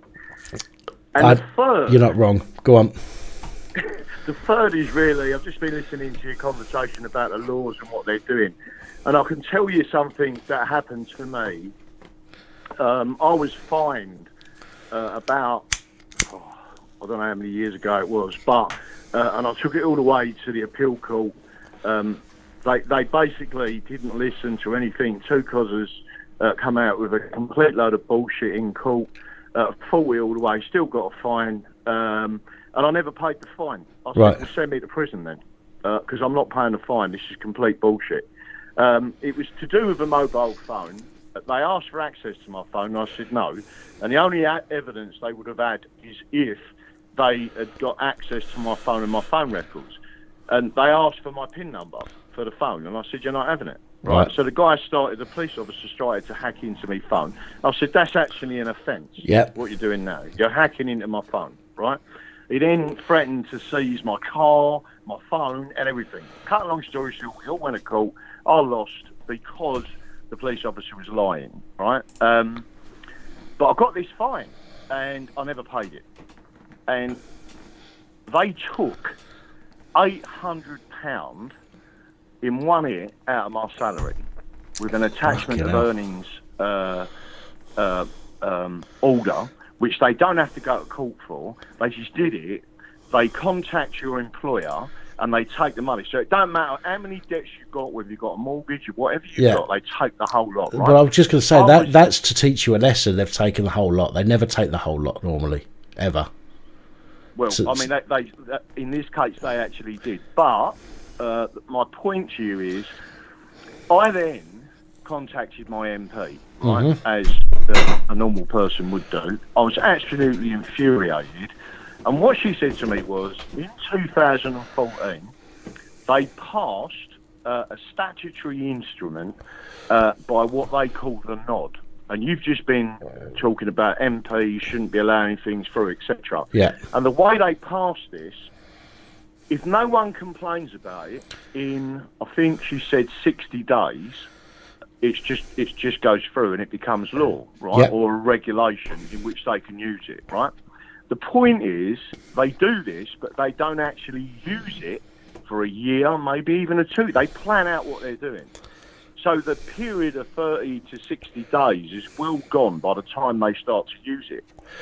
The point that I'm trying to make to you at the moment as well is that MPs, there is an oath system in this country, and people very rarely speak about it. And that is what binds our constitutional rights. Yeah. Because the MPs are there to protect your rights, not to keep taking them away. And that's obviously what they're doing in there. If you go back some centuries ago, I think there was one reign of a single king where I think it was something like 60 years, not a single law was passed. Because they considered that the common law was good enough, they didn't need to pass any statutory laws. Yeah. Right? And what we've got now is a situation that we've actually swapped an absolute monarchy for 650 absolute monarchs who believe they're sovereign. So the Bill of Rights, the English Bill of Rights, if you read it properly, it actually forbids an absolute monarchy. It also forbids an absolute parliament. But Parliament has conned people into believing that they are sovereign. They are not sovereign. We are sovereign. And the only way you're ever going to get this back is if you stop voting for, again, British parties, right? Because they're the problem. And this whole problem started really in 1706, 1707 with the Acts of Union. And what you can then see is the party system. And when you look at MPs, and I'll give you an example of what they're doing and how bad it is. If an MP is in Parliament, they're actually tied to their manifesto. They're actually tied to the party. It's a bit like running a boozer, and you're tied to what the brewery says. Yeah. You can sell and what you can't sell, and that's the way it operates. But the major point here is that if you're a doctor and you're an MP, or you're a barrister and you're an MP, or a solicitor and an MP, which is a lot of the people we've got in there now, they've also got their other string pullers attached to their arms and shoulders, and they're not doing what the people want them to do. They're not community. An MP, a member of Parliament, should be a steward of the community. Yeah. That's what they're there for. They're not there to run the country. They're there to represent you and and their constituents, to say you're not doing this, not doing it in reverse. Yeah. So, the more people understand the Constitution of England, which, by the way, still exists, it's just not being enforced by the British Soviet system. And we've got to go back to, currently we've got a centralised government system. That's not the way it used to be. And we need to go back to counties and giving the people back the power, which is exactly what Trump was doing in America. Yeah, no, I agree. As I say, the fact that the MPs take it upon themselves to make our decisions for us in many cases, rather than coming to us. An MP's own opinions shouldn't come into it. They go to the community, they say, right, what do you want? If a community decides against what the MP decides, it makes no difference. He goes to Parliament and he fights for his community. And that's the way it should. And that's the way it should work. Yeah. You've got. There's another example. People out there having a scream up about council tax, right? That was the biggest sleight of hand, or one of the biggest sleight of hands seen, because these people in Parliament basically stole your community's money, which basically was business taxes and business rates. They stole your community's money. They brought it, they centralised it. They're wasting it, because the Parliament has no money of its own. The government has no money of its own. It's our money. And what they did was they then created this law that then authorised councils to charge you a tax, which is the council tax. By law, they can do that, right? People say it's unlawful or whatever. It isn't unlawful. What was unlawful and unconstitutional was that Parliament doing that by sleight of hand in the first place. And what they've done, instead of you then attacking the Parliament and the central system, instead you turn your anger to your local council, when in fact your anger should be looking at that central Parliament and that system, because they was the ones who stole your community's money in the first place. If they hadn't have done that, you wouldn't have the situation you've got with council tax. Yeah. So there's loads of things that people really... I'm pleased now. A lot more people are talking about the Constitution, the English Constitution. Scotland's got its own Constitution, and hopefully we'll be taking the country back. Well, we still need a Bill of Rights. I know we've got the Constitution as such, but we need something like the Bill of Rights that's put in place, and they refuse to do it because they don't want to give us power back, in my opinion. Well, we've got a Bill of Rights, the English Bill of Rights, the statutory English Bill of Rights of 1688 is a very, very, very powerful constitutional law with a set of rights in there that are quite wide-ranging. We've got a constitution that the Americans adopted from us, except that they actually continued with enforcing that. Yeah. The problem, one of the issues that I see, we do not need to rewrite our constitution. If you do that, you'll be doing the same. You'll have a bunch of Fabian Society members rewriting, and you'll end up with a communist manifesto that is your constitution. England has never stood for that. We stand for individual rights. But what you're actually seeing, and what I do believe, and again I come from a technical engineering background, is a digital Bill of Rights. Yeah. And the digital Bill of Rights would cover face scanning, your retinas, your blood, your DNA, your fingerprints, your voice prints, every element of you as an individual that the government is not allowed to use for its own purposes, which is what they're doing at the moment. Yeah. And again, you could say that your DNA and a set DNA is yours. It belongs to you. No government's allowed to change it. So, in effect, and I won't say it because I know you're on YouTube, but a certain element, you wouldn't be allowed to change it. So it would automatically become unlawful. Yeah, I mean, we've spoken about this before. I think I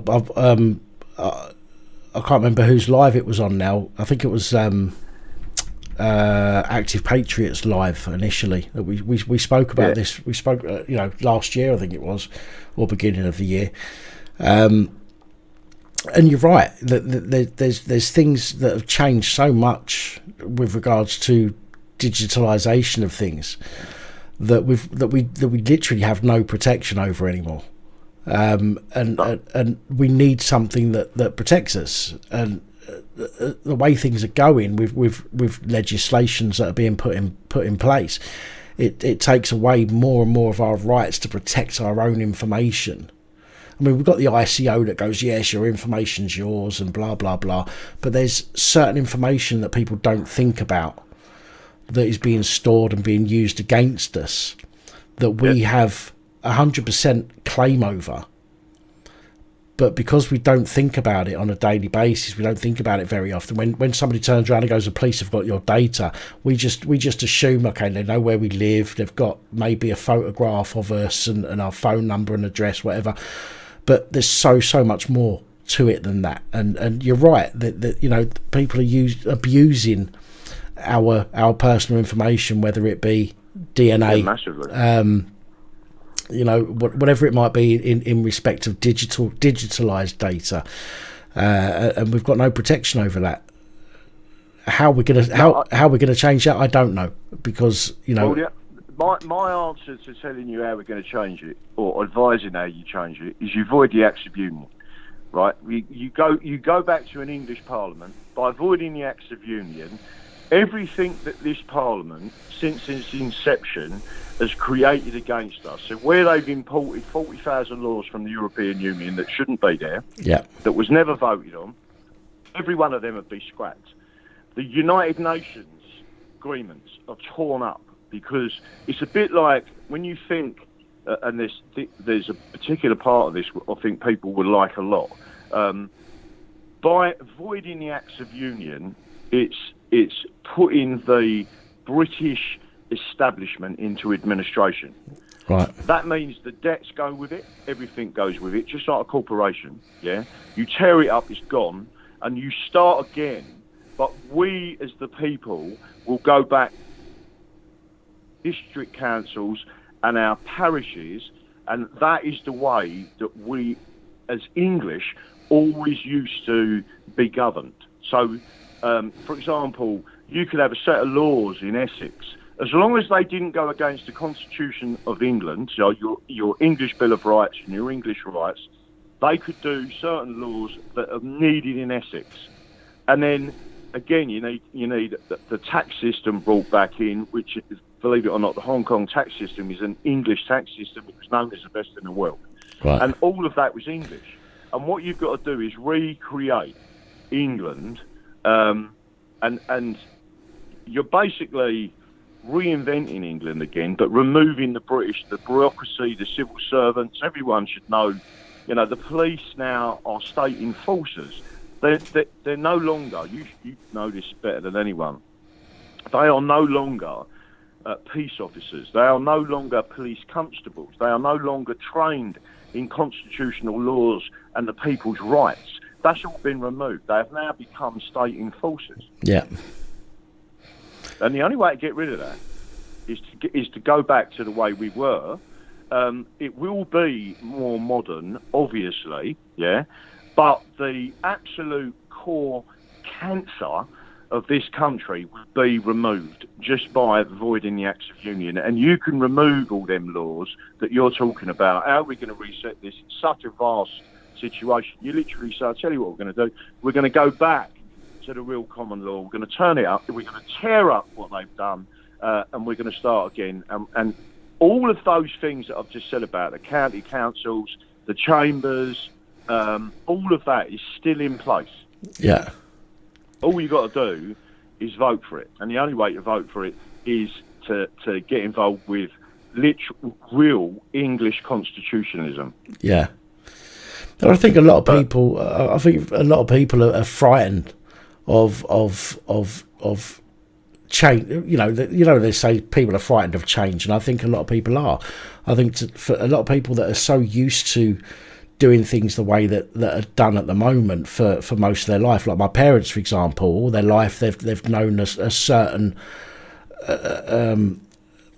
not process, but they've known a certain way of doing things. You get stuck in your ways. Yeah, and we need to teach people, from a young age, like they do in America. They teach people the Constitution of America in school. They teach them they teach them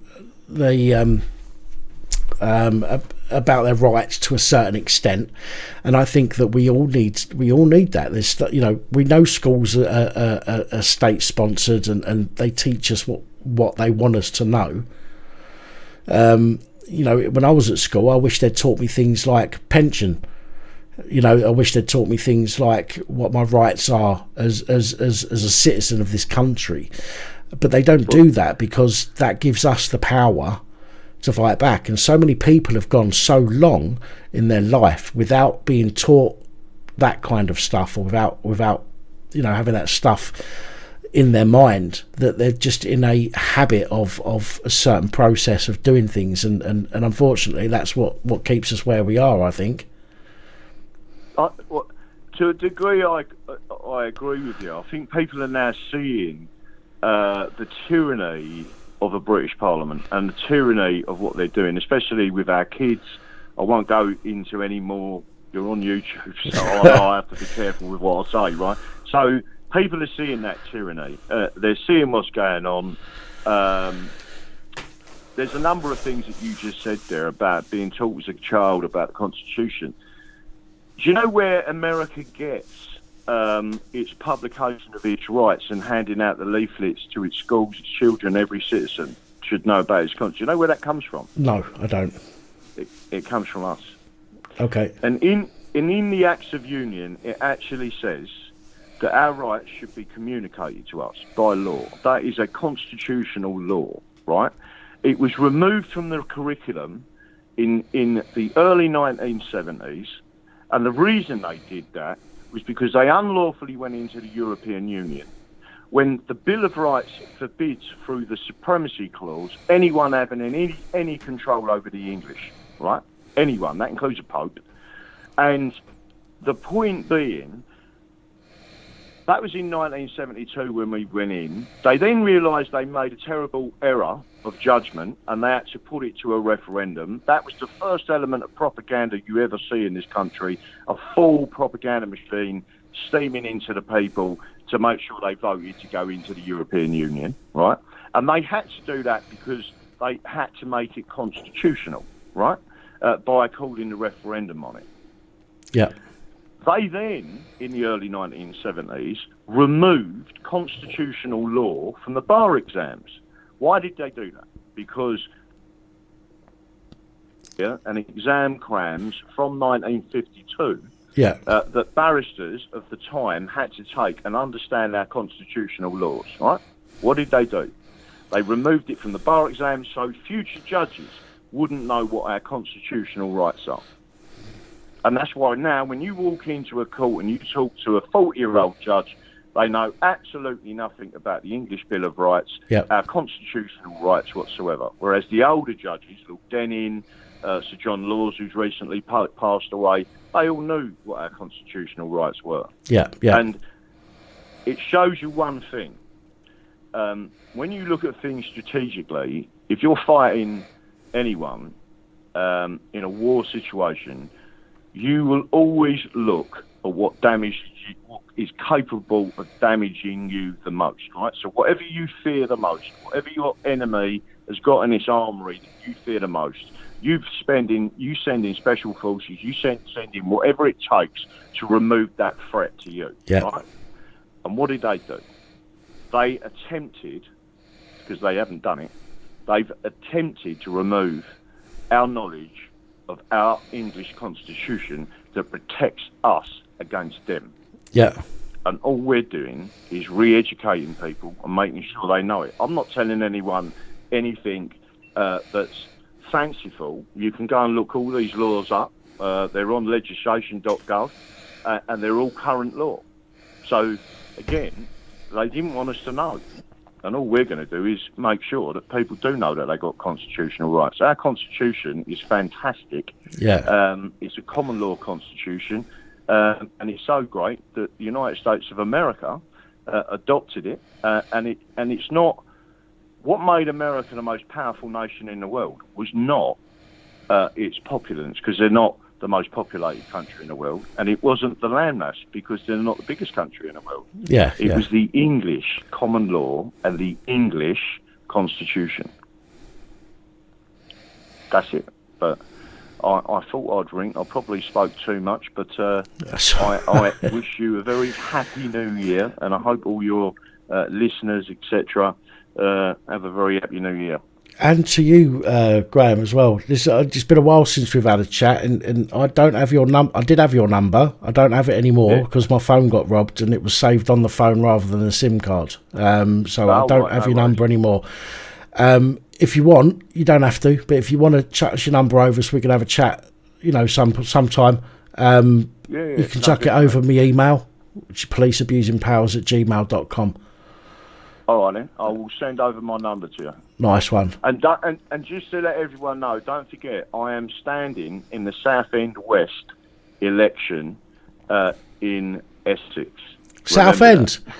That's where I'm from.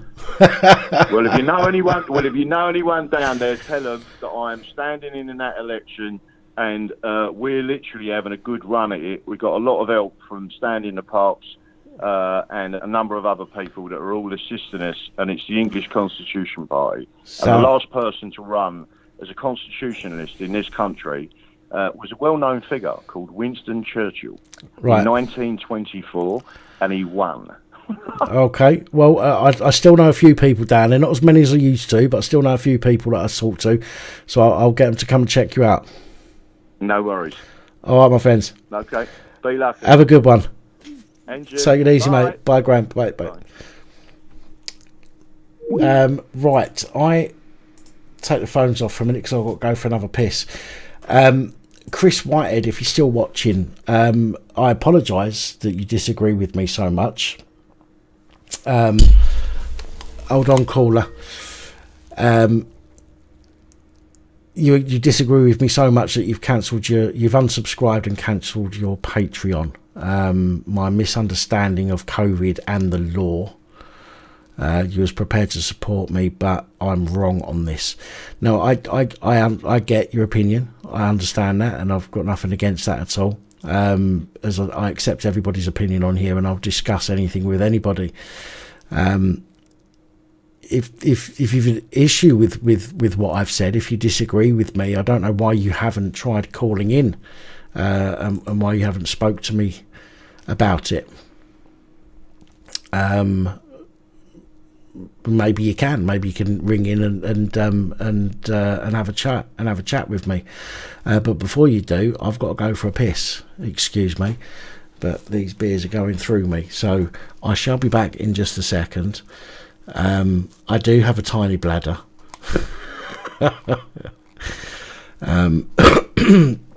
But as again, Chris, your opinion is absolutely valid. If you disagree with me, then that's entirely fine. But as I say, maybe ring in and tell me what you disagree with, and maybe we can have a discussion. But I shall be back in a second. Let me just put you on hold with a bit more porn music.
And we're back. So I'll give it about another 25 minutes and I'm going to call it a night. And I'm going to have to get off to bed. Well, have a coffee and then get off to bed. 1, 2, 3, 4, 5, 6, 7 beers down. Let's have another one while I'm waiting.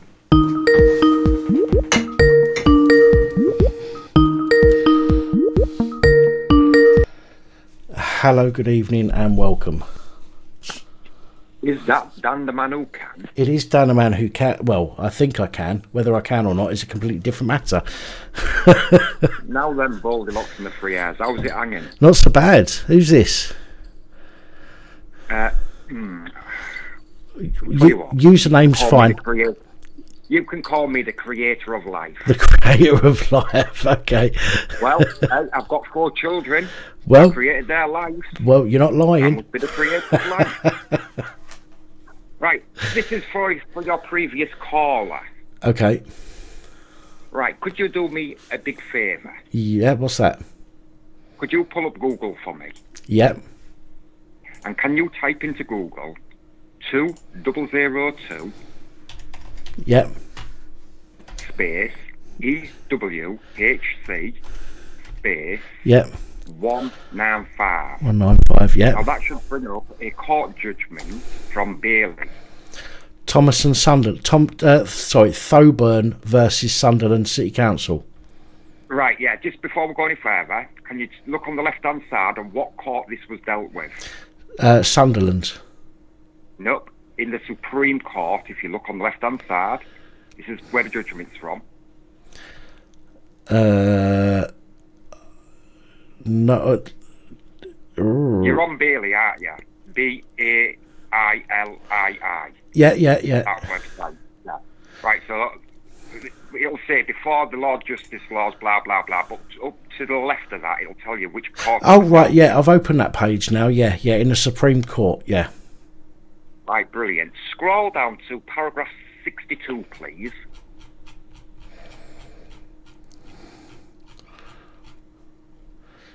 '62, yeah. Just read that out for your previous caller. Okay. Where does this leave the constitutional position which I have stated? Mr. Shrimpton would say that fact or name, number 1, was wrongly decided, and since the point was not argued, there is scope within the limits of our law of precedent to depart from it and to hold that implied repeal may bite on the ECA as readily as upon any other statute. I think that would be a wrong turning. My reasons are these. In the present state of its maturity, the common law has come to recognise that there exists rights which should properly be classified as constitutional or fundamental. See, for example, such cases as Sims 2000, 2AC 115, Per Law Hoffman at 131, Pearson v Secretary of State, and a couple of other things there. And from this a further insight follows. We should recognise a hierarchy of acts of parliament, as it were, ordinary statutes and constitutional statutes.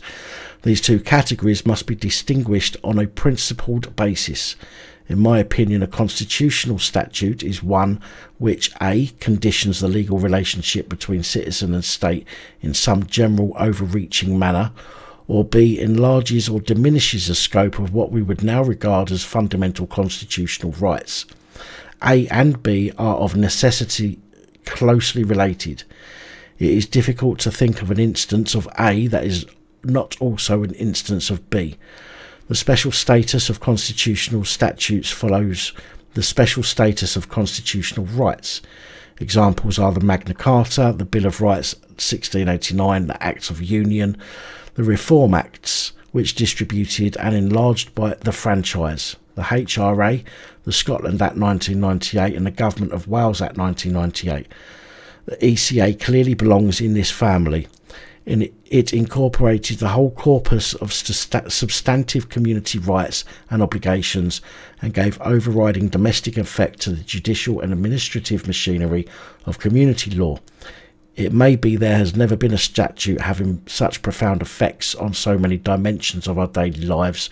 The ECA is, by force of the common law, a constitutional statute. Would you say we have a constitution? I've got to be quite honest with you. I've had too many beers to understand that paragraph. Well, basically, that is the Supreme Court, so you understand that's where the book stops. Yep. It doesn't go any higher than that. And basically, if you actually read the full judgment, that is what they are saying. We have a constitution that's made up of them, and it cannot be curtailed. Yeah. So, there you go. That was just for your previous caller, because he was on about the constitution, we should have all this and all that. Well, that's a very little known. That's a very little known court judgment, that one. So right. Well, it's interesting to have. So I will keep that up on my screen so I see it tomorrow. Otherwise, I'll forget. Forgive me. But yeah, the Constitution has been said it shall not be, paraphrasing. It shan't be overruled by anything else. That's basically what it's saying. Yes, they cannot overrule any of those legislation things that you've just, not legislation, and it actually says that on the legislation website as well for the I think it's the Bill of Rights it says it for. Yeah, no, that's actually on parliament.co.uk where it states it's still very much enforced to this very day. Yes, but yet a lot of people, barristers as well, and one barrister that's on YouTube that says that most of that was repealed the year after, only leaving 2 or 3, I think, sections of that in place. But yet he was referring to the Magna Carta on that. But referring back to it, that everything that the Bill of Rights and whatnot says on legislation.org states that it's still in effect. There's no change to it. It's still in effect. That's correct. Including the right to bear arms. Right. That is actually on there as well in the Bill of Rights, which a lot of people don't realise that. Right. I think it's something I've mentioned before on the channel with regards to the Bill of Rights. Good night, Nightmare Demon. Thanks for jumping on. This was after I spoke to Daddy Dragon on a live stream. We discussed the Constitution and the Bill of Rights, and I looked it up afterwards. Go ahead. I've actually spoken to a couple of the old bill where I live, which brings me on to a different story for you to look at in a second. I've actually spoken to a couple of old bill, and I've asked them what they make of it, and they didn't even know it existed. So I said, well, I don't know. Let's just say I'm walking down the street. I've got a baseball bat. What are you going to do to me? I said, well, we'll arrest you for an offensive weapon. But it's my right to carry a weapon from my own defence. Well, no, it's not. Well, yeah, it is. It's there in black and white. Read it. Yeah. And even there was like, well, we're not sure. Then we won't. Well, I wouldn't know. That's not something I would do. Don't get me wrong. Yeah. But and can you do this one again? Because this one will open your eyes. Go on. It's in again Google. Yeah. Again, the same website. 2020. Yeah. EWHC. Yeah. 225. 225. I've never in my entire life, known a police force to be described. Again, look at what court it was dealt with. This is the Humberside Police, College of Policing, and Chief Constable of Humberside at the High Court. Yeah. Look at what court it was dealt in. In the High Court. Yeah. Right. Scroll down to paragraph 256. Fucking hell. See what? This. I'm telling you, this is so damning for this police force. It's unreal. 256. Did you say? 256, and see what that judgment rules what they are like. Okay, I'll read this out. It says, for the reasons I explained earlier, although what was said between PC Gull and the claimant is disputed, and I cannot resolve that dispute, the undisputed facts plainly show that the police interfered with the claimant's right to freedom of expression.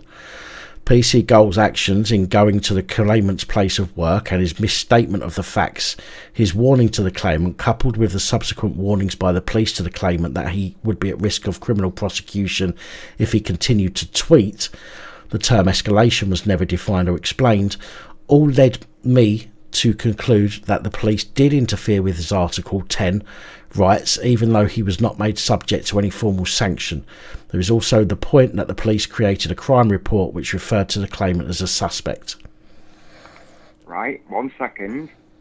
I might give you the wrong paragraph, so it's the last couple of words on that paragraph, where he actually ruled that Humberside police acted like the Gestapo, the Stasi, and something else.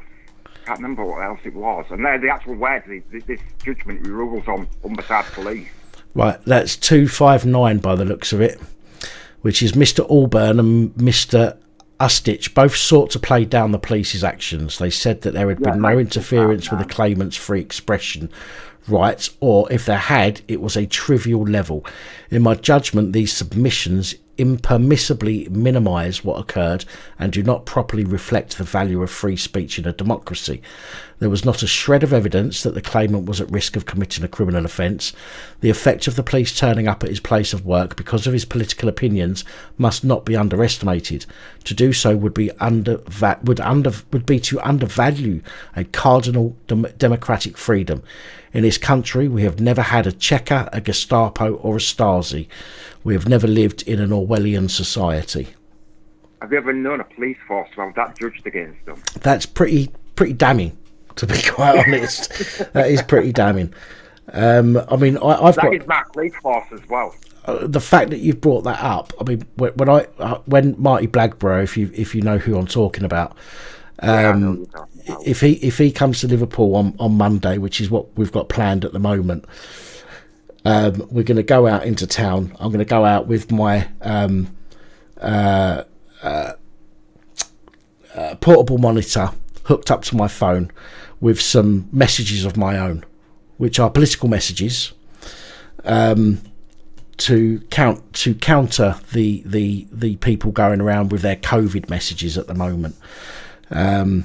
And I have no doubt that I'm going to get stopped and spoken to regarding my freedom of speech with regards to that. So I shall remember this. I shall remember this ruling. Like that one that you just read. Yeah. Scroll down to the footnote. It's about 2 lines long, and read what it states. Right at the very bottom, read what it states. That is very, very good information for you. In the conclusion. Yeah, right at the very bottom. If all mankind minus one, that one. Yeah. If all mankind minus one were of the opinion, and only one person were of the contrary opinion, mankind would be no more justified in silencing that person, that one person, than he, if he had the power, would be justified in silencing mankind. Okay, I mean that makes sense to me.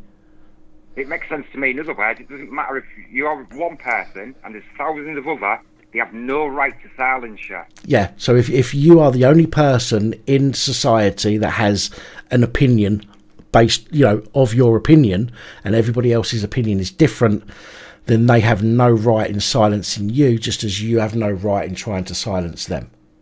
That's right. That's right. What I would say to you, Dan, is you want to bookmark that website, not just the court areas, but that website, because every single judgment, no matter where it's from, is published on there. Right. Okay.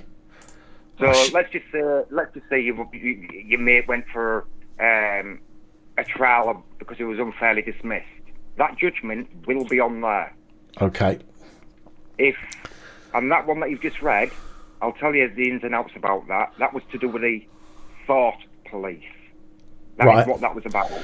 The went and literally said to some bloke, "We're each check your thoughts. You've tweeted something that might be transphobic." That's not the copper, is it? The ex-copper? I don't think so. There was I mentioned this on I think it's Twitter and Facebook a few days ago. An ex-copper had the police turn up at his door, literally said the words, "We've come to check your thinking." That's the words they used, and it went to the High Court. And it was to do with a transphobic, or a comment that was assumed to be transphobic. And it might be then, I don't know. I've only read the judgment. So. And it got kicked out of court. They turned around and said basically, "Fuck off." Harry Miller, that's it, Bill. Thank you. Harry Miller, ex-copper. I don't know. Yeah, but yeah, then Miller has, and yeah, that is the judgment for him. Right. Oh yeah, of course it is. Yeah, it is.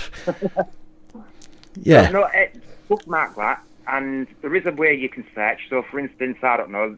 Let's just say when you go out on Saturday, whenever it is, and the police do a certain thing to you, go to that site, type in, I don't know, if you think it's Article 10 violation, and it'll bring up every court judgment that's ever been made about an Article 10 violation. Right. Or, in my case, I got done earlier on this year for assault of a copper, which I never did, by the way.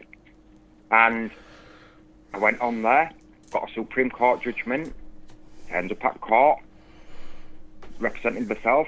Judge says, how would he plead? Not guilty, blah, blah, blah. Why am I here? And he should be studying, not me. Yeah. That pissed the judge off. So anyhow, put long story short, she's like, well, you've assaulted him, blah, blah, blah, the evidence, and blah, blah, blah. I said, no, there's no evidence. I said, anyhow, even if there was the evidence, which there isn't, I could have kicked his fucking head in, and he should be one still studying. Yeah. That really put a bee in a bonnet. So I just explained to her, I says, listen, I said, I'm not being funny when I say this, but the courts are a hierarchy, yeah? She said, what do you mean? I said, well, the courts are a hierarchy, and unfortunately, you're at the bottom of the pack. Yeah. So, for instance, if a Crown Court makes a judgment, you can overrule it. Mm-hmm. If a High Court makes a judgment, the Crown Court can't overrule it, and so on. And I just pulled out a Supreme Court judgment, which was identical to what went on with me. Give her it and says, overrule it. Right. She's the fucking roof. Oh, needless to say, 10 minutes later, she's like, I'm dismissing this case. As far as I'm concerned, with the document you've given, I'm going to have to find you not guilty. You're free to leave. Right. Well, do you know what? I'm glad you've pointed this out. It's not a website that I was aware of, so it's obviously going to be handy. So I will most certainly. In fact, there you go. Add bookmark. Like I said, Dan, it's not just criminal. It's every single judgment that's ever made within the jurisdiction of England, Scotland, and Wales. Right. Cool. No matter what it's to do with, whether it's tribunals, family court, criminal court, court of appeal, no matter what it is, it's all there. Well, I will most certainly take a look at that over the next few days as well. But I'm glad you pointed that out. So thank you very much for calling in and pointing it out to me. Right, no worries. If I hear any other callers, like I say, that's mentioning stuff, and I know of a previous court here ruling, I'll quite happily give it to you, and hopefully it will help them as well. Right, some people are asking what the site's called, so I'm just going to post it in the comments. I'm not. How do you pronounce it? Is it Bailey or Bally?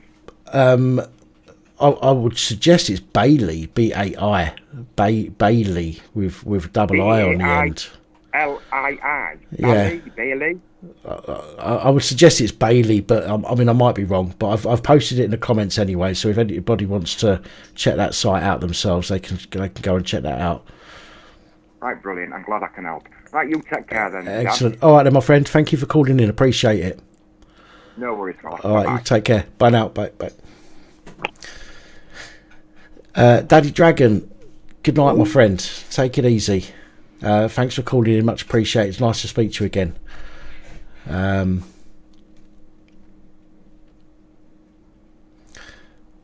I'll post a link again in a couple of times in the comments here for you. I'll try and post it underneath the video as well. So if you come back later, should be underneath the video in the description. Right, lines are free. I've got about 10 minutes before I'm knocking it on the head. 01515289590. Chris, if you're still about and you want to chat, then feel free to give us a ring. Danny Dyer, you're back after an unfortunate distraction. I'm not going to ask. But we've had I think we've had an interesting range of calls this evening. That last one specifically, that website, I will definitely take a look at some point.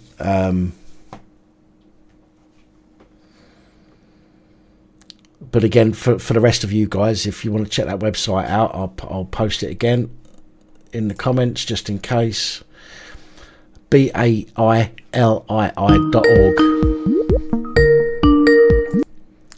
Hello, good evening and welcome. Hello. Hello, Dan. Hello, who's this? I mean, who's this? Who's this? How's your pink Fiat 500? How you doing? You alright? And why didn't you go and help your girlfriend last night? I did help her. I videoed. No, you didn't. You didn't go and punch them coppers, did you? Well, listen, we video, we capture evidence that way. We can't get involved, unfortunately, unless obviously they're doing something that is completely and blatantly, obviously unlawful.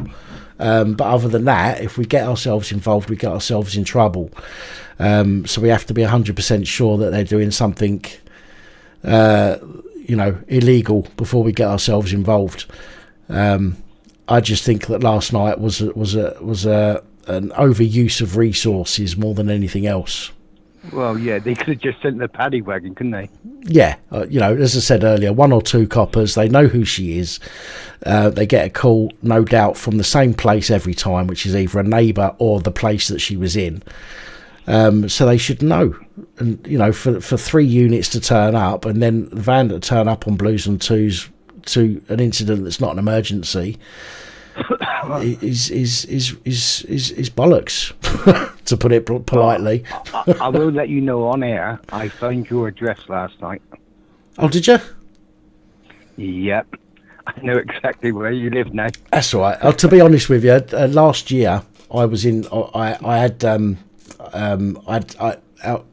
had back pain last year at some point, and I've got a subscriber who literally lived round the corner from me, and I had a knock on the door, and I've waddled to the door. I've opened the door, and I thought, who the fucking hell is this? And I've gone, hello. It's hello, Dan. I'm one of your subscribers. So I don't do any. I've got nothing to hide. If I upset people and they want to come round, then that's on them. Do you know what I mean? But I don't do, or I try not to do anything that pisses people off as such. And the people that I do piss off, namely the police or the judges, they can get my address anyway. So fuck it, is what I say. Yeah, I've been asking you for freaking months because I was going to pop up.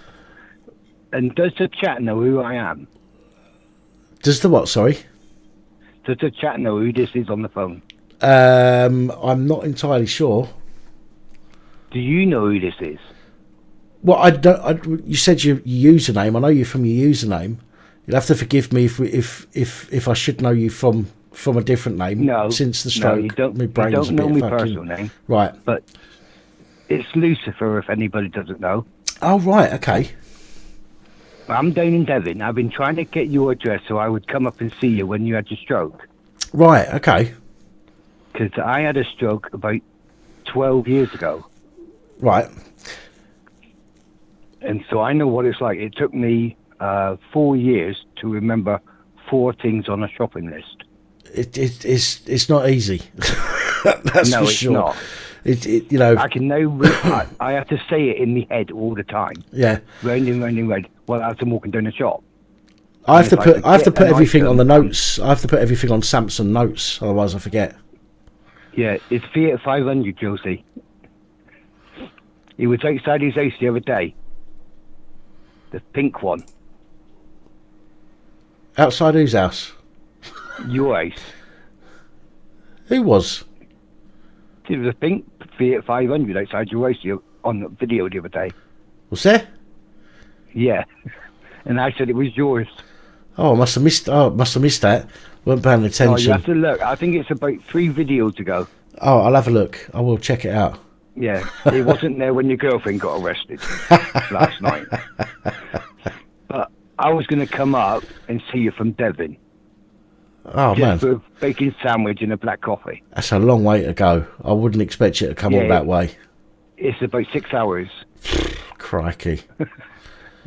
But I can't at the moment because I'm still suffering with my bike accident from last year. I was going to say, didn't you had a motorcycle accident, didn't you? Yeah, I had a bike accident. Me fractured my pelvis in 2 places.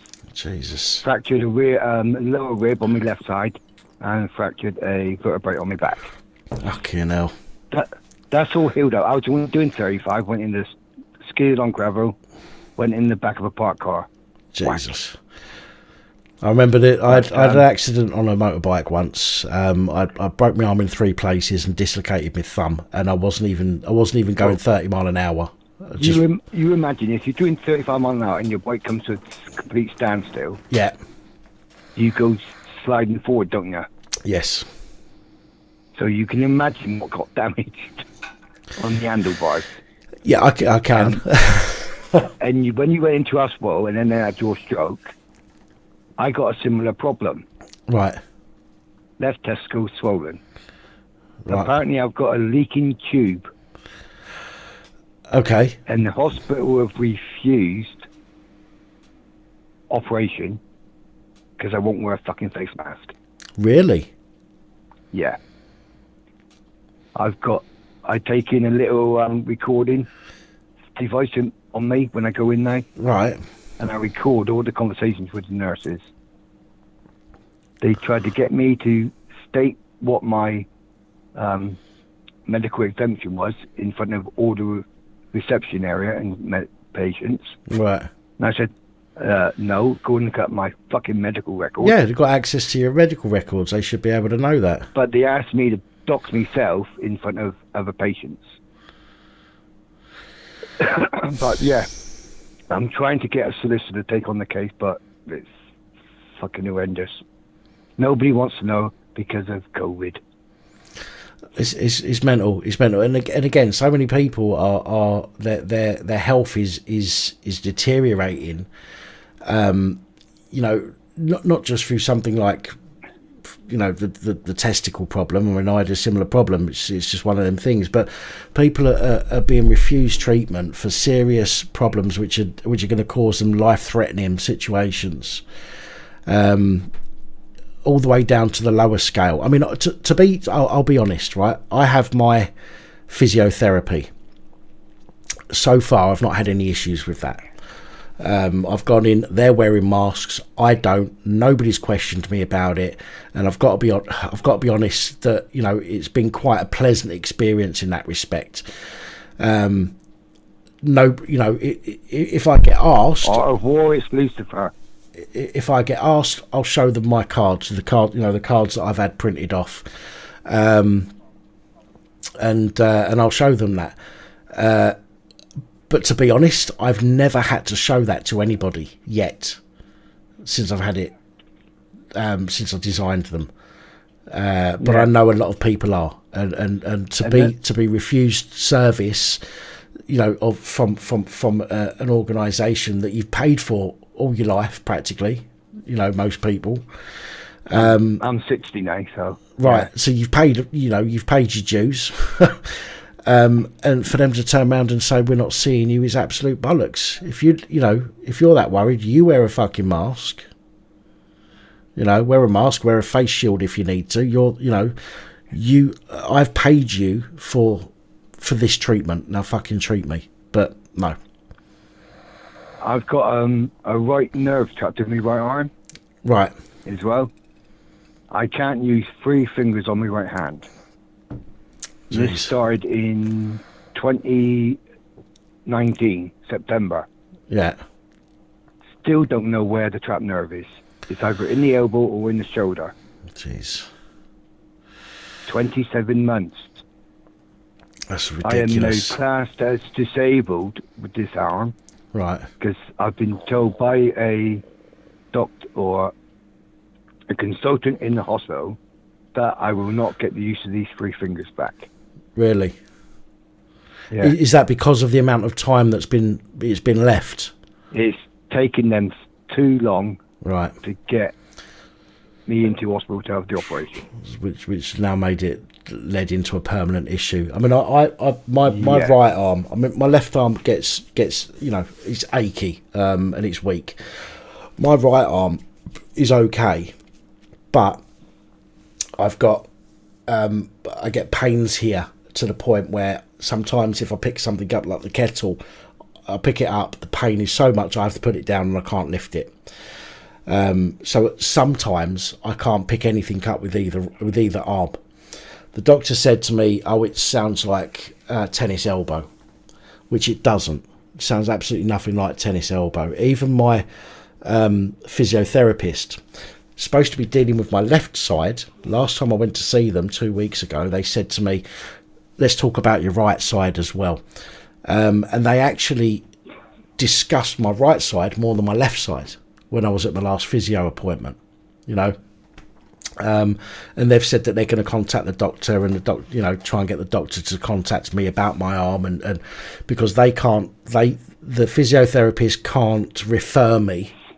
It has to be a referral from the GP. So the physio will contact the GP and try and get the GP to refer me to musculoskeletal, whatever it's called, department, to find out what's wrong with that arm. But I get it, you know. I mean, I've been lucky. I've been able to see my physio for my treatment, but there's many people out there that haven't, and I feel bad. I genuinely feel bad for them.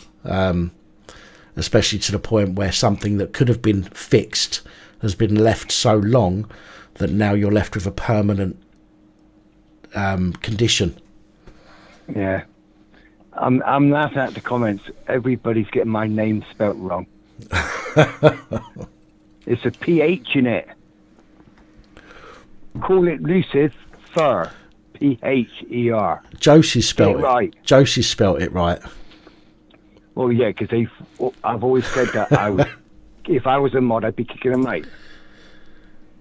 Wanker's cramp. Behave yourself, Mark. It's not wanker's cramp. If anything, I sit on my arm till it goes dead before I try any of that stuff. Just pretend it's someone else then. Right-handed. I'm right-handed. But I'm left-handed, so I'm okay as well. All right, Dan, I'll let you go. All right, listen, I might pop up in the new year. Listen, give me an email. Drop me an email. No, fuck off. No, it'll be off the cuff. Well, I know, but drop me an email when you're on your way, and then I can give you my address. I know the address. Oh, right. Well, fuck you then. Do you want me to dox you?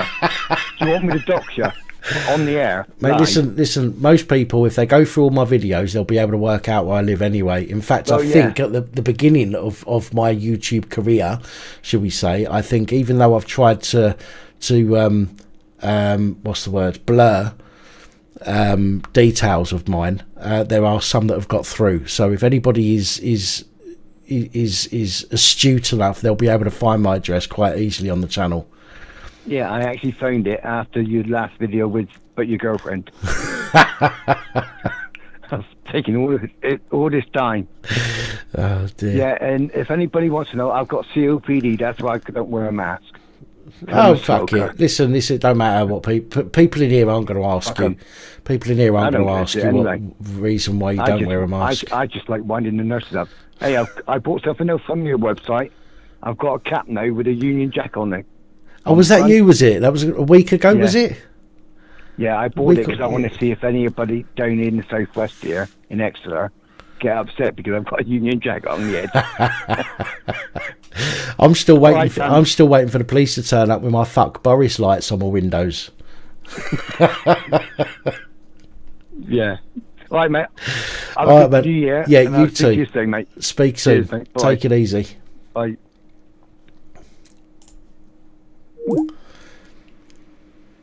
Right. I'm going to take one more call. If there's one more person that wants to speak to me, I'm going to take one more call, then they're calling it a night. Only because I've still got a bit of beer to go. How you doing, Pork Chop? Blunt Crusader, absolutely. As is your right. As is your right.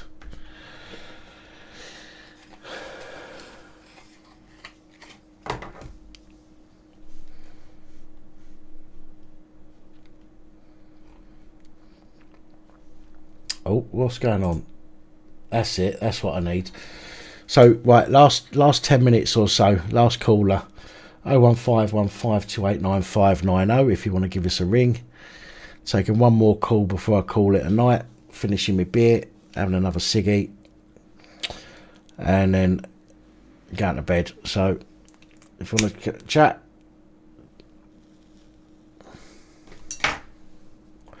give us a ring. You can ring from a normal landline if you're calling that number, and it will come through on my Skype. If you're calling from a mobile, you call that number there, and it will come through on my Skype. Or you can look up Dan Pap on Skype. That's my Skype name with my channel logo, and that will give you access to give me a ring as well. Princess Angela, I shall have a look at the link shortly. I don't know where you've sent it, but I've got nearly 20 notifications on Facebook by the looks of it. So I need to go through that at some point as well. Audit in Britain does watch occasionally, yes.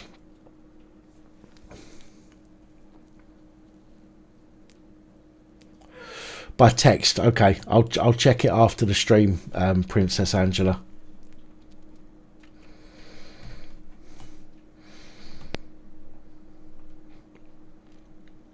Anybody want to call? 0151 528 9590. Remember, you can phone up, you can talk about anything. I'll let you talk about anything.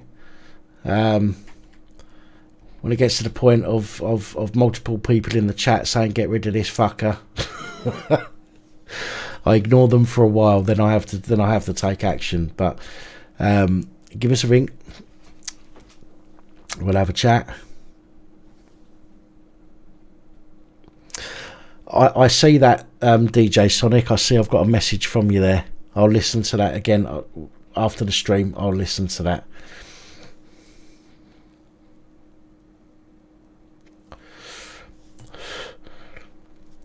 If I don't get called in the next few minutes, I'm going to have to wrap it up earlier.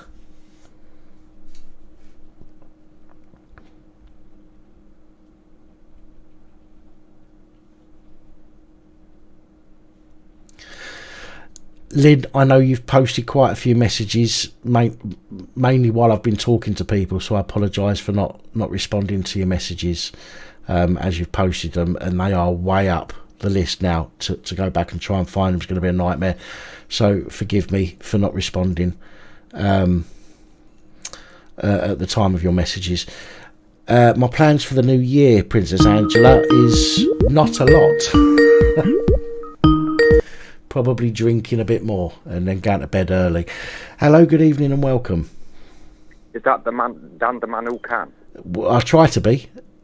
I thought I'd give a ring back since no one's ringing. Just to no worries. What I'm doing once the weather gets a little better. No worries, go for it. My police force is Humberside Police. Yep. And I have a huge grievance with them.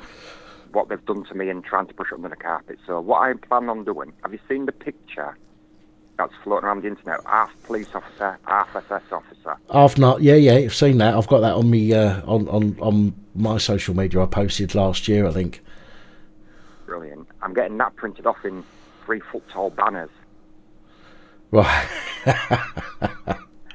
And on each banner, one's going to say murderer, one's going to say paedophile, one's going to say rapist, and one's going to say thug. Okay. And I'm going to sit outside of Humberside HQ and dare them to come out and pester me. Well, I've actually been waiting for Samson, PC 3, I can't remember his number now, off the top of my head. PC Samson, who cracked some 15-year-old round the head with his baton at a football match. Don't know if you remember that or not. Yeah, he ran across and jumped up and hit straight down on his head. I've been waiting to actually find out fully what's happened. What I was going to do is if he got let off, and I still will, I'll have to find out. North Yorkshire Police. North Yorkshire. I'll have to check my misconduct hearings for that. What I'm going to do is I'm going to go down there. I'm going to put I'll put a shout out on here first. I'll go down there, get as many people as I can to go down there. I'm going to get some melons. I'm going to put them on sticks. Okay, and I'm going to get a bat and I'm going to smash them all, just as a statement. Smash all these melons with a bat outside the police station, and there's fuck all they can do about it. They'll do you for littering. but I've been well. That's only if you leave it there with if it's left with intentionally, and that's what the plan is to do as and when we find out what's going on with regards to that piece of shit. But with regards to the latest one that I posted earlier today, I mean, let's be honest, there's not a great deal of loss. As much as it's sad to hear of anybody dying, it's not a great loss that somebody, that's aggressive, dangerous, has been taken off the streets permanently, especially in the position that he was in. Well, like I said, that's what I intend to do. And I'd dare them to come out and harass me. And then I'd give them the 7,500 PC's names and the police stations with all the crimes they've committed and been found guilty of. Yeah. From half a dozen of murders, drug dealers, paedophiles, rapists. So there you go. Check them out and see if what I'm saying is slander or anything now. Yeah. I'll see you in court if you want to try arresting me. Sorry, Lynn. If that was you that just tried calling through, I can only answer the one call at a time. I've got no call waiting or anything like that on here. So She's waiting to get through to you. I'll leave you be because obviously nobody else was calling. So I thought what I'll do is I'll let you know. I'm going to do some video, but I don't have a YouTube channel for out like that. Right. I'll quite happily give it to you if you want it for your channel. Yeah, we'll make sure it's filmed. Make sure there's somebody there that can film it as well as you filming it in case you get nicked, as you know what they're like, So if there's somebody there that's got that's got the video footage that can share it over, then fucking awesome. Yep, no worries. All right then, Dan. You take care, fella. Yeah, and you, my friend. Take it easy. Bye bye. Ta, mate. Ta. Right, Lynn. If you want to call now, you can try calling now.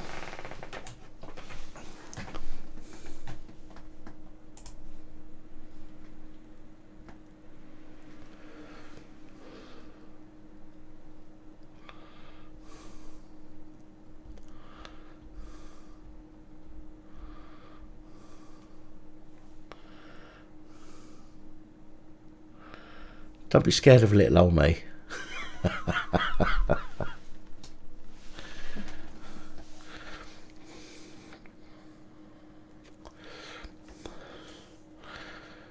If you're having a party, Princess Angela, I best get an invite.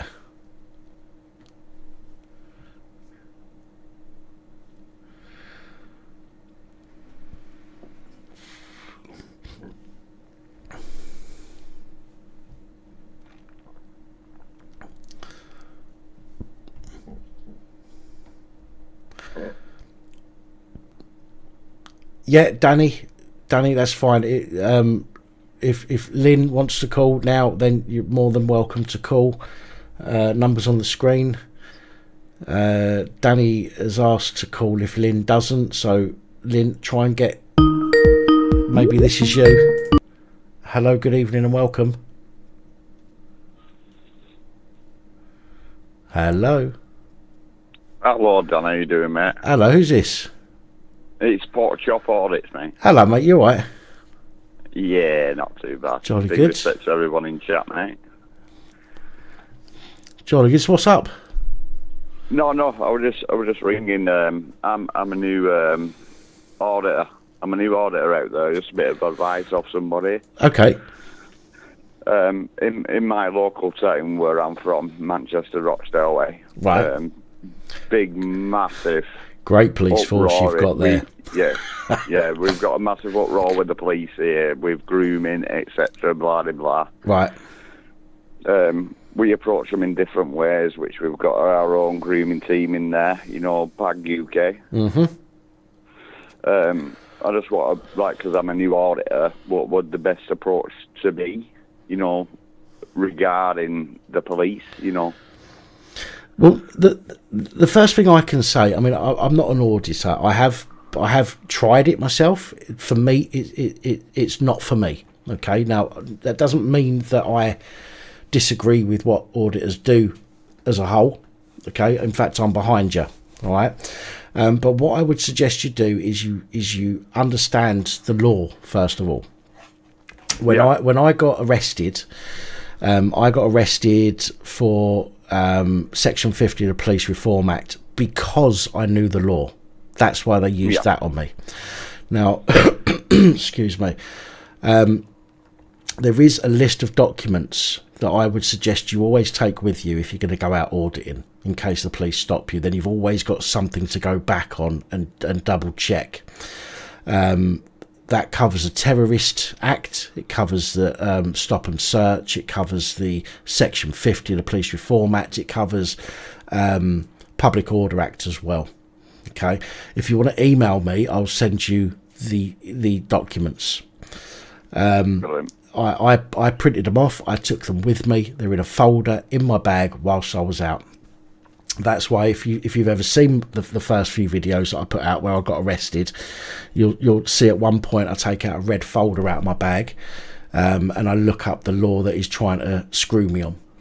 So that's the first thing that I would suggest that you do, is understand the basic laws that they're going to use against you. The second one is to remain calm. Now there are auditors that will lose their rag. And you know, I understand that. I understand you get pissed off and emotions can run high. I get that. I'm not that kind of person. I can stay calm. I'll let somebody say what they've got to say. As you hear from this live, you know, from my phone in, I will let somebody say what they've got to say before I've got to say what I've got to say. And that the best way to be is to let them talk. Let them. Ideally incriminate themselves. I mean, for me, they tried to do me under Section 44 of the Terrorism Act, which got repealed some 7, 8, 9 years ago. Okay. Yeah. And by doing that, you strengthen any case that you've got. Yeah. All right. Yeah. So I would suggest that the very main two, or let's say three things. First of all, is you make sure you understand the law. Carry it with you. Print it out. Carry it with you if you need to. Okay. Always refer back to it if they try and you know, pull one of them laws out or legislations out of their pocket. Number two is to remain calm. Try not to lose your rag with them. Try not to give them a reason, because let's face it, they arrest you, they rough you up, they no further action you, thinking they've done you a favour, but you walk away with the bruises. Okay, if you lose your rag with them, there's a chance that they're going to get rough with you to try and teach you a lesson. Yeah. Well, that's what I mean. I've been and done an audit at the police station and I get no reaction, you know, blah, blah, blah, you know. I was waiting for the reaction. I didn't want the reaction. I'm not out there for the reaction, you know what I mean? I'm not out there to cause them problems, you know what I mean? I was doing a documentary, like a story for my YouTube channel about what's happening in my local town, you know. Right. Well, the third point I would say is to have a reason for being there. Now, when you say it's an audit, be honest with the police.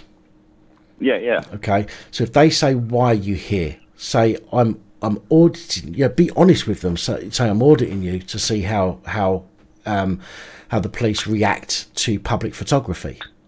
I've not been on any public on any private land. I've been on a public land. You know, just like you would see from the Google car as it drives past.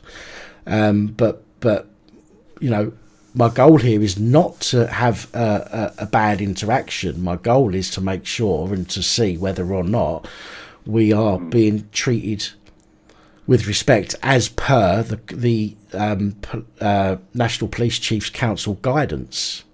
And if you're honest with them in that respect, they've got absolutely no reason then to believe that you might be there for terrorist activities, which is one of the things that they use quite often.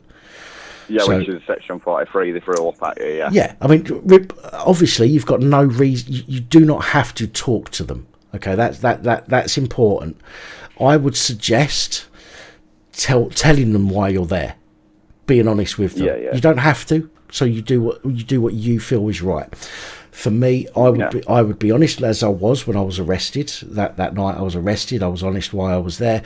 I wasn't there to audit, I was there to try and capture 10 seconds of footage of a police car coming out the back, and then I would have gone home. End of. But you need to be honest with them, because if you are arrested and you do need to go to court because they've assaulted you, if you're not honest, that can go against you when it goes to court. But if you're completely honest with them, and you remain calm, then it's on your side. Everything weighs in your favour at that point. Nice one, Don. Thank you for that, mate. All right, but as I say, just because I don't do it myself, I've tried it a couple of times. The docks down here and a Jacobs factory, tried it a couple of times. Didn't really do anything for me. It wasn't the angle that I wanted to go down. So I didn't carry on. But as I say, anybody out there that wants to do anything that's within the bounds of the law, then go for it. Don't be frightened that somebody might not like it. If it's within the confines of the law, then you're perfectly entitled to do it. Yeah, no, but that's what I'm saying. It's like I've been in trouble with the law before, 20 years ago. You know what I mean? Right. But now, because it's happening in my town, you know what I mean? Someone's got to stand up for my town, which there's a few of us that's standing up. Yeah. Big up Richard, put my name out there. I just want to do it for my town, but also now I'm going for the corruption in the thing. I'll be nice. I'll be gentle as pie. I won't stop them from working. You know. Listen, I'll tell you what. If you go there, and if you stand there and you're filming their compound for a period of time, that's going to give them. That's going to get them on edge. It's going to get them to come out and talk to you.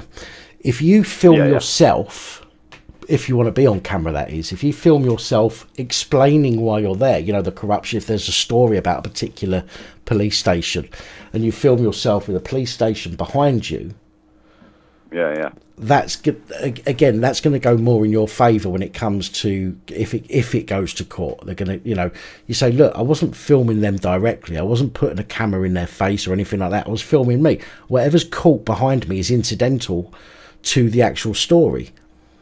Yeah, man. Does that make sense? But again, providing you don't break any laws and you sound old enough to understand the law and to know what's right and what's wrong. No offence. Yeah, of course. I do. So I'm pretty sure as long as you use a bit of common sense, but take the printouts with you. Give us an email, policeabusingpowers@gmail.com. Tomorrow I'll send you a list of the documents that I carry with me when I go out with my camera.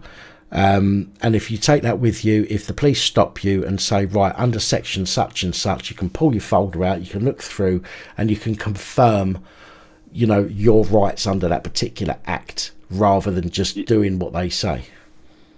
Yeah. That's right. So is your email on your YouTube at the bottom? It should be in the description, yeah, but it's Police Abusing Powers, all one word, lowercase. policeabusingpowers@gmail.com. Right, no worries. I will sort that out and I'll sling you an email over here, bro. No worries. Before you go, just because I've got a few people in the comments asking, the name of your channel is the pork chop audits. Pork chop audits. Pork chop audits. Yeah, I couldn't get that out. Pork chop audit, because it's a bit of a tongue twister, that, isn't it? Pork chop audits is the name of the channel. So anybody wants to go and check it out, then knock yourselves out.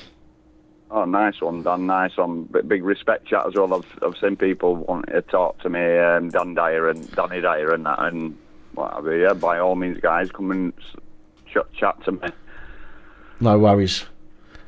Nice one, Dan. You have a great New Year and everything, my brother. All right, my man. You too. Take it easy. Yeah, take it easy, mate. All right, mate. All right, babe. Danny Dyer, you can send me an email, policeabusingpowers@gmail.com. You can contact me on Facebook, Police Abusing Powers UK. Again, it's my logo is the picture that you're looking for.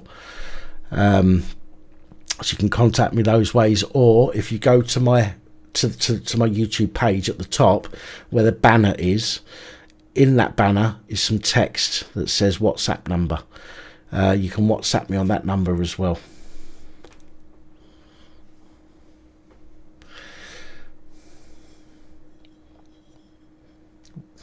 Right. Ladies and gentlemen, I've nearly finished this now, and it's 1 minute to 2 o'clock. So if you want a quick call by the time I finish this, then go for it. If not, I'm going to call it a night, because I'm getting tired.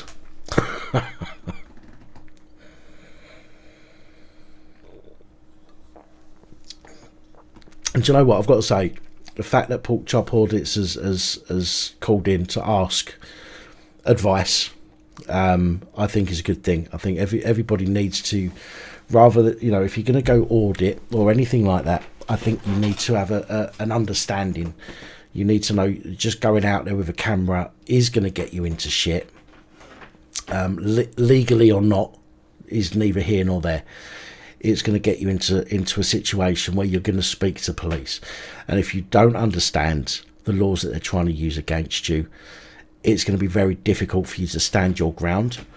So you need to understand, you need to understand the laws that they're using against you, whether it's public order, whether it's Terrorism Act. You need to remain calm, like I did with my situation where I got arrested, which is what started this channel off. And ideally you need to have a reason. Oh, I did have a call, but it's gone. Ideally, if you've got a reason to be there, just be honest with them. No, there's nothing stopping you from checking out their response to somebody filming. Absolutely nothing wrong with it. There's nothing in the law that prevents that from happening. But if you're honest with them, and they continue to go down a route to try and arrest you and get you nicked, then it's all going to be in your favour.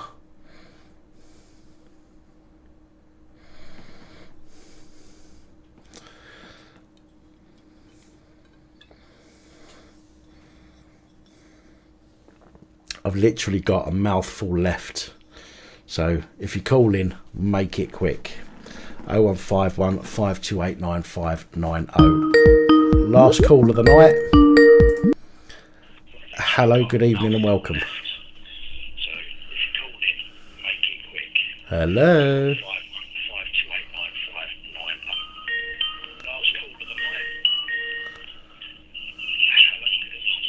Hello. Hello. Hello, I can hear you, but you've got the noise on in the background. You need to turn that noise off in the background.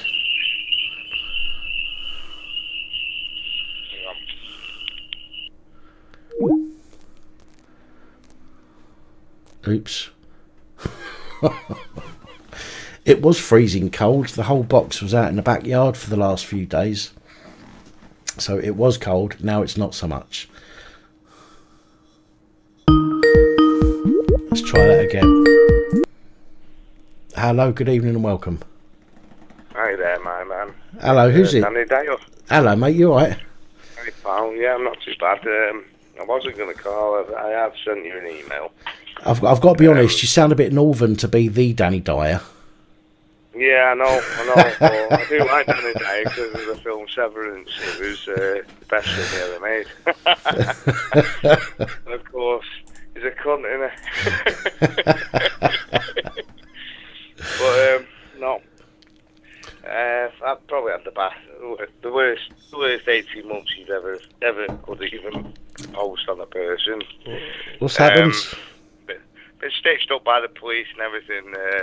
Mental health, child services, the fucking lot. And now I've been told by Maggie Oliver Foundation they've confirmed corruption with Greater Manchester Police.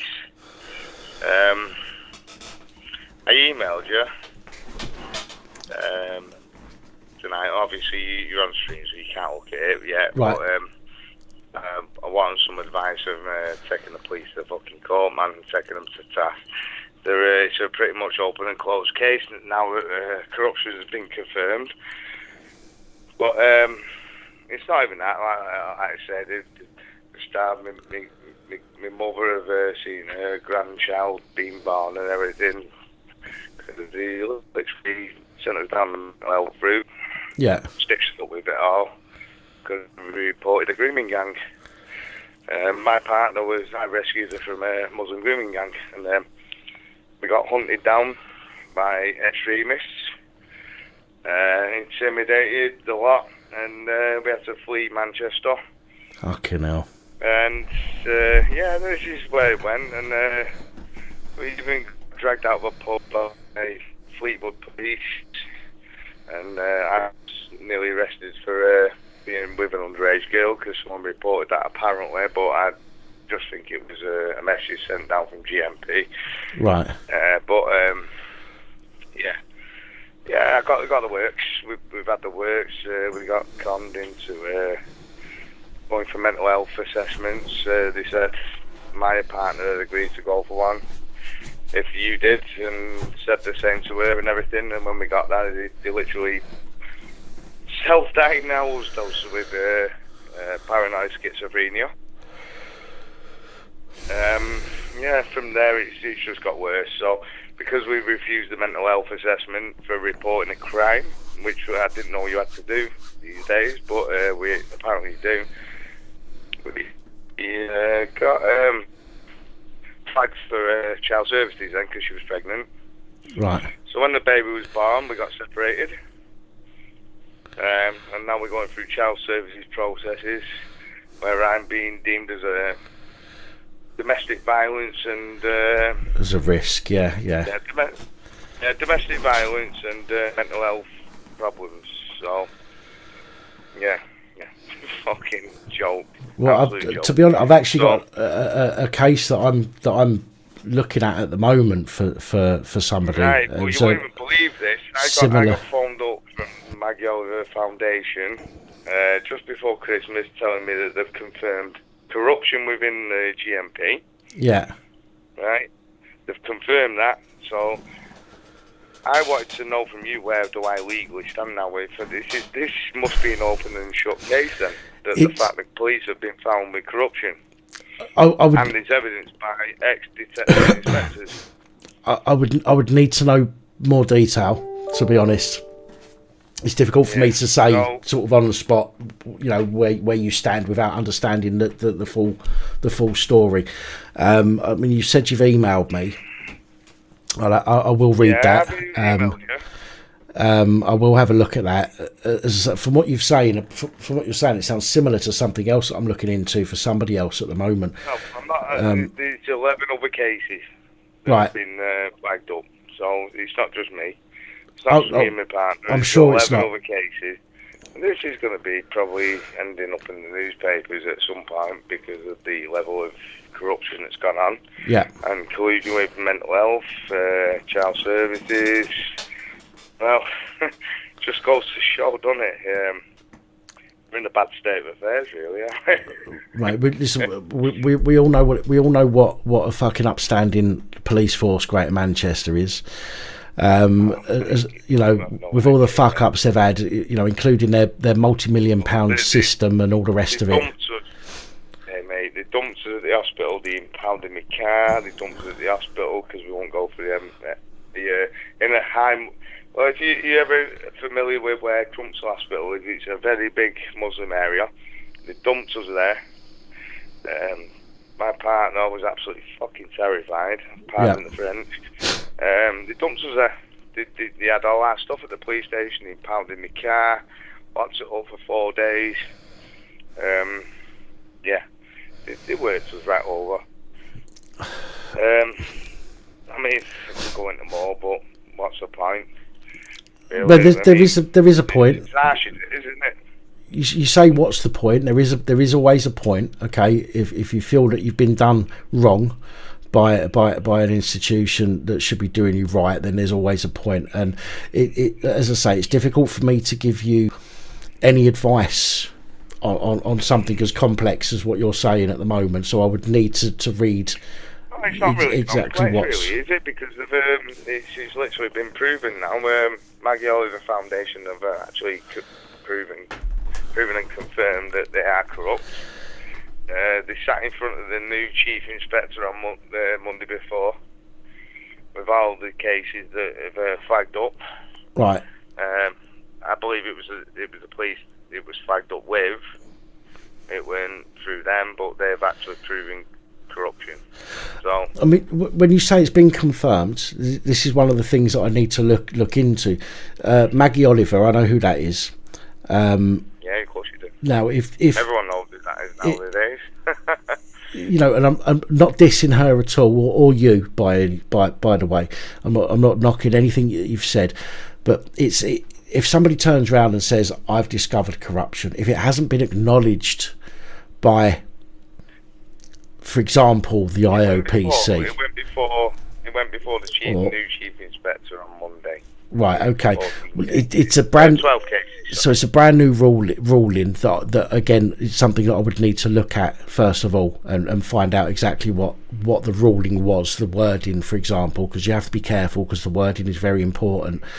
So again, I don't want to give advice on something that I need to look into first on a live stream, because if I'm wrong, then I'm really what phoned in with it, because this is like, it's not even out there yet, and it is going to probably go public, this, and well, like I say, that's what they do. They don't do the job. That's what Maggie Oliver does. The out and I would suggest, however, just as you're talking, I would suggest if it's proven and it's published as proven, for example, the police have acknowledged it's proven, or the IOPC have acknowledged it's proven, or a judge has acknowledged it's proven, for example, then you definitely, I think, have a case to get things re-looked at the very minimum. Again, I don't want to go into detail. The very wording from the organisation was, we have proven corruption, and they actually got to sit with the new chief inspector of all these cases. So something's happening, something big's happening. It's brand new chief inspector at GMP. Hopefully he's going to start fucking whipping his boys into touch and doing the right job. The last prick managed to resign before he got booted, didn't he? Yeah, well, that motherfucker's got a place in hell. Let's just say that. Yeah, most of them have. Sorry for swearing. That's all right, mate. It's fine. That person himself has got a place in hell waiting for that person. He's disgusting. But like I say, too much has gone on under his watch. Far too much has gone under his watch. No, it's not even that. It's not even that. You won't even understand really what's gone on. Well, the level of this is what we need to speak. It caused Maggie Oliver to resign. It caused Maker Foundation.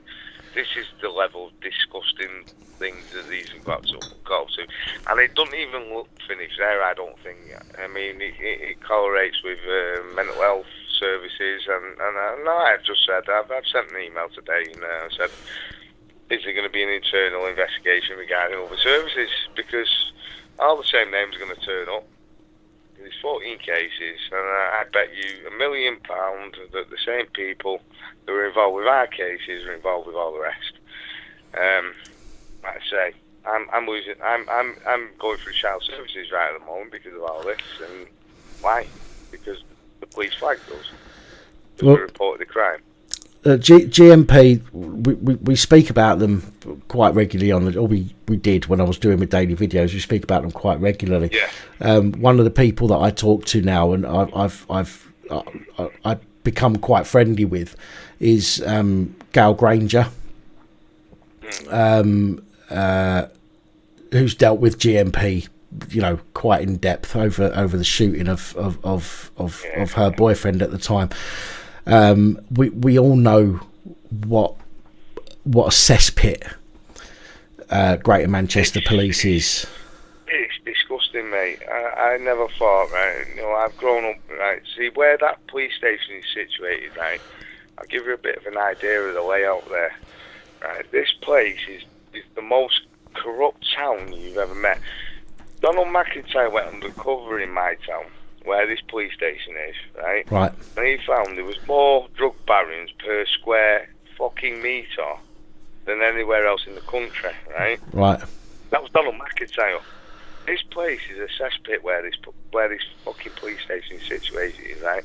It's absolutely full of drugs, it's full of fucking grooming, it's full of everything. You won't even believe it. Never mind Rochdale. This place is a shithole. Yeah. I've lived here all my life, and I've seen it go that way. And it's awful. You've got to wonder, in any place in the country, okay, the crime that goes most unsolved, shall we say, so the crime that is least pushed is the one that you've got to concern. Well, it's the one you've got to concern yourself with. I mean, for example, with the grooming gangs in is it West Yorkshire, for example. Now, the grooming gangs are the ones that are least investigated, as far as I'm concerned, in that area. So I ask myself, why do they not want to investigate that? The same as in some places, drugs may be the least investigated, and you've got to ask yourself, why is that? Is it because it will link back to the police? Is it because it will link back to people in a position that's going to fuck them? Another thing, right, where I am, there's a massive organised crime element, right? And I wouldn't put it down to the fact that there is some back pays there going the other way and a bit of pays the other going the other way, right? Yeah. Basically, organised crime and corrupt police go hand in hand. And I swear down, there's shit going on here you won't believe, right? Now, I used to be connected to Eric Mason, who was part of the Craze gang. Right. And I think I've been actually targeted by the police because of him. And I think this is some of the part that has been going on, and this is the reason why we've been treated like we have, because it may not be, but I also know that Eric Mason was an 83-year-old guy when he died. He didn't have a smartphone, but I did. Yeah? Yeah. He was suing the police, and he won the case for £2 million. £2 fucking million, and he died before he got paid out. And I do believe that they were probably listening in by my phone on that man. Right. So when I go to the police with a girl that's genuinely like in distress and literally being raped, drugged and raped as she leaves her nan's house while I was with her, and well, when you go to the police and they just shut you down like that, is there something more to it? I don't know. Of course there is. Let's just say there's some corruption absolutely going on in that fucking station. It stinks. And like I say, I was nothing to do with his fucking past. I was nothing to do with it. I was just friends with the guy. Yeah. But is that what's gone on there? Is that what's gone on? What is £6 million. Unfortunately, it's something we're never going to know for sure, isn't it? Do you know what I mean? Whether people are involved or not, but this is what I don't get. I'm a normal person. This girl's a normal fucking girl, vulnerable. And don't get me wrong, the person that sold her into this was a white man. Right? White man. Fucking white man, mate. And this is where they get these girls from, white men. Converted in prison. We were being hunted down by the fucking Muslim Defence League. I had to leave Manchester, mate. We had to run. We were going to get done in, right? Because we went to the police. And the police in where we went to ended up in Fleetwood, Blackpool, and the police dragged me out of a pub and arrested me. Tried to arrest me for underage girl. Yeah, it's I think that was I think it was pleasantries from GMP after we reported the crime. That, don't you? You know, it's because you're not part of the diversity quota. That's what it is. Well, it's, absolutely. But like I say, I've not said too much on it. I've not said everything I could say because obviously there's some sensitive information. But yeah. Like I say, I'd send you an email and I'd rather talk and actually get your advice. But I think the public should know that what we're dealing with when it comes to the police. I don't think they really understand that the police really are the enemy of the people, and I really mean that. I don't disagree with you. I don't think there's anybody watching this that would disagree with you. I don't really understand what the police are. They are not for us. They are really not for us. They haven't been for a long time. They haven't been for a long time. As I've said before, this evening, when I was younger, you do something wrong, copper comes up, gives you a clip round the ear hole, you're more scared about them taking you home than you were them taking you to the nick, which is the first thing. Yeah, of course. But they would take you home rather than take you to the nick if they could. No, I was listening to you before. I was listening to that before. You got a bit of a good idea sometimes, a bit of slap around the ear. That was normal policing, right? And you respected that of the police. You respected a bit of a fucking slap. Yeah. And but they took you home. You went home in one piece, and they told you, "Mum." You didn't leave the next day in one piece after your mum got hold of you. Yes, that's what I'm saying. Your mum, see, that's gone. That's absolutely gone. Like I said, they turn up my bandit, and they absolutely abuse you. Absolutely fucking abuse you. It's sickening, isn't it? It's wrong. It's totally wrong. It's nothing like. I'm 43, and I remember them days, and I remember going out in the park having a few beers, and PC, won't say his name, but he'd turn up in the park and he'd tip our beer away and give us a good slapping in the back of the van. You know what I mean? Yeah. But it was like a badge of honour. You know what I mean? It was a badge of honour. It was a badge of honour, and you respect it. In fact, I invited him for Sunday dinner one day, and he said, "Yeah." Yeah, you would though. Of course, you'd respect them more. You'd respect somebody more for giving you a short, sharp fucking shock than Okay, a slap was an assault as such, but we never considered it as one. We took it as that was our punishment. You gave it to get back then, didn't you? Yeah, you give them some mouth. You get caught doing something you shouldn't. You get a fucking slap. You get taken home. You get your ass kicked in by your parents, and you'd think twice about doing it again. It was done with, wasn't it? It was done with. Yeah. Done with. Absolutely done with. Them days are gone. But can you blame the? This is the thing. I took a bit of an exception to what you was going on about before with that, really. But I mean, like I said, it's not all coppers are bad. You can't have all coppers bad. No, it's not possible. There are good coppers out there. I've said this before. Do you know when you're saying about them running them off the scooters, mate? Yeah. You ain't seen it round there, man. They're fucking rallying it. They're wheeling it right down the road in the pitch black. Do you know why some of them do that, though? Some of them do that purposely for the police chase. That's what they do. Honestly, some of them do it purposely to piss the police off and get a reaction.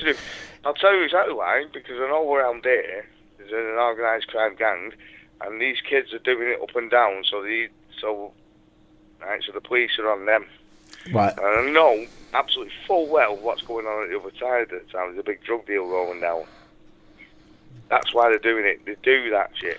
They're fucking flying about on the scooters, and they're making it so fucking bait that the police come for them, right? But on the other side of the town, there's an major organised crime drug deal going down. Yeah. And I know that. Been involved in it all. Been involved in it over the years, right? Well, be careful what you say. I know you're not stupid, just be careful what you say. Yeah, of course I do. I'm not stupid. Took myself well out with that shit, but I know that's why they do it. You know, the pikey families and stuff like that. They're like saying, I don't give a fuck anymore. I've rolled my luck with these guns. Don't matter. But all I'm going to say is I've got 5 kids, sorry. I've got an extra one that I don't see. But 4 kids I've got. I've got a 12-week-old and I've got a 4-year-old, right? And they that's all that matters to me. Yeah. You know what I mean? I turned my life around 12 months ago, and I've been fighting ever since. Because of the police, I've got no choice now. They put me in a position, and there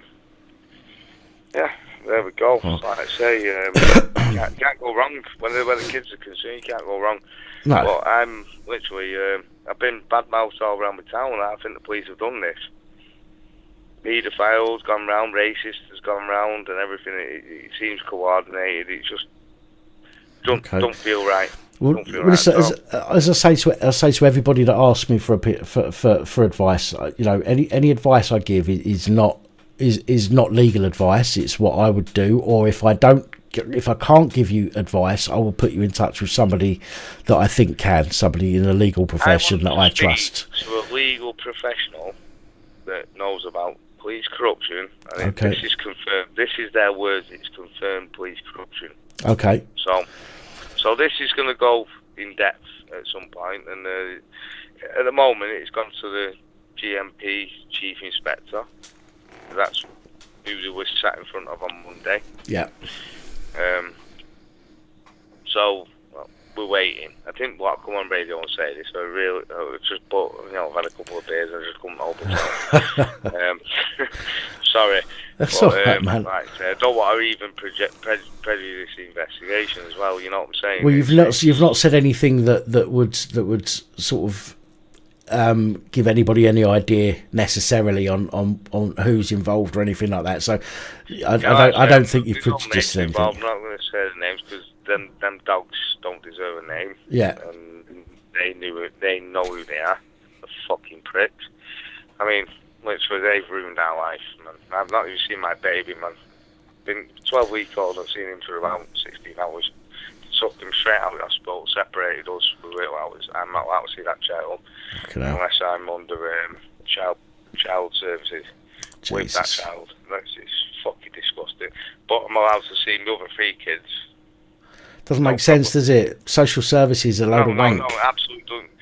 Yeah, and the fact they're just absolutely burying anything good that's ever been said about me. Even my ex said I'm a brilliant dad, but that's buried. It's literally they're picking everything they can to make me look like I'm a domestic violence and a child abuser. All right. And I've got no record. I've got no police record. I've got no violent record. I've never done anything in my fucking life apart from go to the police. There's a backup, not the one reporting it. There's backup reporting a Muslim grooming gang, and all of a sudden now I am vilified as a child abuser in a fucking mental case. Right. Yeah. Come on, don't do this to me. Right, am I back on? First of all, Art of War, thank you very much appreciated. I did see that donation, so thank you. Caller, I'm very sorry. I lost my connection, bottomed out, so I do apologise for that. But listen, you've emailed me, as you said. I will get on that email, and I'll have a look at it tomorrow. And I'll be in touch with you. As I say, I can't give you any legal advice as such. I can give you advice on what I would do. If I'm not sure, then I will put you in touch with somebody who I know deals with police corruption and may be able to help you. Again, I can't speak on their behalf. I can't say that they will help or will be able to help, but they're certainly the right person to speak to in order to potentially help you. So I will definitely try and do that for you. All right, folks, with that being said, Princess Angela knocked my Wi-Fi dongle under the desk. She wobbled my dongle, and I lost connection for a moment there. Anyway, I'm going to call it for now. I want to thank each and every one of you for joining me on this live stream. I know it was a bit of an impromptu one. I didn't give any warning, but I felt that I needed to get on tonight.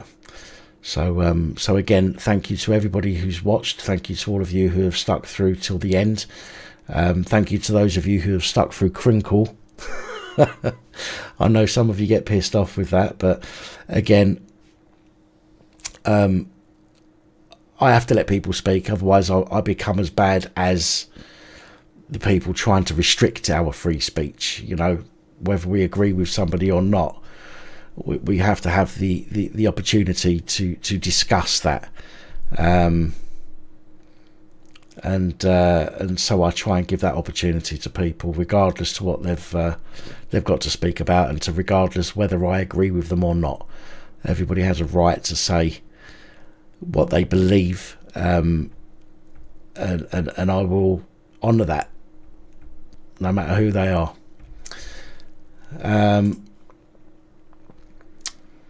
So with that being said, I'm now going to call it a night. yet again, I thank everybody. I can't believe I've been on for 6 hours. Fucking hell. If I don't see everybody before the new year, let me wish you all a fantastic new year now, and I hope you all have an enjoyable evening. Make sure you make the most of it, because I have no doubt whatsoever that we're going to get locked down again soon after, and we're going to get blamed for it. So we might as well get blamed for something we've done. So have as much fun as you can.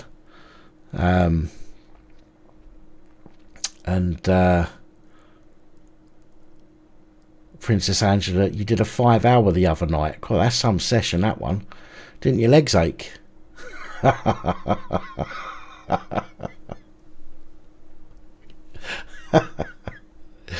Oh dear. Yeah, so with that being said, I'm going to say good night and God bless. Remember, we're all responsible for each other, in so far as to say that we need to stick up for each other and be there to support each other, not fight against each other, not argue against each other, which is what we're seeing a lot of lately. We need to be there to defend each other. So if you find people or see people who are being mistreated, step up. You know, if you can't get involved personally, then record it and you know, so you've got some evidence for that person should they need it. Okay, as long as the police know they're being filmed, most of them will behave better. Okay, and if every copper knows that every interaction that they have is going to be filmed by a member of the public, then that is taking a step closer to making sure that they're held accountable for their actions. Anyway, yeah, that's it. So from me to you, good night, God bless, have a wonderful new year. If I don't see you before, don't forget you can catch me on Twitter or YouTube. Links are in the description. WhatsApp link is in the description as well, so you can send me messages, but try and keep your messages on WhatsApp to stories or incidents that you filmed, rather than anything else. And as always, you can always comment below any of my videos, and I'll try to respond to you there as well. 2:33 in the morning. I'm tired. I'm out of here. Take it easy, everybody. Thanks for joining me.